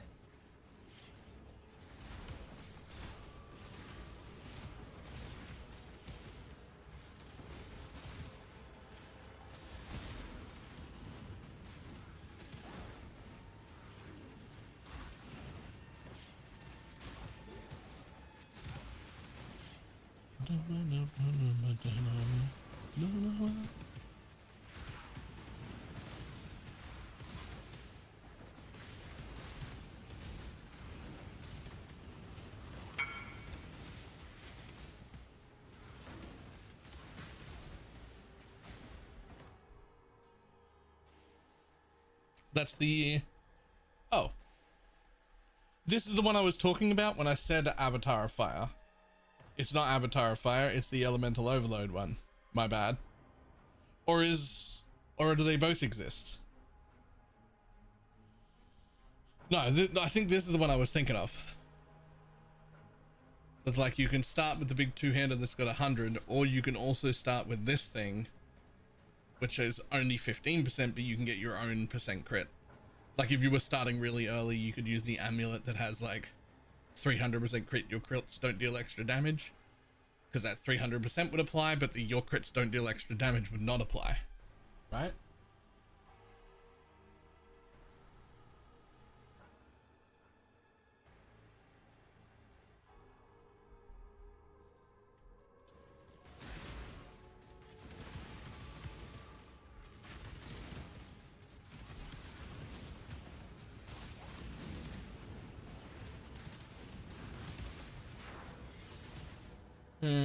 Isn't the 25% more crit chance Keystone? Yep, that would work. I have to ask, but what is the rope bunny? Do I need Urban Dictionary in? The receiver of Shibari? The one that likes to get tied up.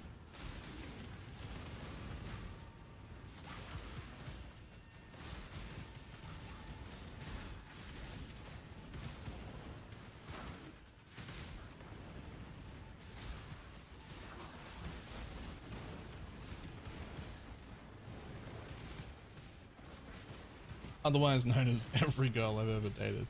Sorry, what? Huh? Excuse me?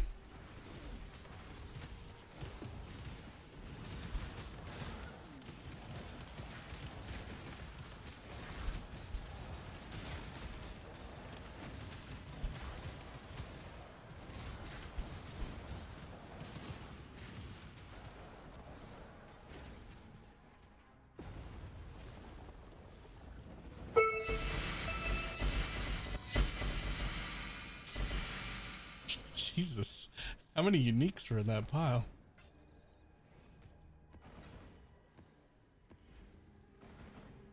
I'm just here, it's definitely video games.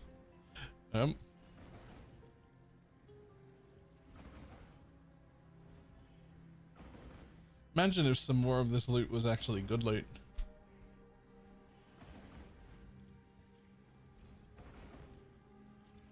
How many 8 maps collected now? I don't know, I keep selling them. In this map, 1, 2, 3, 4, 5, 6, 7, 8, 9, 10, 11, 12, 13, 14, 15, 16, 17, plus 2 nightmare maps, plus an originator.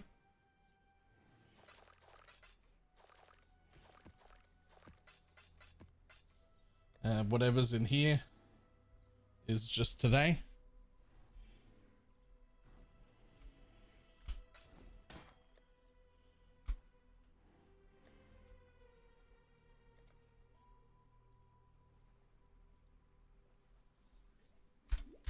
It's just full. It's just so many. Just 7 chaos map forever.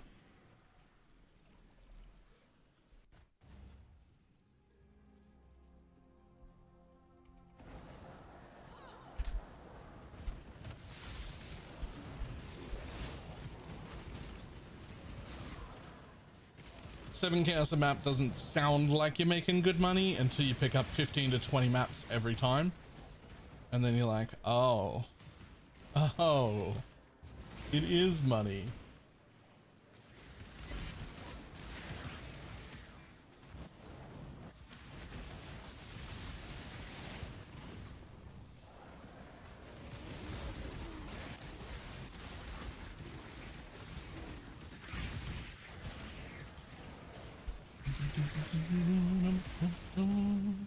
The mage blood? I could buy a mage blood now if I sold my lock. But I could buy one.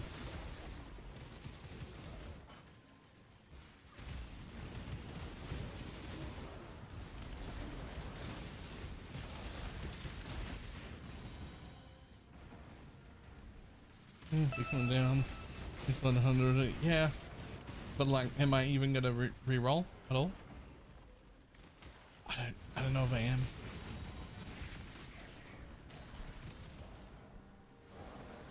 This might be a one and done scenario.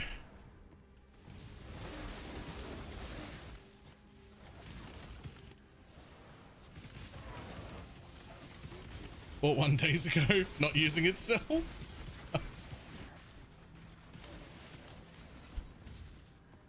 Like, I don't want to be done, but I feel pretty close to done.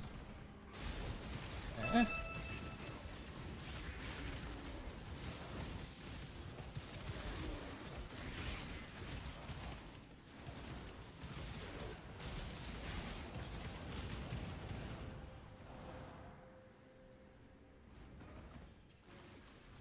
Everything game entirely. I am very excited about them reworking the entire end game. That is, it's about time. It's about time. I'm very looking forward to that.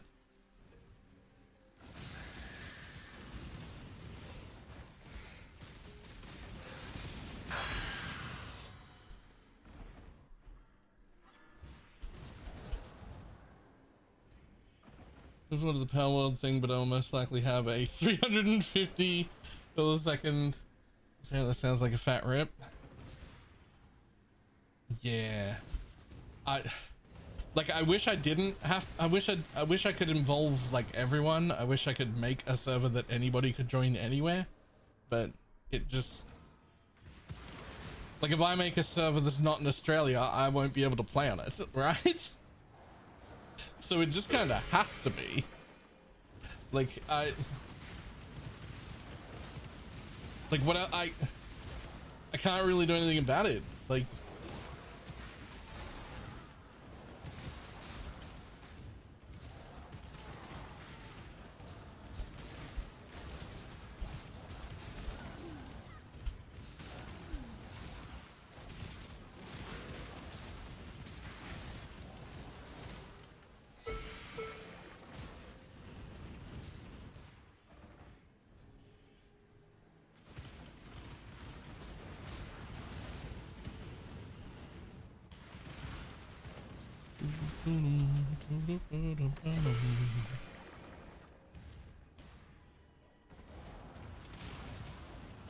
I'm gonna try it, but I think it'll be pretty bad on 350.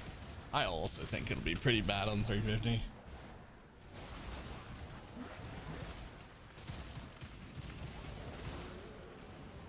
And there are many games you can play on 200 without. Yeah. Is that dude gonna get a mage blood? I mean, I can afford one now.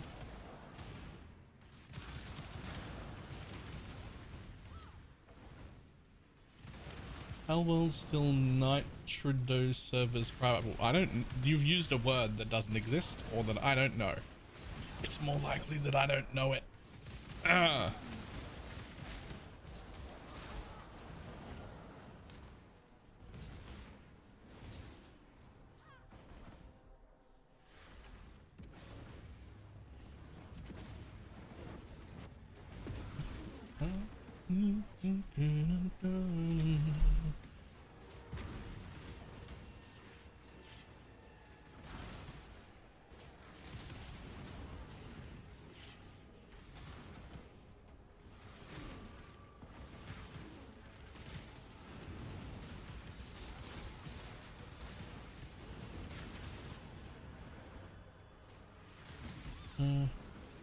If you can get to, oh right, okay. I remember when I was looking at it earlier that there were only like 2 that would host in Australia. I didn't decide on which one, just that I would obviously I'll have to use one of them. And they were both hosting in Sydney, which is close enough.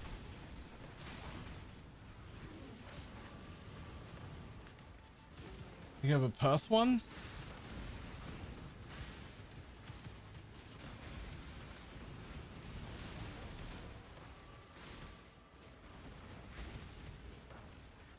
Probably go with the Sydney one, closer than me.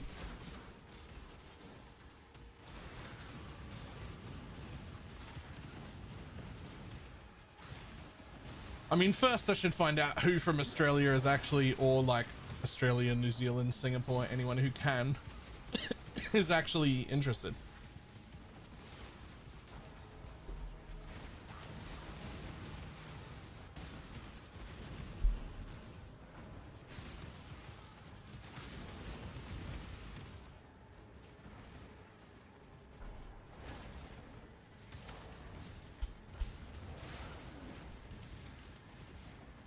That's the thing I should do. Find out who might actually be interested in it.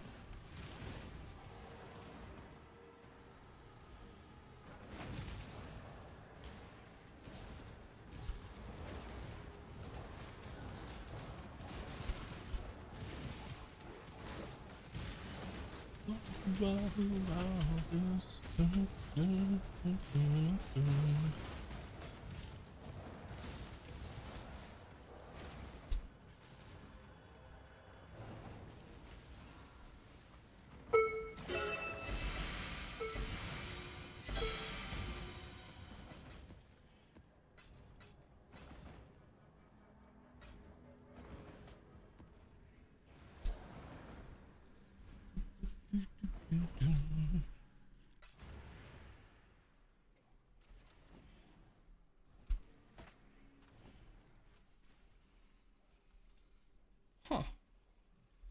I didn't even know there was a Foulborn Sire of Shards. So it still fires in a circle and with 4 additional projectiles, but now chains twice? Huh.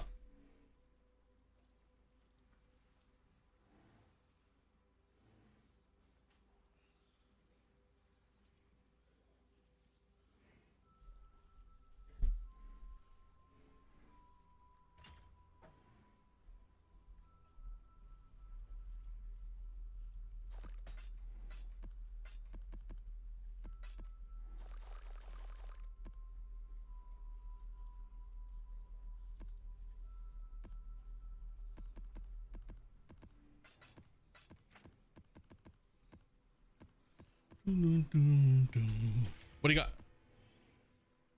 I don't think that matters.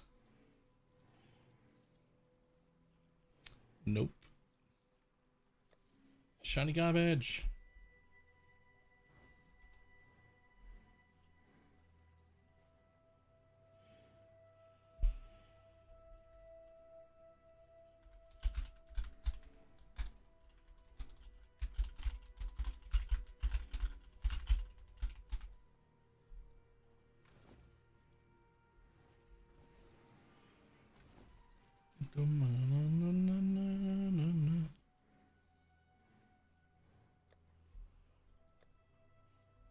Damn it.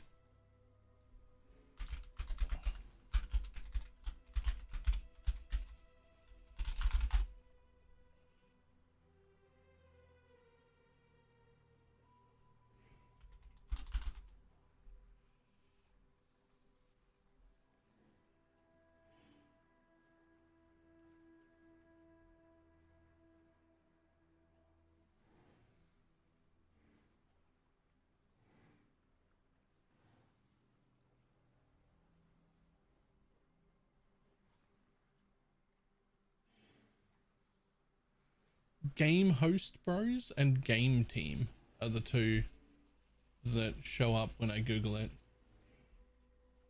Never heard of them, but I've also like never got one of those before, so not surprised that I've never heard of them.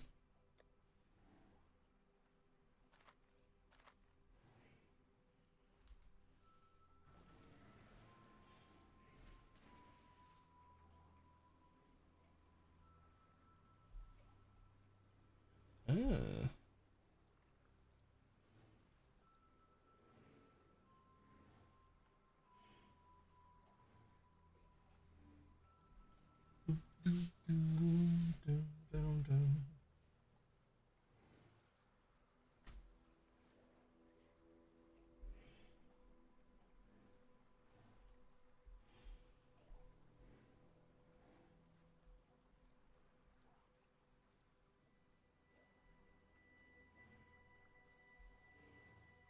From list when actually in Palworld? I don't know. I've never heard of that.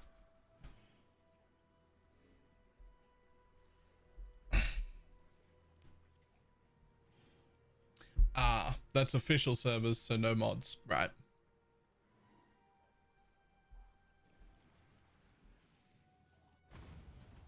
For quick level craft, I do not do that.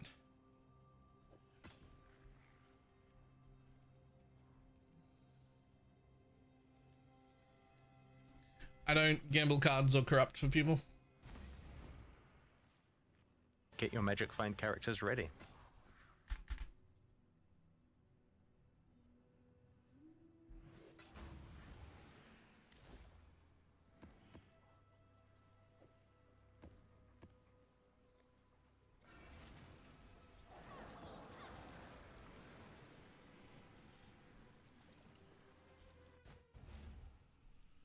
Shit, big spike in the lock price. Fantastic, haven't sold mine yet.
Feel my cake. You better feel my goddamn cake when I shove your dumb little head down into it. You better feel it and you better savor it.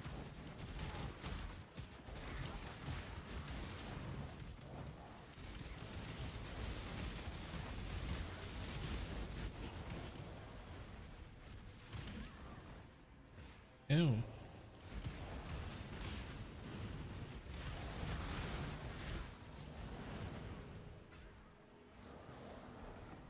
Yep. This is the strongest I've ever had. Holy Relic build, Conviction build. I made things a lot cheaper for the rest of us. That is fair. I'll have to return to playing it next league just so that your shit's more expensive.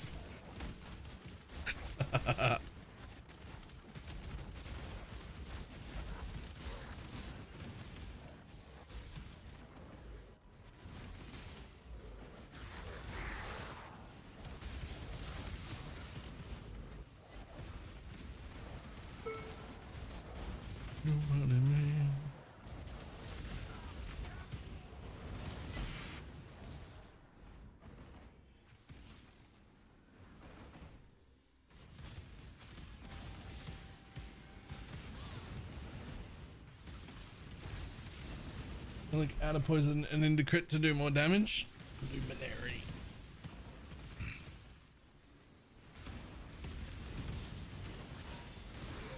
The answer is Luminary.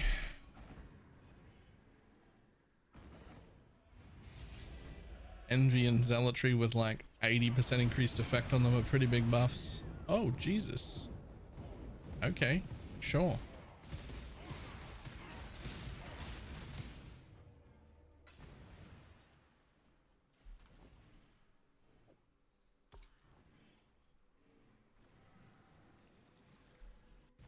The Baron, apparently. I mean, it's a nice tanky build, but it isn't Holy Relic.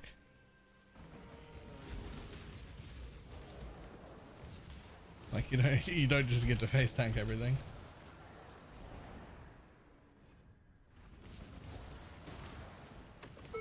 Can you use your big brain and make it for us? Fortunately enough, I already have. In Mercenary League, it's literally the same. The only things you need to do slightly different are use the gloves that convert damage into chaos, because we won't be a necromancer. And we're not going this path, we're going this path. So this for extra tankiness, and into that bitch for the 50% increased effect.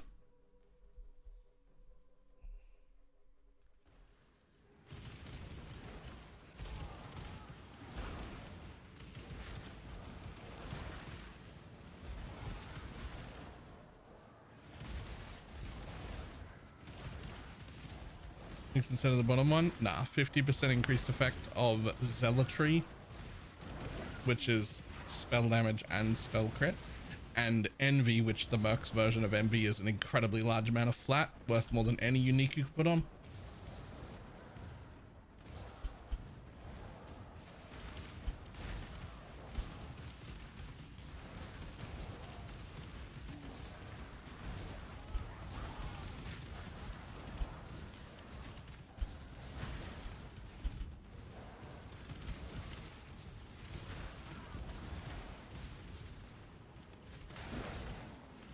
Treat the Merc like a second animate guardian. Gotcha. Yep. The animate guardian can still wear Kingmaker because your mercenary cannot. Can you do it with without? I go without Monarch still.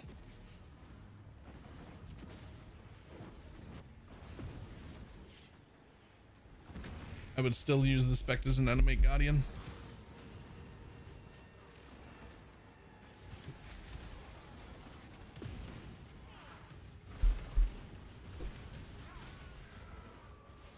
Pathing is also largely unchanged.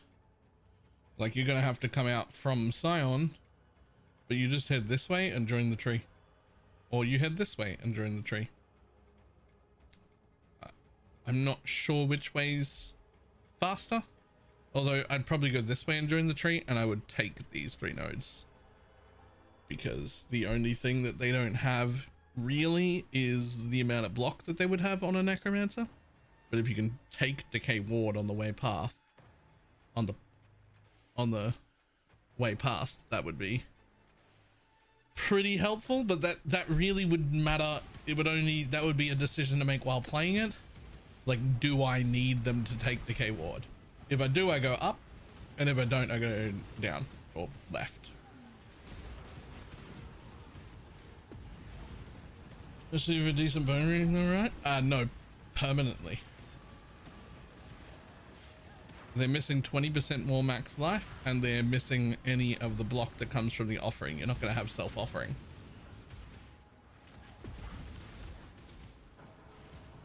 It would depend. It would be something I'd need to play, right? It would be like, I'd play it and be like, you know what? I think they're tanky enough to not need that block.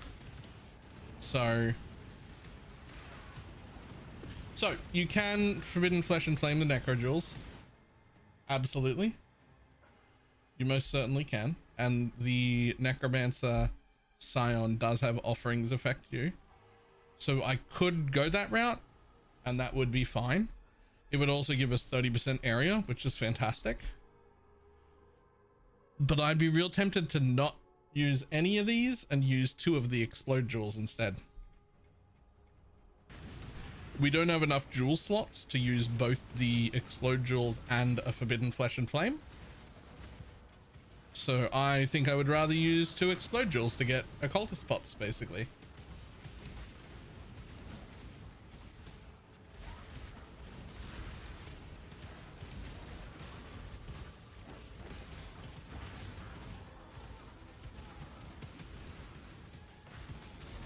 As I'm concerned, getting the occultist pops, yeah, I'd just use 2 of the jewels in place of a forbidden flesh and flame.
Yoink, yoink, yoink, yoink, yoink, yoink, yoink, yoink, yoink, yoink, yoink, yoink, yoink.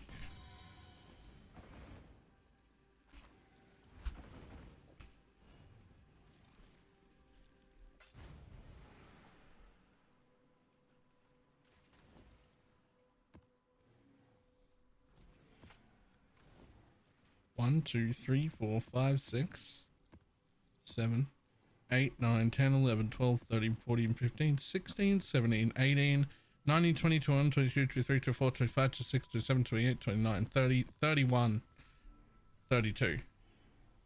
Of just that.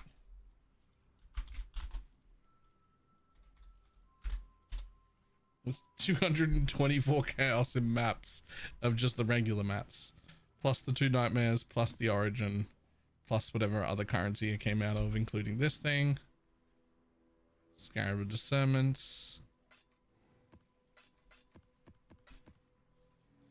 Plus all the gifts, which I haven't been selling, but if I was selling them, I'd be making more money.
So why are you selling nightmares? Because I'd have to price them. And I just haven't done that yet.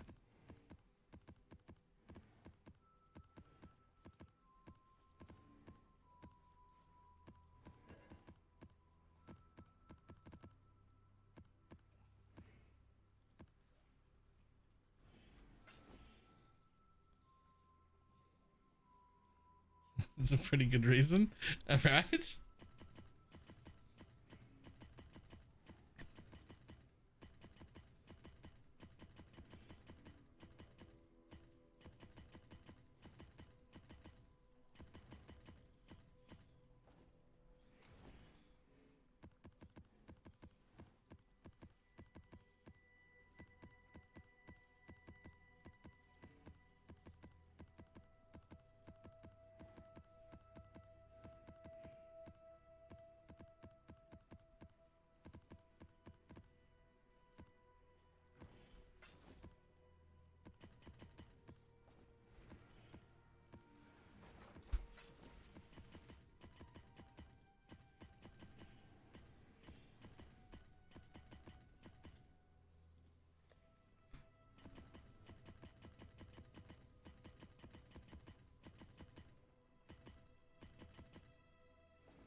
I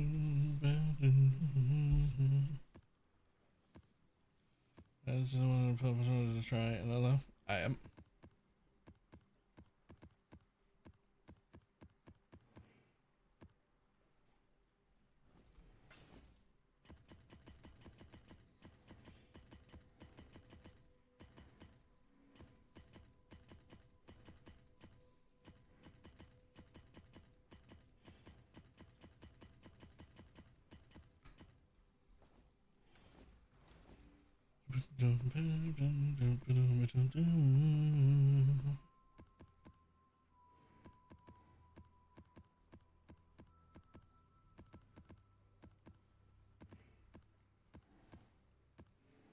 Let's just do these maps for 7 chaos.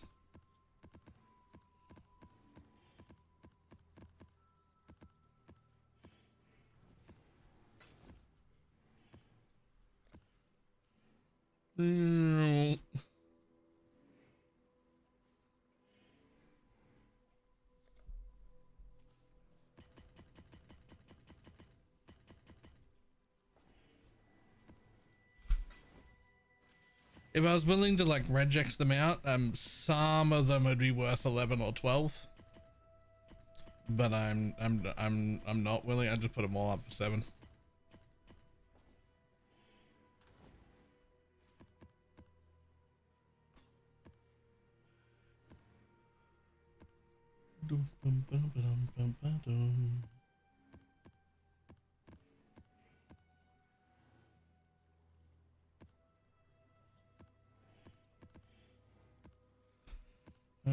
I think that's it. Yep, that's it.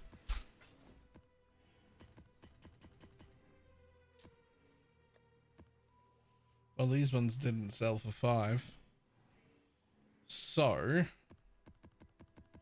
what I do is like after like a full day or day and a half or whatever, the little bit that's left, I replace them with I reprice them at 5, and then some more of them sell, and then you get left with this like little collection that did not sell. And with those, you go to King's March. That's not gonna play out of the heist. Technically, some of the mods very rarely do. Like the ones that make stack size of coins bigger.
Come on, give me a div. No, give me a div, you piece of shit.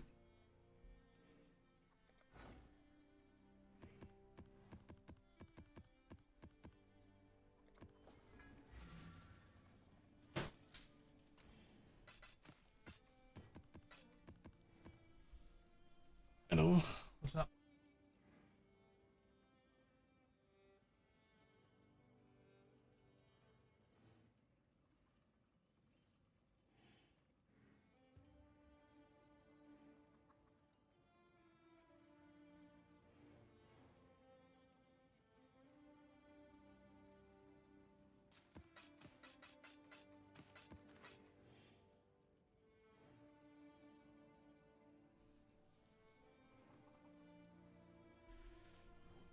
Okay.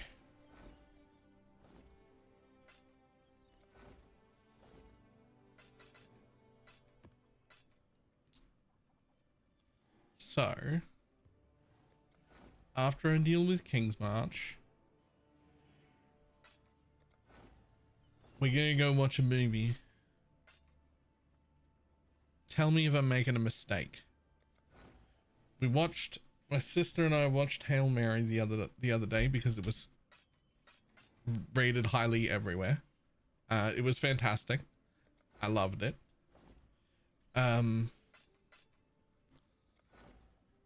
But now I think we're gonna watch Iron Lung.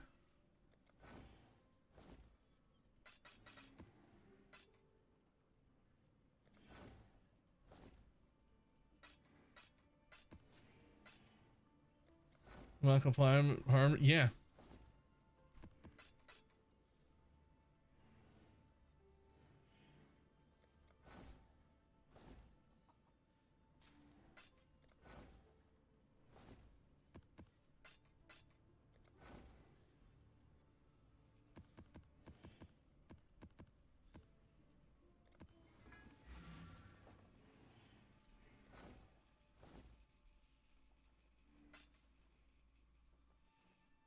Ain't no project Hail Mary.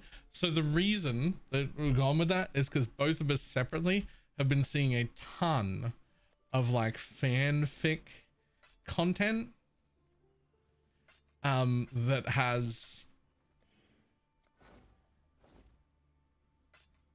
I think his name is Simon. I haven't actually seen it yet, and Grace interacting with each other.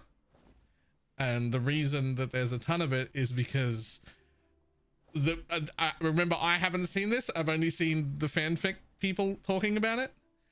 And the reason they keep getting crossed over is because they're essentially the same movie. But just one is really, really dark horror and the other one is taken from the other. And then Hail Mary is like the nicer, like prettier side of the same story almost.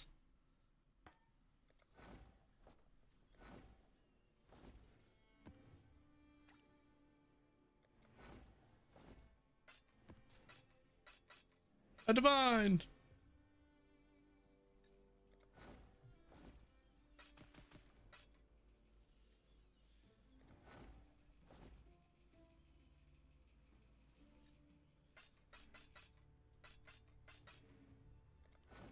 Yeah, I give it a 50% chance you tune out though, you reckon?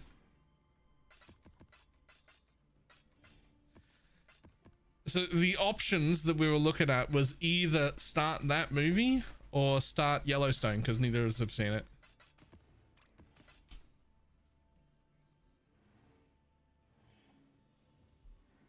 Sleep is a bust, and now I start to chill out even further. Path of building to eliminate. I'll show you kind of the most chill one out there. It isn't. Mine is just based on lances. I do not have a thing.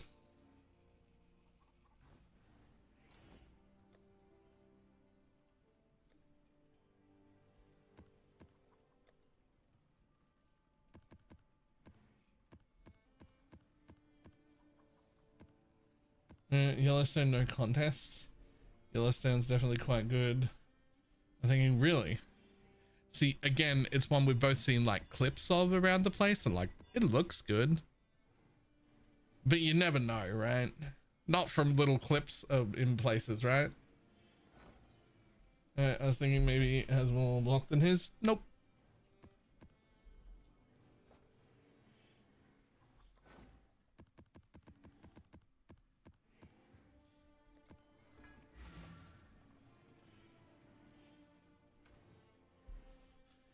Basically the only thing that I did that he didn't do enough of, in my opinion, was I made sure to get recoup and max life on every single jewel, because getting it ended up with having, between my jewels having recoup and the anoint node that I picked being this one, I ended up with like 36% recoup, which really like smoothed out large damage areas. Like just getting a bunch of recoup is really nice. You don't need to have like a lot of it. It's not like a cast with stun build, but you know, if you've got 4,000 regen or you've got 4,000 regen and 36% damage recoup, it does feel a lot better. So that's like the only things that are different is I've gone for recoup on every jewel and I've anointed recoup, and that's it. Otherwise it's Lance's guide.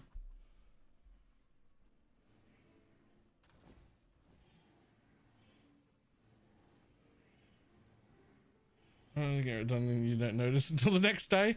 I've only had them captured like twice this whole league. Although I do use exclusively only tier 5 mappers. If you use lower tiers, they get captured more.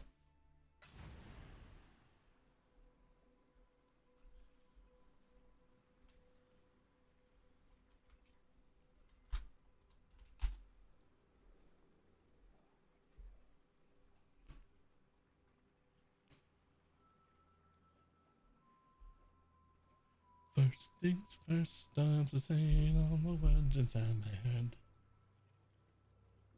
No, mine got kidnapped before I even finished loading up the third set.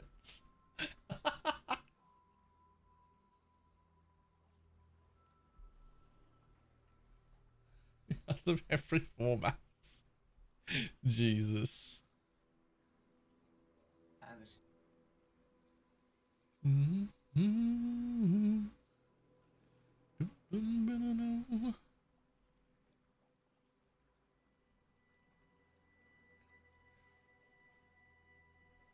Oh, that's all set. Those are all up for sale.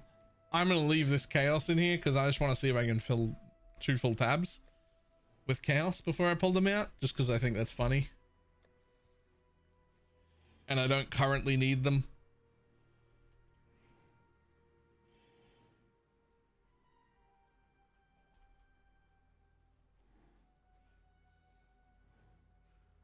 Yo. Locks are definitely going up pretty quick. FYI, the max on fastest is 6 tabs. Wait, what happens if you sell more after that?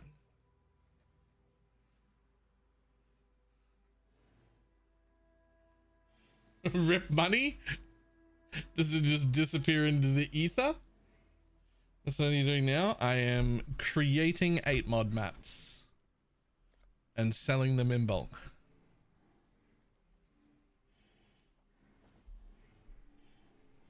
You just can't. It locks all your items. Okay. All right.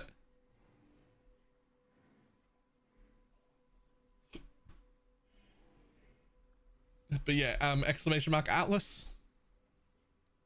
You can see my whole thing.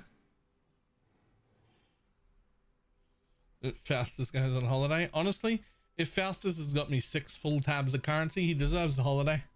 That's fine.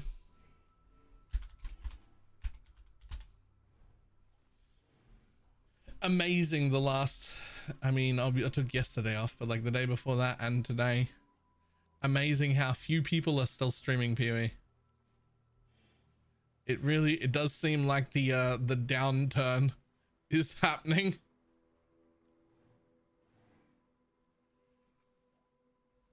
Slot into this build between ice shot. Anything. I'm using a sniper. You can use combatants as well. Many shot, sniper, and combatants all basically share most of the same gear and definitely the same set. Obviously combatants, you need different weapons, but everything else would stay the same.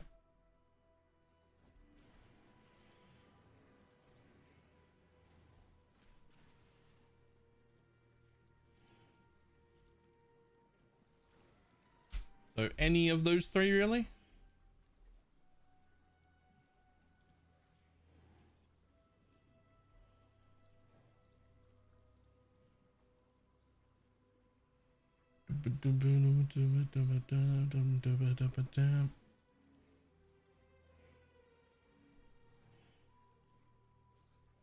Holy shit, there's like nobody on. What is going on?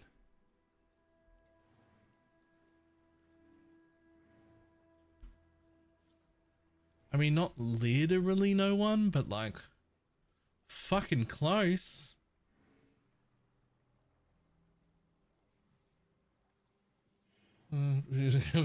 Yeah, there's like almost nobody on. Maybe it is time to look into the Pal World stuff.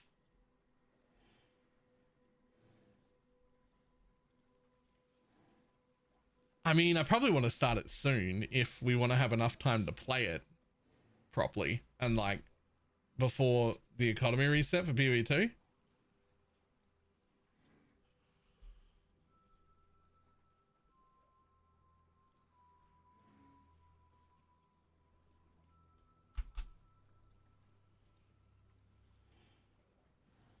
Is not going to reset? Yeah, it is.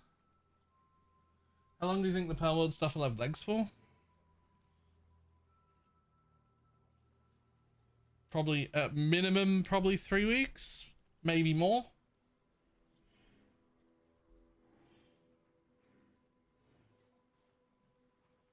It will work better with Abyss. I don't know about better, but it should work. Would it though? Because they have that less quantity. I don't know if they would drop enough maps, to be honest. But you could always test it. It's not too expensive to run.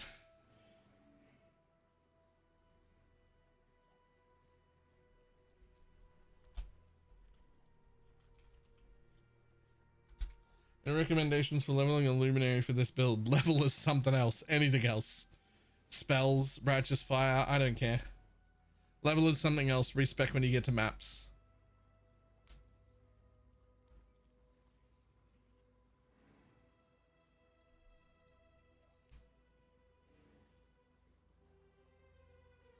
You can sort of be hybrid. Like you could level as spells and still take the luminary ascendancy and just pick up mercs during the campaign to have them help you out. But like, I don't know, level as anything else. Respec at maps is the answer. Wolfio's doing some experimenting with mercs, not using Flamelink, which yay. So let's head there. I will see everybody tomorrow. Goodbye.